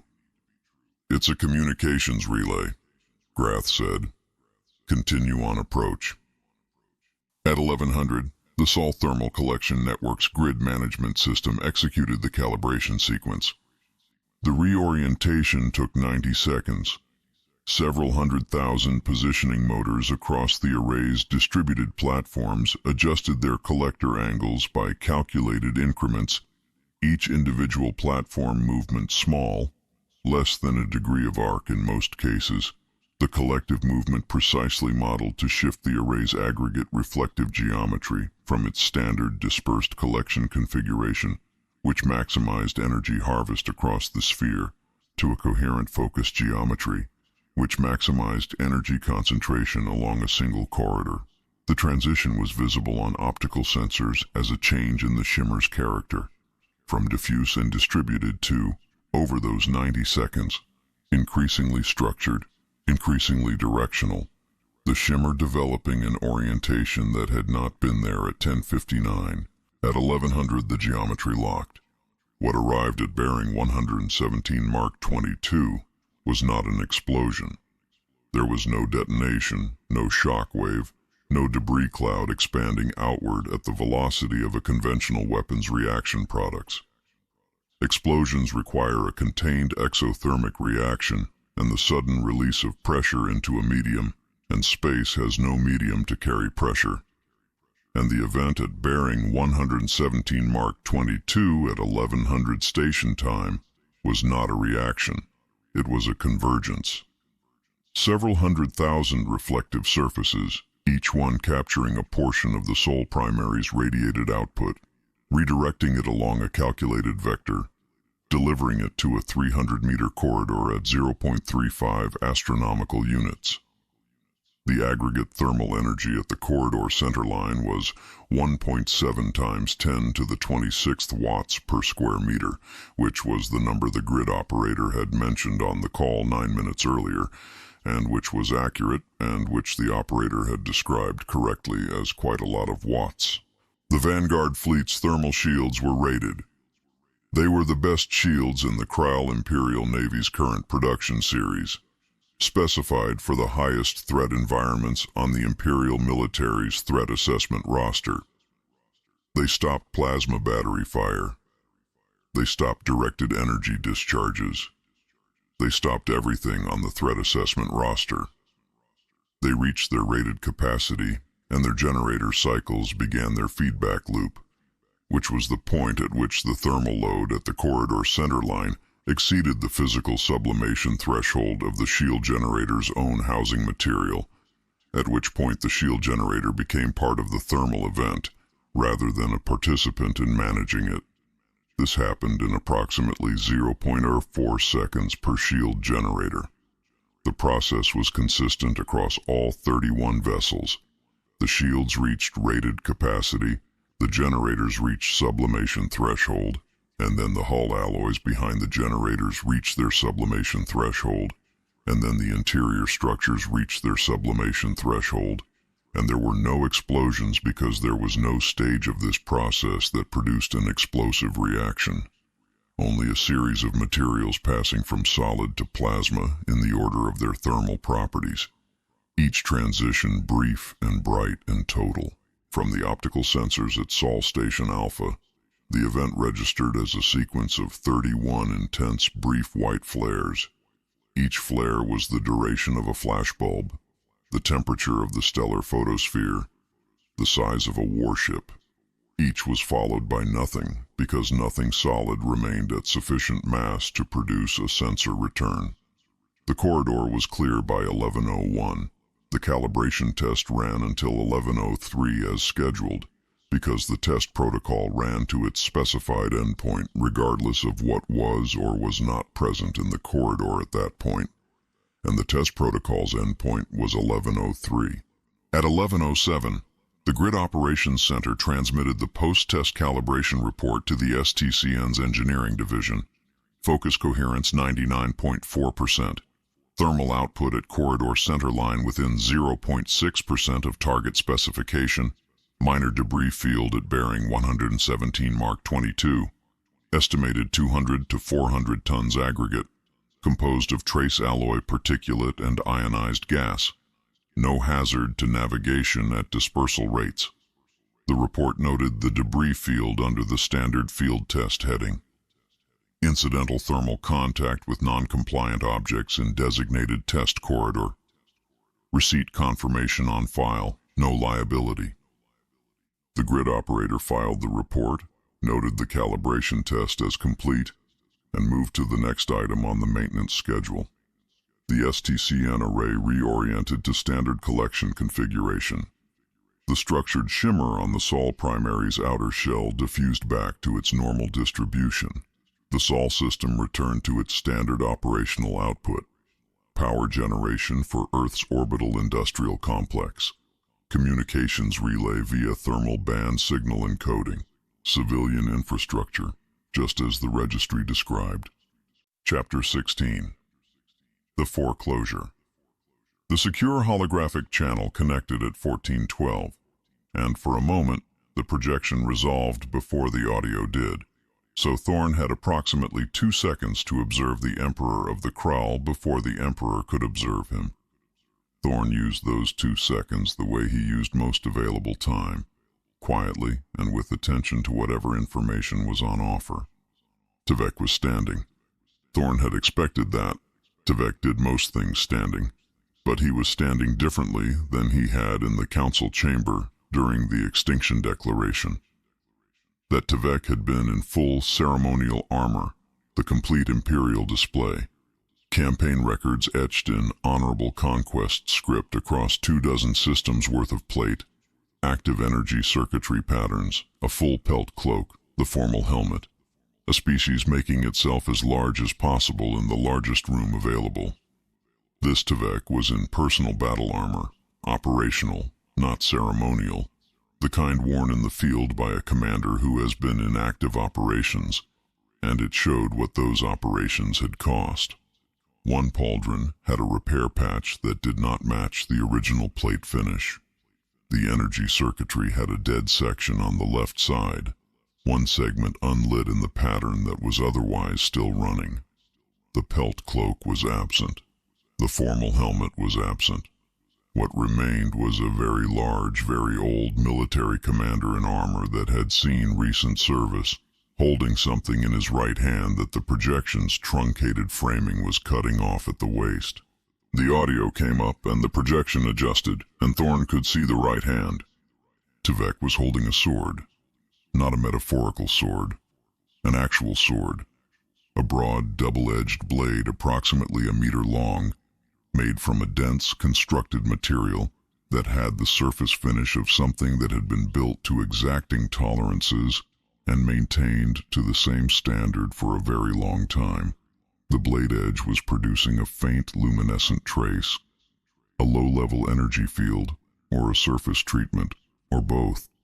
The kind of detail that accumulated on a weapon that had been maintained carefully for 3 centuries by people who understood what it was and what maintaining it meant. The crossguard was engraved in a script Thorn recognized as Old Imperial Kraal. The grip was wrapped in a material he did not recognize.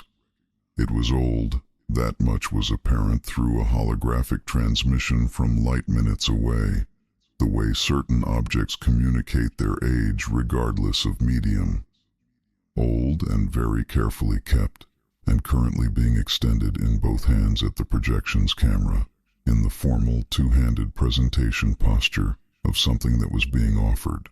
"This is the sword of Grathval," Tavek said. The voice had the same force it always had. There was something in the Kraal laryngeal structure that produced resonance at a range humans found instinctively notable, but there was a texture behind the force that had not been there in the council chamber. Not uncertainty. Something that had come through uncertainty and arrived somewhere harder and quieter. "I am contacting you under the traditional conventions of honorable surrender. By the laws of my people, and by the older laws of civilized conduct between species at war, what I am about to offer represents a complete and irrevocable concession of hostilities." He moved, and the projection adjusted, and Thorn could see the right hand now. Tavek was holding a sword. It was not a metaphorical sword. It was an actual sword, a broad, double-edged blade approximately a meter long, made from a material that was not steel. It had the density and the edge finish of something that had been constructed rather than forged, and it was producing a faint luminescent trace along the blade edge that was either a surface treatment or a low-level energy field, or both. The crossguard was engraved. The grip was wrapped in material that Thorn did not recognize. It was old. That much was apparent from 3 meters away, and a holographic transmission. Very old and very carefully maintained, and currently being extended in both hands at the projection's camera in the formal posture of an offer. "This is the sword of Grathval," Tavek said.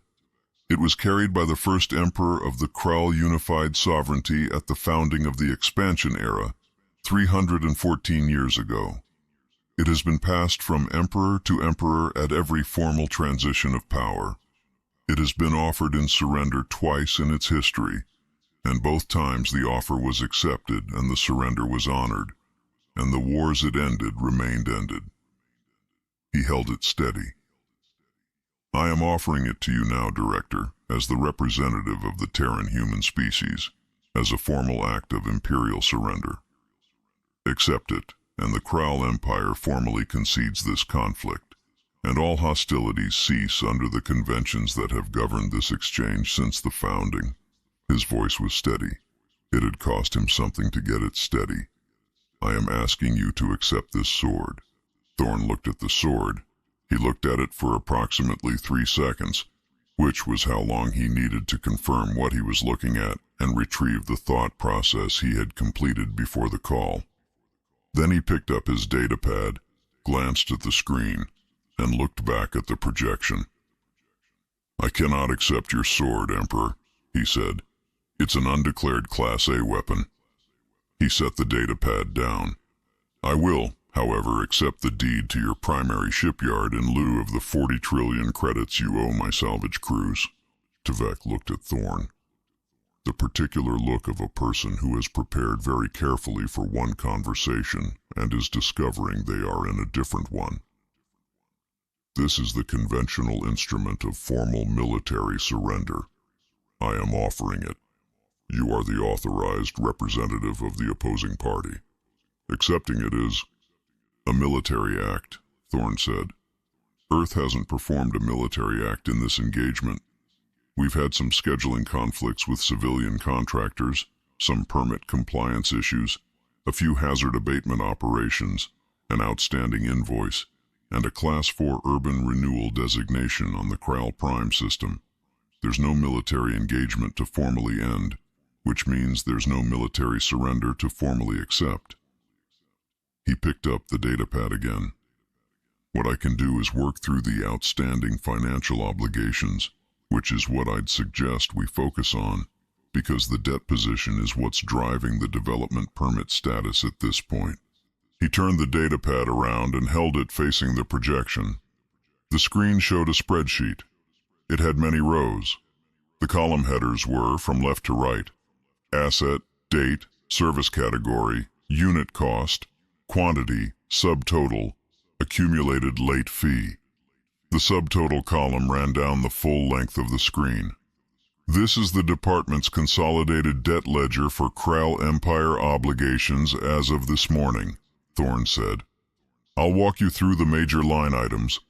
You have the original invoice from the Kerrigan system operation. That's DCINV 23919947. Principal 4,412,320 credits. Now with accumulated late fees at 1.5% per month, currently at week 19, which brings that line to approximately 6.1 million credits. The salvage recovery from the Depot Moon operation, those are Belter Mining Consortium billings that the DCP assumed as the urban renewal permit holder, comes to 22.4 million credits. The atmospheric processing surcharge for the Tertius orbital lane operation is 8.7 million. The seismic assessment fees for the Kraal Prime inspection, which Dr. Annan's team filed this morning, come to 1.2 million. The MLAT-9 track laying obstruction recovery costs, covering the 4 platforms that the substrate integration protocol processed on Route K7, are filed at 14 billion credits in infrastructure development value destroyed, for which the DCP has a recovery claim under the urban renewal designation. He looked at the spreadsheet. There are additional line items. The consolidated total as of this morning, including the principal debts, the accumulated late fees, and the development infrastructure claims, is 40.2 trillion credits. He turned the datapad back around. Tvek was looking at the space where the spreadsheet had been. 40 trillion, Tvek said. 40.2, Thorn said. The late fees are accruing daily. It rounds to 40 trillion by the end of the week. He looked at Tevek. The Kraal Empire's total liquid asset value, based on the last public GCA filing, is approximately 12.4 trillion credits. The Empire is not in a position to satisfy the debt. He picked up the second document on his desk and held it up.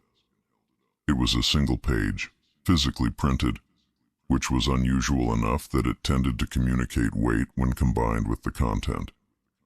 This is a notice of foreclosure and asset seizure under GCA Commercial Code, Section 77, which governs bankruptcy proceedings for registered governing authorities with outstanding commercial obligations that exceed total declared assets.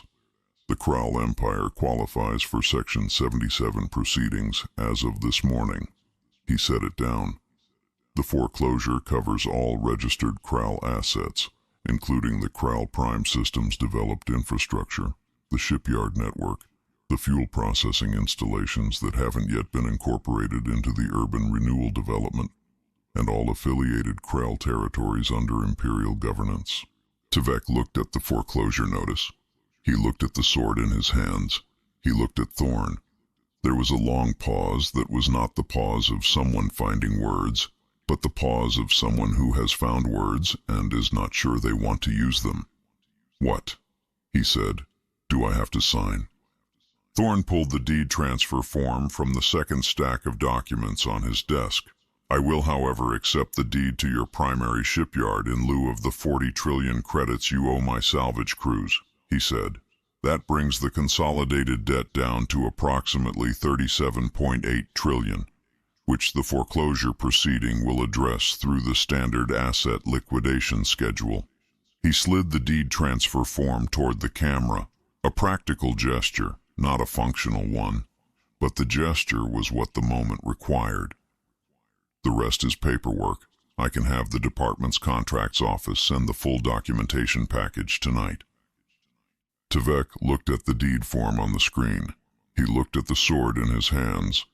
The sword of Grathval, 314 years old, carried by 14 emperors, offered in surrender twice in its history, and both times accepted, and both times the war.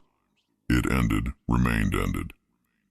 He looked at the spreadsheet on Thorn's datapad, which was still visible at the edge of the frame, the column headers, and the rows, and the accumulated late FE column running the length of the screen. He looked at the foreclosure notice, one physical printed page, sitting on a desk in a government office on a planet he had intended to reduce to cinders 9 months ago and had instead been invoiced by. He set the sword down. It made a sound when it touched the surface. A small sound, the contact of old metal with a hard desk, caught barely by the microphone and transmitted across the light minutes between them. A very small sound for what it represented.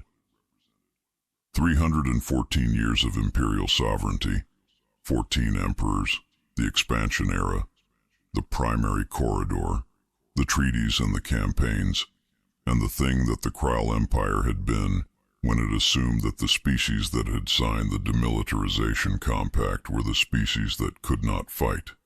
The sword made a small sound when it touched the surface, and then it was just lying there, and Tevek's hands were empty. "Send the documentation," the Emperor said. "Thank you, Emperor," Thorn said. "The department will be in touch. The contracts office will send the full package tonight. Deed transfer form, debt consolidation schedule, and the foreclosure proceeding timeline. If you have questions about any of the line items, the billing office contact is in the GCA commercial directory." He looked at Tevek for a moment, in the way that a person looks at something they want to acknowledge without performing anything about it. "We appreciate your cooperation." He closed the channel. The projection dissolved. The office was quiet. Thorn sat for a moment looking at the foreclosure notice. It was one page. It was not, in the physical sense, a particularly impressive document. Standard GCA letterhead, standard font, the department's certification stamp at the bottom, the section reference in the footer, the Emperor's name in the recipient field. One page. He had written longer memos about the Lot 7 transit fuel overrun. He placed it in the outgoing documentation stack for the contracts office, noted the Tvec deed transfer as a pending receivable in the consolidated debt ledger, and updated the ledger's running total to reflect the shipyard's assessed value against the outstanding balance. The remaining balance after the shipyard transfer was 37.8 trillion credits. The foreclosure proceeding would address the liquidation schedule over the coming months. He noted the projected timeline in the Q4 planning document as a revenue line item. He found his place in the planning document and continued working.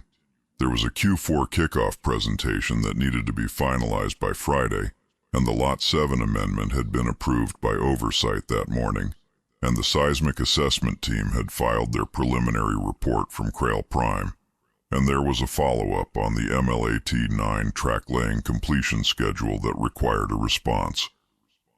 The afternoon had not stopped having things in it simply because the Kraal Empire had begun its bankruptcy proceeding. Thorne picked up his coffee, confirmed it was still warm enough to be worth drinking, and returned to the planning document. It was a Thursday.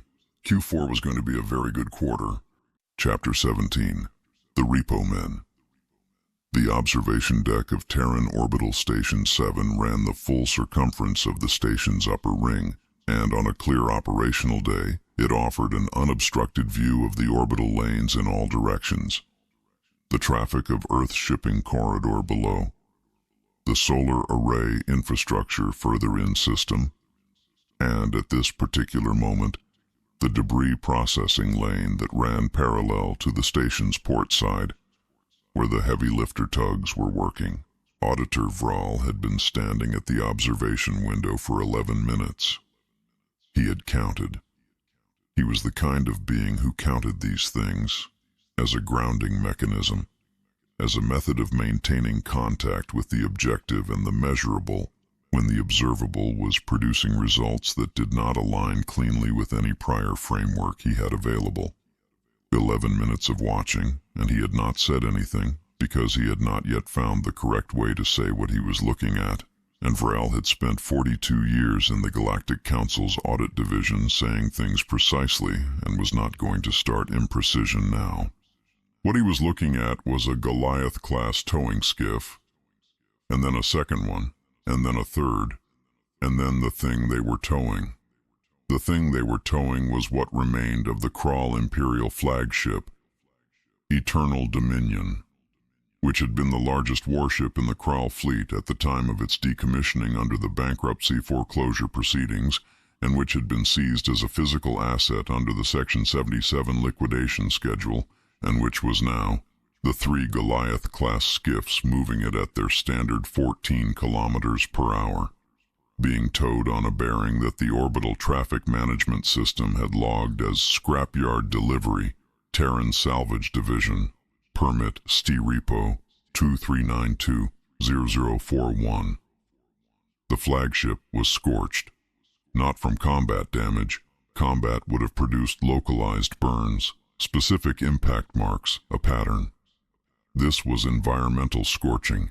The atmospheric amendment agent that the TSV Henrietta Lykes had deployed in the Kraal Tertius staging system had eventually been processed through the flagship's hull over the course of its recovery from the orbital lane, and the chemical action of Category 9 compound on Kraal ablative plate over extended contact time had left the hull a uniform dark color that was not the original finish. The energy circuitry that had run in decorative patterns across the hull was silent.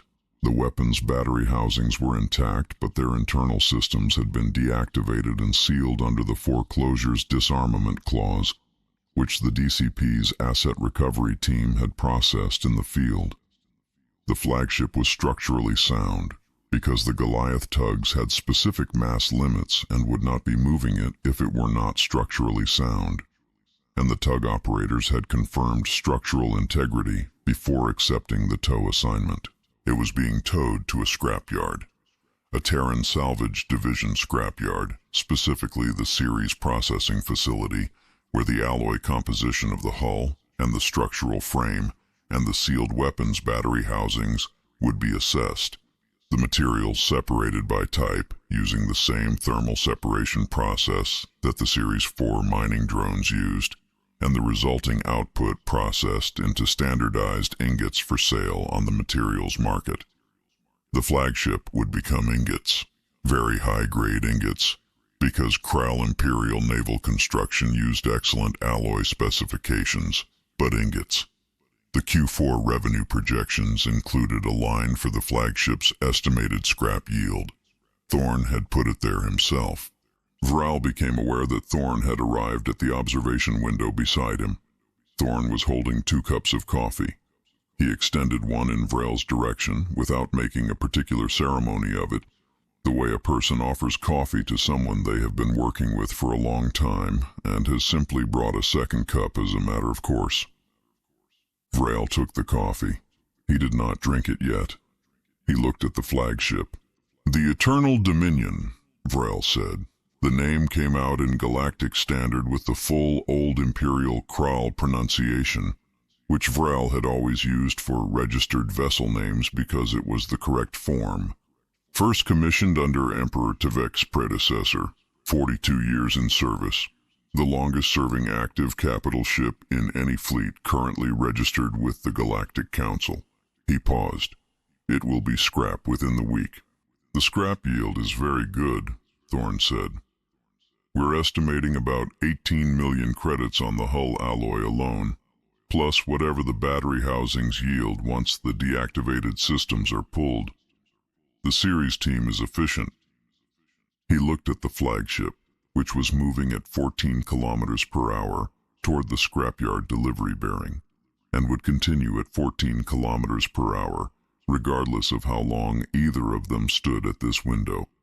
"Q4 is going to be a strong quarter, best in the division's history if the liquidation schedule holds." Vral looked at him. "Director, I have been conducting compliance audits for the Galactic Council's Demilitarization Oversight Division for 42 years. In that time, I have reviewed the asset registries and operational records of 63 species under demilitarization treaty obligations. I have never, in 42 years, been required to file an audit report that—" He stopped. He organized the sentence. "The Terran demilitarization audit is technically complete. I have reviewed every registered asset. I have reviewed every operational log. I have reviewed every permit filing and every contractor certification and every weapons registry entry." He looked at the window. The flagship was still moving at 14 kilometers per hour. Earth did not build a single registered warship during the engagement period. Every asset involved in the Kerrigan system operation, the Tertius staging system operation, the Route K7 incident, the Kraal Prime geological survey, and the Sol System Transit Corridor incident has been reviewed against its registered civilian classification. Every asset is compliant. Every operation was conducted under a valid permit. Every permit was properly filed with the appropriate council authority. He said this in the precise, methodical tone of someone who has checked these facts many times and arrived at the same conclusion each time and has not found the conclusion less disturbing with repetition.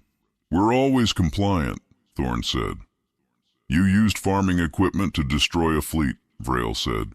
"You used a geological survey ship to hold a command planet's command bunkers hostage. You used a mining permit to consume a fuel depot moon. You used a construction permit to pave over a military defensive installation on a primary trade route. You used a communications relay calibration test to vaporize an assault vanguard." He paused. "You billed them for all of it." "Standard cost recovery," Thorne said. "The Navigation Safety Act is quite clear on the permit holder's right to invoice for abatement costs." Vral was quiet for a moment. Below the window, the Eternal Dominion moved through the orbital lane at 14 kilometers per hour. The 3 Goliath-class skiffs maintained their formation with the routine competence of crews that did this regularly, which they did, because this was what they did. On the DCP's Q4 revenue projection, The flagship's scrap yield was a line item. The accumulated Kraal debt balance, 37.8 trillion credits after the shipyard deed transfer, with additional asset liquidations ongoing through the foreclosure schedule, was a revenue line that stretched across several quarters. "I need to file the audit report," Vrel said. He reached into his document satchel. The satchel was the same satchel he had carried for 31 of his 42 years in the audit division. A flat weave material in council regulation blue, worn at the corners, the strap repaired twice. He produced the audit report. It was a physical document. The Galactic Council's compliance division still used physical stamps for final certification, because the physical stamp had a legal weight in council proceedings that digital certification did not carry with the same finality. The report was 67 pages. The cover page bore the council seal, the reference number, the audit subject, the auditor of record, the review period, and, at the bottom, a large blank square under the words, "Compliance Status, Final Certification." The square was blank. Vrel had been carrying the report with the square blank for 3 weeks, because filing it required him to make a determination that he had verified a dozen times, and each time found to be technically correct, and each time found to be the most unsettling, technically correct determination he had made in 42 years of audit work. He placed the report on the observation deck's narrow railing. He produced the certification stamp from the satchel. The stamp was standard issue, a council supply item, heavy brass housing, the council seal relief, the word approved in Galactic Standard and 4 secondary languages because council documents were multi-jurisdictional. He had used it 912 times in 42 years on the audit reports of 63 species. 913. He set the stamp. He pressed it to the certification square. He applied the pressure required to produce a clean impression on the document. He lifted the stamp. The sound the stamp made was the sound of dense brass meeting paper under deliberate applied force. A heavy, flat, final thud, the kind of sound that a physical object makes when it is doing the thing it was made to do in the way it was designed to do it. No ambiguity, no resonance, just the clean concussive finality of a mechanical act completed. Approved. The ink was green. The Galactic Council's compliance division used green for approved and red for non-compliant, and Vrel had used both colors 912 times across 42 years, and he had used green more often than red, because most audited species, when they understood the stakes, adjusted their behavior to meet the treaty terms. The Terran species had not needed to adjust their behavior. They had been in compliance from the first inspection. They were in compliance now. The flagship being towed to a scrapyard at 14 kilometers per hour was in compliance. Everything was in compliance. Vrel picked up the report. He looked at the green stamp on the certification square. He looked at the Goliath tugs moving the Eternal Dominion toward the Ceres processing facility. He drank the coffee Thorn had given him. It was the same blend Thorn always had whatever the department's break room stocked. Unremarkable, reliably warm. "The Terran fleet remains completely unarmed, Chancellor," he said. He was not speaking to Thorn. He was working out the phrasing for the cover memo he would transmit to the council chamber with the report, and he was doing it the way he did everything. Aloud, precisely, looking for the formulation that was accurate. "The Terran fleet remains completely unarmed." He looked at the flagship, which was almost past the observation window now. The Goliath tugs maintaining formation and speed, the delivery bearing logged and the permit current and everything in order. May the gods help us all. Thorn looked at the observation window. He did not say anything. There was not, at this particular moment, anything the Department of Civilian Procurement needed to add to the record. The record was complete. It was, as Vrel had confirmed across 67 pages of careful technical review, fully compliant. Thorne drank his coffee. It was the same unremarkable blend it always was, and it was reliably warm, and Q4 was going to be an excellent quarter, and the liquidation schedule was running on time. The Eternal Dominion cleared the observation window. The Goliath tugs continued on their delivery bearing. Below the station, the orbital lanes ran in their standard patterns. The traffic of Earth's shipping corridor moving with the orderly efficiency of a civilization that had, for the past 11 months, been entirely occupied with civilian operations. The solar array infrastructure further in-system caught the light and redistributed it in the particular structured shimmer of an engineered network performing its designed function. Everything was operating as documented. Everything was compliant. The green stamp dried on page 67.